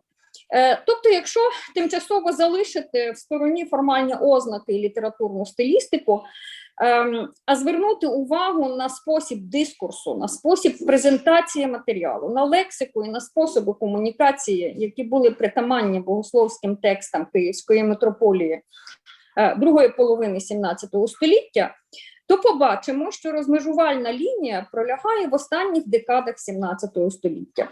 Відтак, швидше саме його в контексті української релігійної культури можна назвати коротким, тобто 17. Прошу 6-й слайд. Очевидно, ця доповідь не дає змоги мені в обмеженому часі звернутися до усіх аспектів вказаних змін, тому зверну увагу тільки на те, що мені здається найбільш симптоматичним і що, чесно признаюся, коли, значить, я це виявила, мене здивувало найбільше. А це спосіб комунікації проповідника з своєю аудиторією. 7-й слайд, будь ласка. Уважне прочитання проповідей Лазаря Барановича показує, що він загалом не ставить за мету і не намагається встановити комунікацію з аудиторією. Він не повчає, а розкриває слушателю возлюбленому, як він звертається до свого реципієнта, глибину сакрального тексту. Його проповіді цілком апологетичні. Опираючись на тексти Святого Письма і отців церкви, Баранович намагається тлумачити значення євангельських фраз, тобто зачал, з яких починаються проповіді, уникаючи спрощень, уникаючи аналогій з природніми явищами або відсилань до реалій щоденного життя. Ба більше в його проповідях немає, принаймні на один великий том, де я це дослідила дуже докладно, немає жодної згадки про філософів чи філософію, що абсолютно було, значить, нормальним, прийнятим у, наприклад, Петра Могили, Галятовського чи Радивиловського. Баранович не пропонує слухачам поміркувати, він не пропонує слухачам, значить, над чимось розважати, тим більше він не допускає, що вони в чомусь сумніваються з того, що він каже. Він не пропонує їм задуматися над слушністю того, що говориться в проповіді. Бо врешті, з його точки зору, хіба можна сумніватися в слушності сакрального або, значить, раціонально пробувати це сакральне осмислювати. Тобто, вочевидь, Баранович належить до певної такої містичної школи богословствування, проповідування. Прошу 8-й слайдик.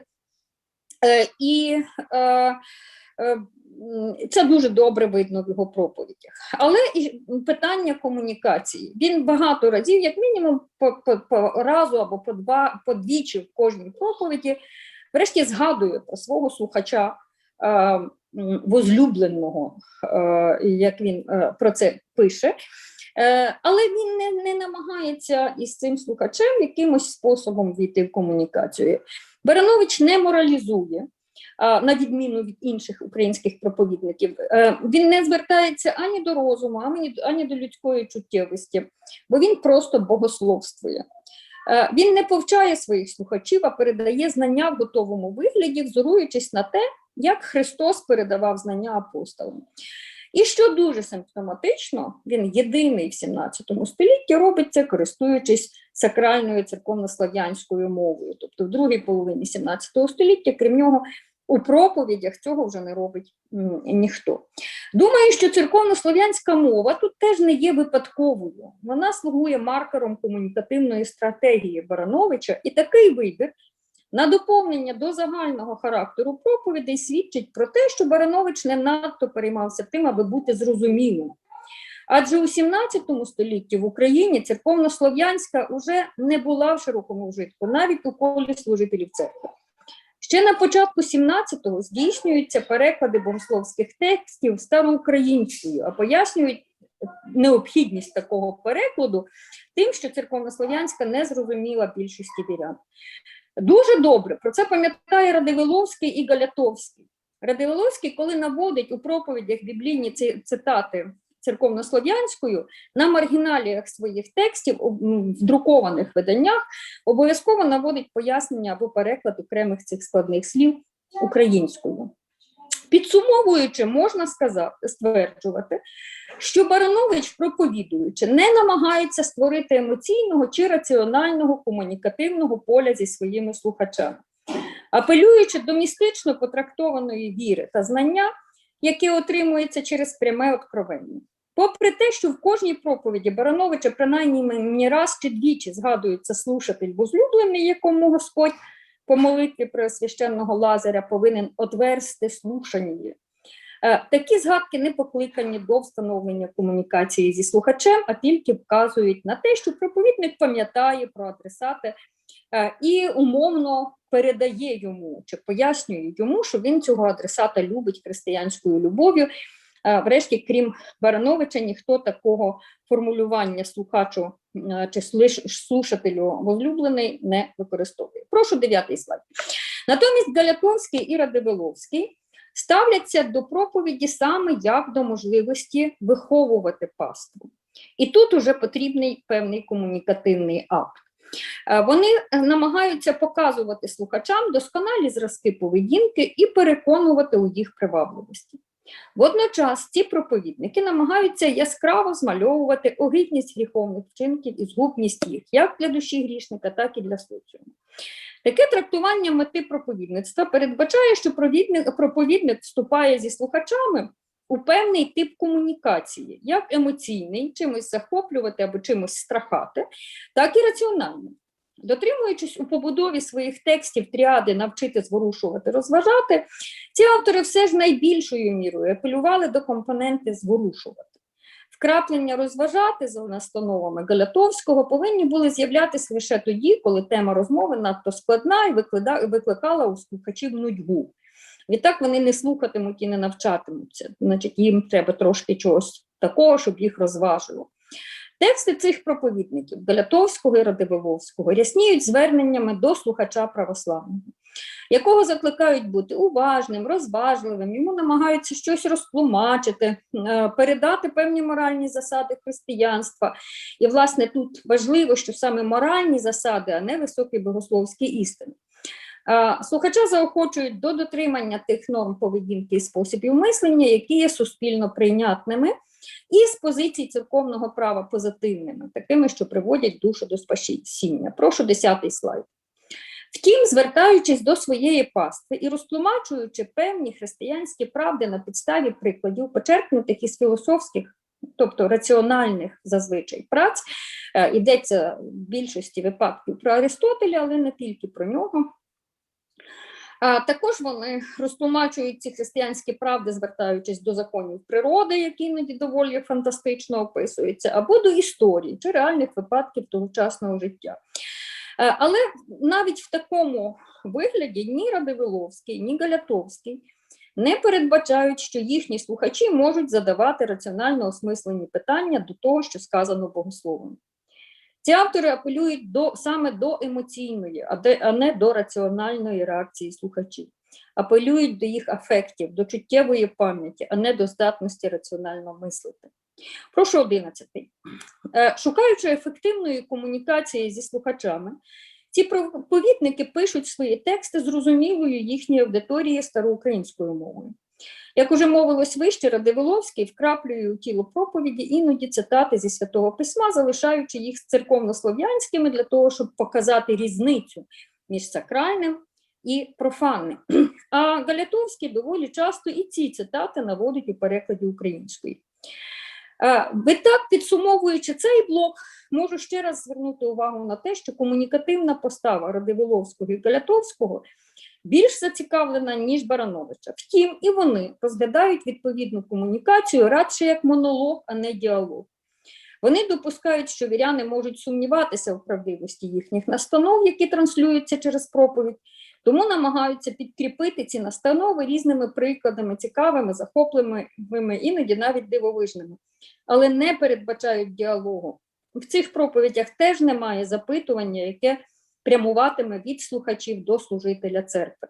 Тобто в цьому відношенні, якими б не були кардинально різними стилістично проповіді Барановича і Галятовського-Радивиловського, вони все ж таки між собою близькі. Так? В комунікативному просторі немає зворотнього зв'язку, не передбачається зворотнього зв'язку від аудиторії до проповідника. І цілком інакше виглядає ситуація у проповідях, написаних, прошу 12-й слайд, написаних Варламом Ясинським та Стефаном Яворським в київський період діяльності Яворського.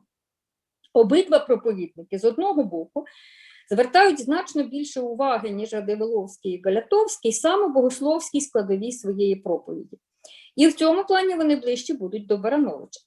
З іншого боку, зберігають моралізаторську складову, постійно тримаючи в полі зору момент комунікації з аудиторією. Прошу 13-й слайд. Втім, ця комунікація у них набирає швидше раціонального, ніж емоційного характеру. І, власне, тут хочу підкреслити, що ми вперше бачимо цей раціональний тип комунікації. Мені здається, що взагалі не тільки в проповідях, а взагалом, як це той час, коли в літературних текстах українських ми вперше зустрічаємося з цим раціональним типом осмислення подій і типом комунікації. У ранніх проповідях Яворського фіксується пряме заохочення пастви до раціонального дискурсу. Наприклад, Яворський вкраплює такі фрази на кшталт: якщо б хтось із вас у цьому сумнівався, то можемо пояснити у такий чи такий спосіб. Або, наприклад, Яворський говорить про те, що слухачі повинні вопрошати і запитувати про те, значить, що би мало бути там краще або гірше. Або, наприклад, він може сказати про те, що він зовсім не сумнівається в тому, що його слухачі, тут процитую, «многі суть із моїх слышателей високольотними богомисленістю своєю орлами». І, власне, на відміну від всіх героїв, про котрих говорилося раніше сьогодні, у Яворського вперше постійно, послідовно і дуже осмислено присутня апеляція до раціонального дискурсу. Дуже важливо, що це проповіді київського періоду.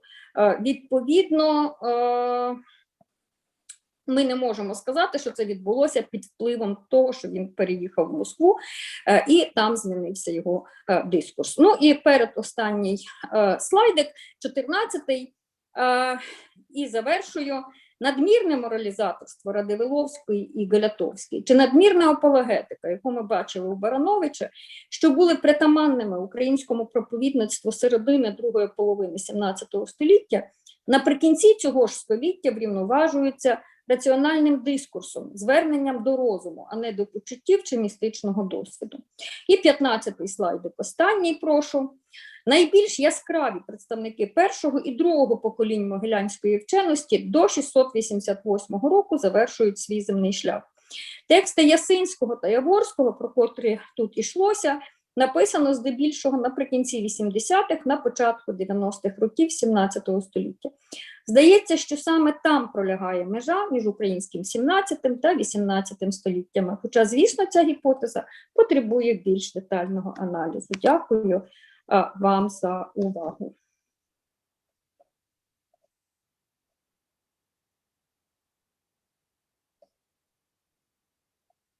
Мікрофон, Олексій Григорович. Олексій Григорович, мікрофон. Ти ж виключив.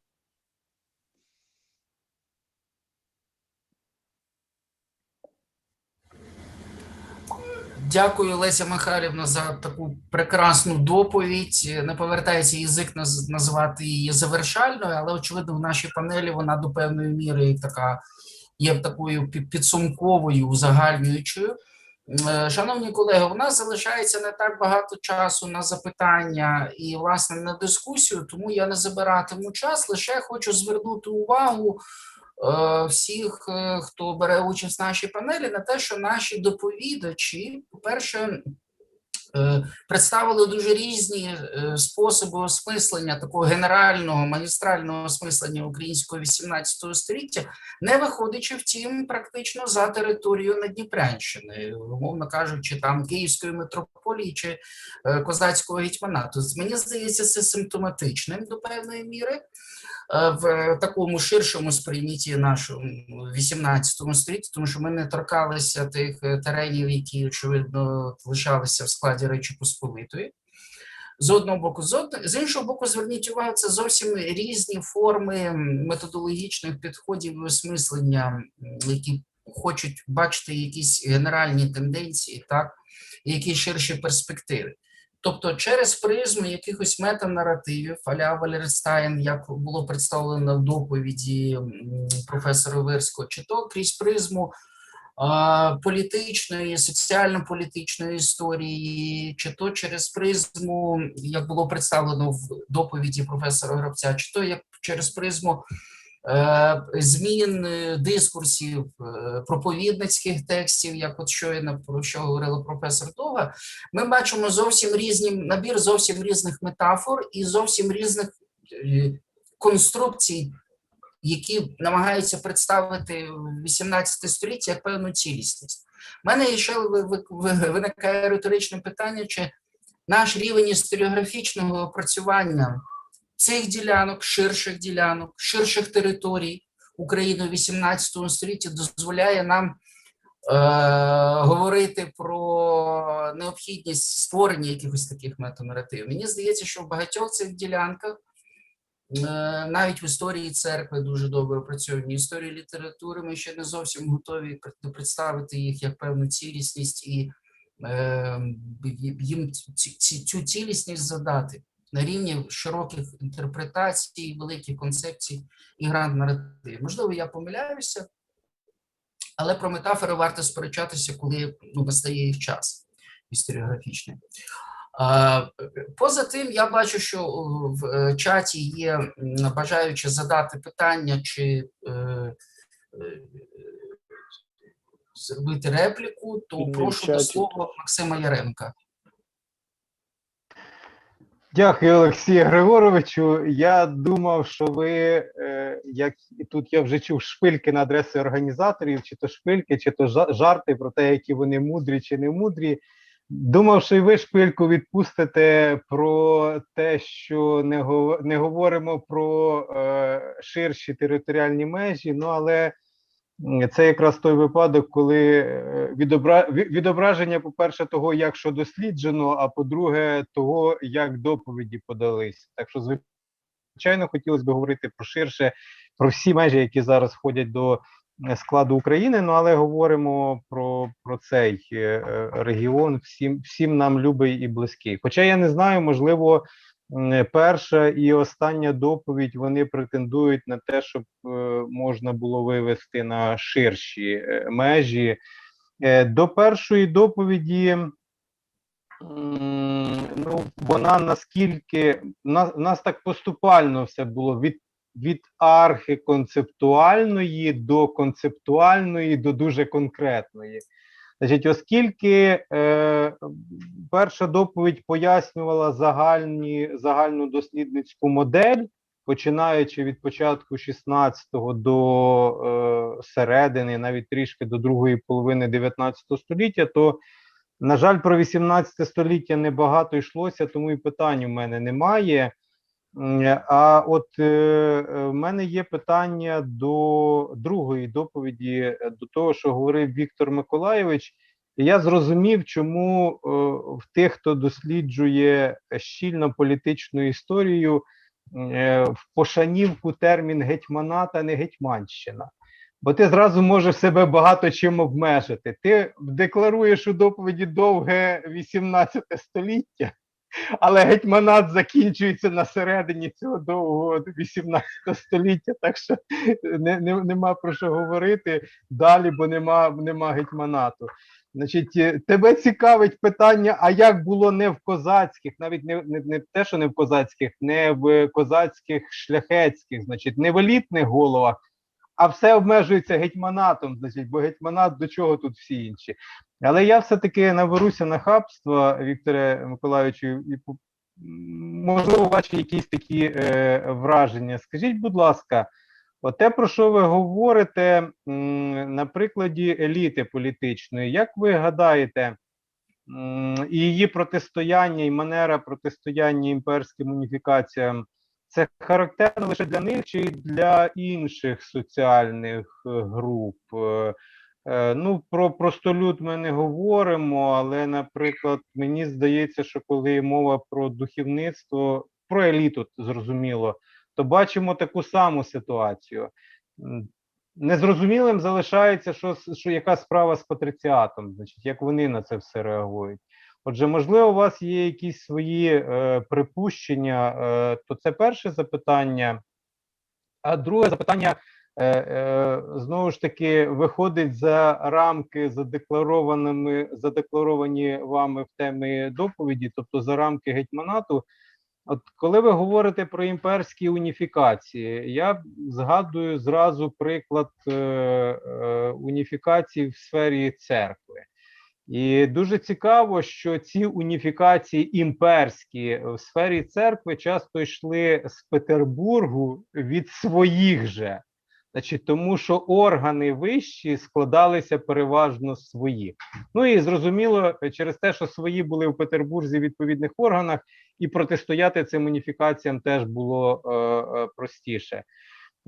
Як міняється ситуація у малоросійському шляхетстві, коли воно масово з'являється в імперській столиці? Це вже, звичайно, виходить за межі гетьманату, але коли там вже є Безбородько і всіх, значить, кого вони перетягують, чи міняється якось оті процеси, про які ви говорите, тому що так чи інак, але ці всі модернізації частково можуть під кінець 18 століття асоціюватися не просто із якимись абстрактними там, значить, імперіями або що, а й зі своїми людьми, які до певної міри імперські структури представляють.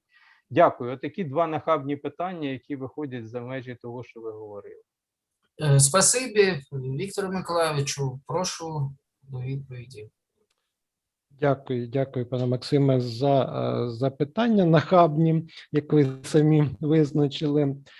Ну, насамперед, очевидно, коли ми говоримо про таку царину, як політична культура, чи способи дискурсу, способи політичного дискурсу, то ми мусимо визнати, що на середині 18 століття гетьманат не закінчується, як казав класик, границі Росії не закінчуються ніде, да? Так і межі гетьманату, вони не закінчуються 18 століттям, принаймні те, про що я говорив, про правову культуру, про намагання зберегти судочинство і функціонування судочинства, воно ще простежується до 830-х років дуже зримо, так, і Литовський статут, і Магдебурзьке право, воно у вжитку, чи є якісь релікти, чи рудименти, чи взагалі, в принципі. Так що тут ми не можемо казати, що закінчується маніфестом Катерини II, закінчується гетьманат. Очевидно, політична культура продовжує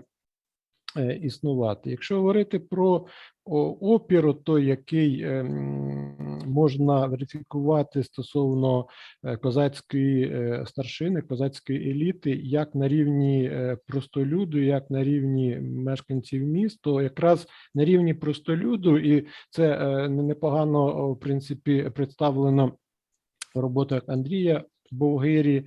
Зараз він підготував книжку, яка має десь ось вийти, так, про проживання того мазепинського досвіду ширшими верствами, то, в принципі, простежується така солідарна оцінка тих подій, які йдуть, власне, ініційовані цією імперською модернізацією. Це, власне, і раніше той же навіть там і Соловйов згадував про казус, такий був те саме Стічинського, який там в 715 році був битий батогами за те, що казав там, що не Мазепа проклятий Іуда, а теперішній гетьман там і діяч є такий, як сотник Невінчаний 709 року, який також, власне, озвучував ось таку фронту по відношенню до Москви. Все. Тобто на рівні таких окремих представників простолюду ми можемо говорити, що це теж мало місця. Хоча з іншого боку,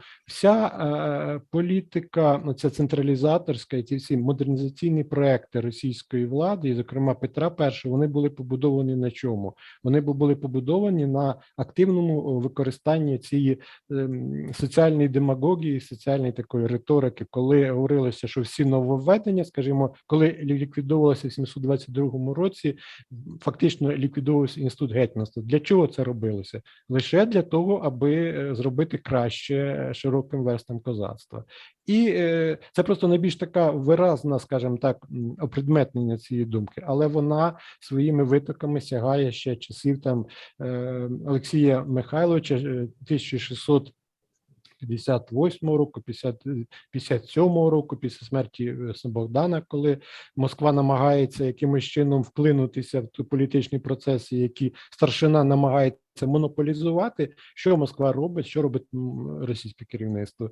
Воно апелює до широких козацьких верств, воно намагається перетворити ті широкі козацькі верстви, якими можна маніпулювати, легше перетворити у певний суб'єкт політичних процесів. Тому тут оце така тенденція, вона доволі виразна, і вона, власне, буде тривати аж, по суті, до Катерини II, бо Катерина II там чітко і ясно вже зробила ставку на козацьку самостаршину. Чому це відбулося? Власне, те, про що ви говорили, тому що на той час в Петербурзі вже дуже було багато, якщо не конкретно козацької старшини, то дітей козацької старшини, тобто люди, які були інтегровані вже в імперську систему, і вже можна було через них впливати на якісь процеси, і вже тоді російська імперська влада бачила в них виразно союзників своєї централізаторської політики, а не опоненти, як це було в часи, скажімо, там Павла Полуботка, або не кажучи вже про якісь інші. Дякую, Вікторе Миколайовичу. Я змушений закликати до лаконічних відповідей і наступних колег, які ставитимуть питання, до так само лаконічних питань. Добре, я тоді одну репліку, і ми, власне, перенесемо дискусію із Максимом на його доповідь, бо його доповідь про шанування Полтавської битви, мені здається, вона дуже цікава, бо, власне, свого досвіду не церковного історика церкви, а історика світського, я розумію, що мова йде не лише про святкування Полтавської битви. В 30-х роках іде активне впровадження святкування там Пруцького походу, який був, знаємо, чим він закінчився, але це ми знаємо, як змінювалися ритуали святкування, коли там сам старшина починає запускати феєрверки, одягається у модні в Петербурзі лосини, і це все, власне, описано у щоденниках і Ханенка, і Марковича. Тому тут цікавий процес, власне, козацької еліти вдалося раніше, скажімо так, прив'язати до імперських якихось великих модернізаційних проєктів. За браком часу я, очевидно, змушений на цьому поставити крапку. Спасибі, Віктору Миколайовичу. Колеги, можливо, ще якісь питання, роздуми? Дякую за рекламу. Дякую. хотів би ще принагідно зауважити, коли от я говорив про метафори, якими ми оперуємо, навіть історикам Гетьманщини треба ще домовитися про терміни. Ми ще до цього не дійшли, і очевидно, це зайвий раз нагадує, що грант-наративи мусять зачекати, поки ми не домовились про термінологію стосовно гетьманату і Гетьманщини. Я думаю, що оскільки тут є з нашого, як це Володимир Леонтьович, це так звучало солідно, керуючі органи, чи як він казав, поки тут є частина керуючих органів, їм можна дати завдання не чекати другого конгресу, а організувати десь в ближчій перспективі таку дискусію. Дискусію про Гетьманщину чи гетьманат. Про терміни, власне, про терміни. Ну, колись вже була така дискусія, закінчилась нічим. В мене навіть десь і збереглися її фонозаписи. Хто пам'ятає, був власне. Але ж тоді не було ще товариства. Коли товариство з'явилося, то є вже але шанс я пам'ятаю, що я сидів довго, я щось там 2 сторінки розшифрував і потім закинув це діло. Я одну маленьку ремарку щодо того, що говорив Віктор.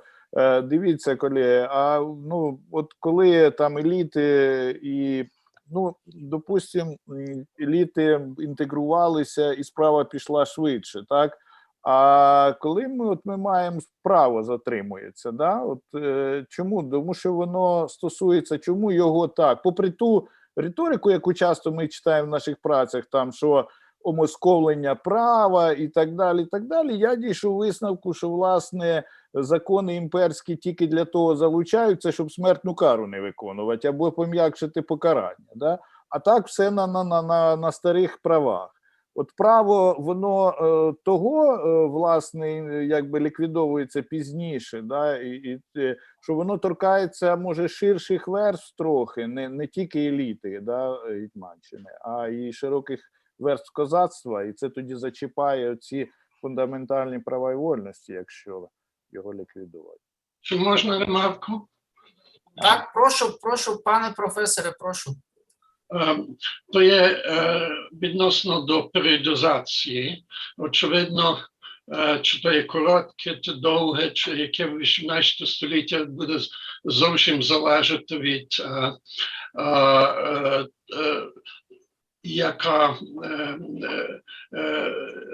який обсяг того є, чи то є з культури, чи то є з історії, чи в які інші ділянки.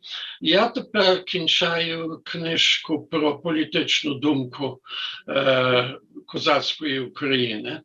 І я маю таку періодизацію не 18 століття, але ранної модерної історії.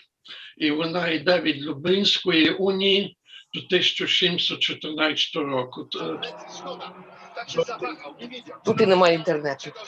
Не знаю, тут це ви, дідуська, не знаю. Пані Валентино, ми теж вболіваємо за збірну Польщі, але виключіть, будь ласка, мікрофон. То перша періодизація йде до 1714 року, де я вважаю, що вже політична думка є досить устійнена, всі елементи є там. А після того, тоді друга періодизація є від менш більше 14 року до 1820 року. І це є проба впровадити різні ті елементи політичної думки в життя і в рамках формування також Російської імперії. То від мене, з моєї думки, то де є 18 століття для мене. В першій половині є частина 18 століття, і туди є друга частина від 1714 року. То якось мені, я не знаю, дуже незручно це виявити в рамках 18 століття. Одна ті рамки, що я маю, є ранна модерна історія. Дякую. Дякую, спасибі, пане професору, дякую професору Когуту. Пані професор Тетяна Литвинова, прошу пані Тетяну Федорівну до слова. Добрий день, шановні колеги, чи вечір, точніше. Щодо визначення довге, коротке століття, 18, 19 і так далі, або 17, мені здається, що все ж таки тут ми не можемо дати якоїсь універсальної моделі, відповіді, адже все залежить від того, що ми досліджуємо. Це інструмент, періодизація – це інструмент, і тому визначення хронології буде того чи іншого століття буде залежати від того, що ми досліджуємо. Якщо ми досліджуємо свідомість, це буде одна хронологія. Якщо ми досліджуємо політичну історію, це може бути інша хронологія і так далі. Але цілком зрозуміло, що така дискусія може бути слушною і може бути плідною. Я просто хочу одне маленьке зауваження відносно того, що говорив пан Юрій. Просто нагадаю, що відносно Гетьманщини колишньої, Гетьманщини, для мене Гетьманщина, не гетьмана. Відносно Гетьманщини колишньої, Литовський статут ліквідовано 1843 року. А чому раніше не було, скажімо, введено щось інше? А тому, що, по-перше, російській державі не було чого запропонувати Гетьманщині. Російське законодавство не кодифіковано, не впорядковано, і тому цілком зрозуміло, що коли це відбулося вже в 830-х роках, на початку 830-х, тоді вже і постало питання, а що робити з законодавством колишньої Гетьманщини, тобто Лівобережної України, Малоросії. І от тоді почалася в цьому ж суспільстві дискусія, що робити з Литовським статутом. І вже дворянство цього регіону дискутує, а що робити? Ліквідувати, відмовитись від нього, або його все ж таки якось залишити, чи модифікувати. Дякую. Як сприймалося в політиці? Спасибі. Ну, справді, бачите, в чому солідарні, очевидно, всі прелегенти і учасники дискусії в тому, що для кожного історичного поверху, для кожної сфери суспільного буття чи індивідуально належить свій хронологічний хронометр. Десь це може бути секундомір, десь це може бути годинник, так, а десь це може бути календар, який міряє взагалі якимись грубшими кавалками часу. Колеги, час роботи нашої панелі взагалі-то добіг кінця ще 5 хвилин тому. Якщо я не помиляюся, але якщо нас організатори не розганяють, і пан Презес Товариства дослідників 18 століття ще з нами, то чи це можемо сприймати як сигнал до того, що ми ще принаймні 5 хвилин можемо поговорити, Юрій Володимирович? Можемо трошки, тим більше Володимир Леонтійович хотів сказати, давайте. Так, просто я дивлюсь на чат, де піднімають руки, і не дивлюсь на екрани, то Володимир Леонтійович, так? Шафар товариства Кілька дослідників. речень, це дуже важливо, мені здається. Ну, передусім, звідки взятий термін про тривале, чи то пак довге 18 століття. Свого часу в 1985 році в Великобританії Джонатан Кларк радше опублікував книжку про англійське суспільство 1688 і 30-ті роки 19 століття. Все зрозуміло щодо, власне, Англії чи Великобританії, тому що 1688 рік – це славна революція, відповідно, в 1837 році починається вікторіанська доба. Відповідно, він зауважив, що саме ці дати – це є дати фундаменту англійського суспільства, і цей період слід досліджувати. Ну і пізніше це було перейнято і перенесено на інші історіографії, які знову ж таки можуть знайти і винайти дати, тому що, ну, знову ж таки, історик дуже любить робити великі хронології. Я зазначу дуже важливий момент, і це пролунало в доповідачів. Вони, я так розумію, по-різному ставляться до початків цього 18 століття і до його закінчення. Мені здається, що це дуже виразно лунає. Це сказала ще свого часу Наталя Миколаївна Яковенко про Річ Посполиту, яка пішла, аби залишитися.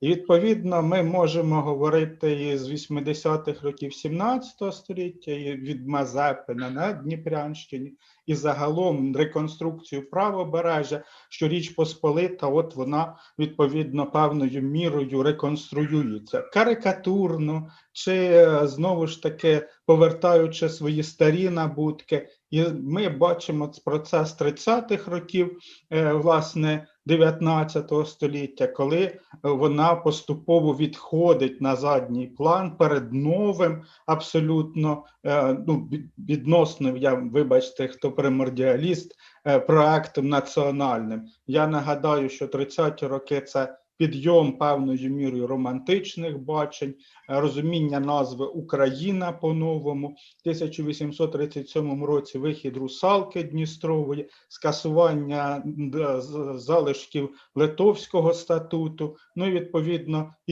інші параметри, які дуже легко підібрати. Київський університет як новий осередок, певною мірою і майбутнього національного руху. Це все дуже виразно постає, і оце, мені здається, буде важливим для розуміння. Тобто перед нами дійсно такий момент пов'язаний із цим відтворенням спадку певною мірою, ну і початками ширшого, значно, як на мене, інтелектуального проекту, який от вкорінюється саме в цей час. Це моя точка зору, тому що будь-які дати, особливо культурних, соціальних процесів, вони будуть дуже розмитими, це зрозуміло, і матимуть тривалі дискусії. Тобто я сподіваюся, я ще про це, може, напишу теж якісь невеликі зауваження. Загалом дуже дякую всім, це моя ремарка. Я волів задати питання, але за браком часу не буду того робити. Дуже дякую.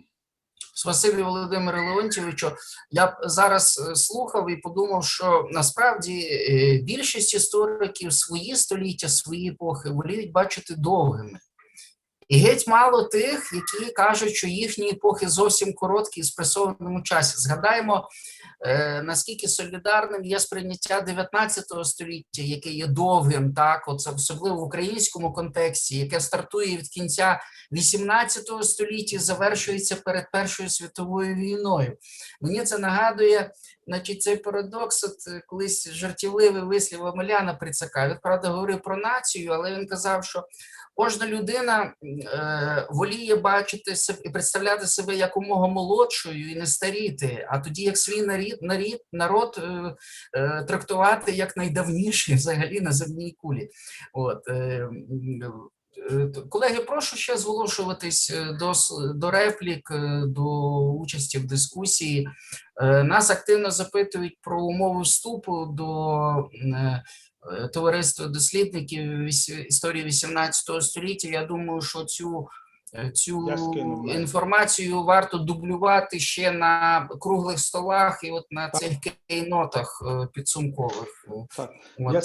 Нас дуже тішить такі інтереси, така підтримка.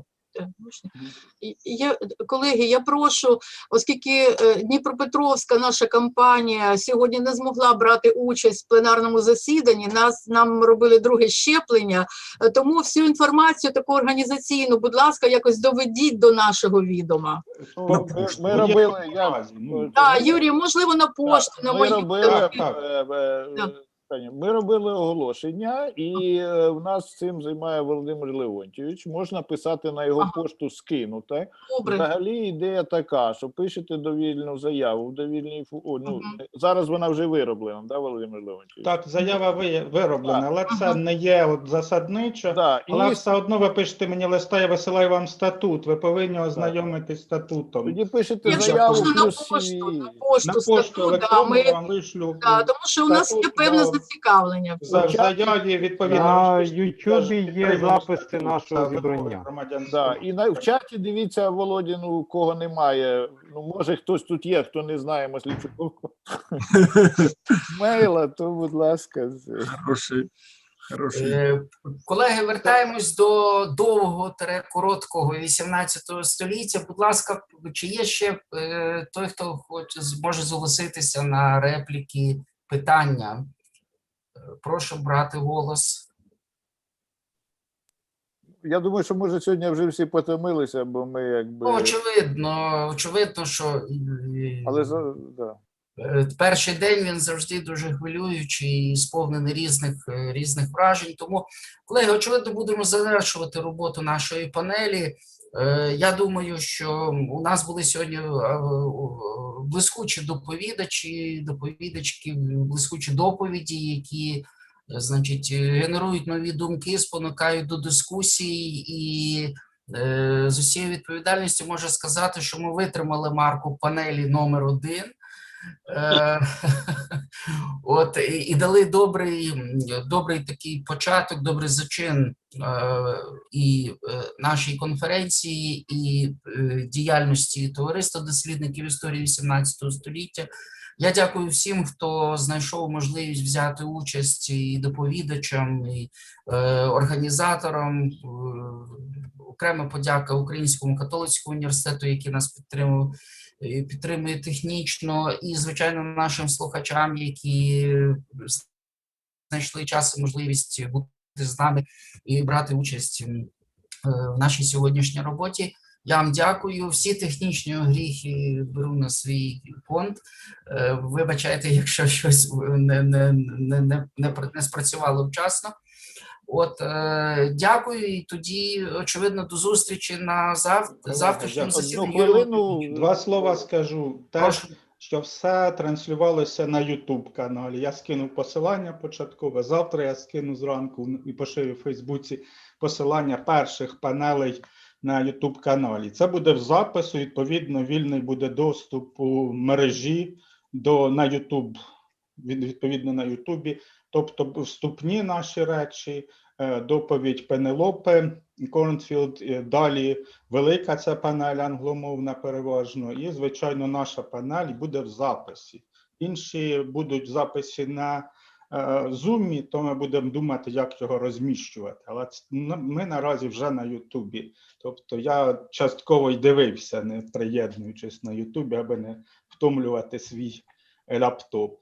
Добре, це основне моє, що є ця річ, і це дуже важливо, бо часто запитують, діліться посиланнями і так далі. YouTube, будь ласка, шукайте і знаходьте. Спасибі. Тоді, колеги, завершуємо і до зустрічі завтра. Завтра дуже насичена програма. Тож бажаю всім бадьорості тіла і духу, і гарних, цікавих доповідей і дискусій. Дякую. Дуже дякую. Все добре. Вечора, до завтра. Щасливо, до побачення.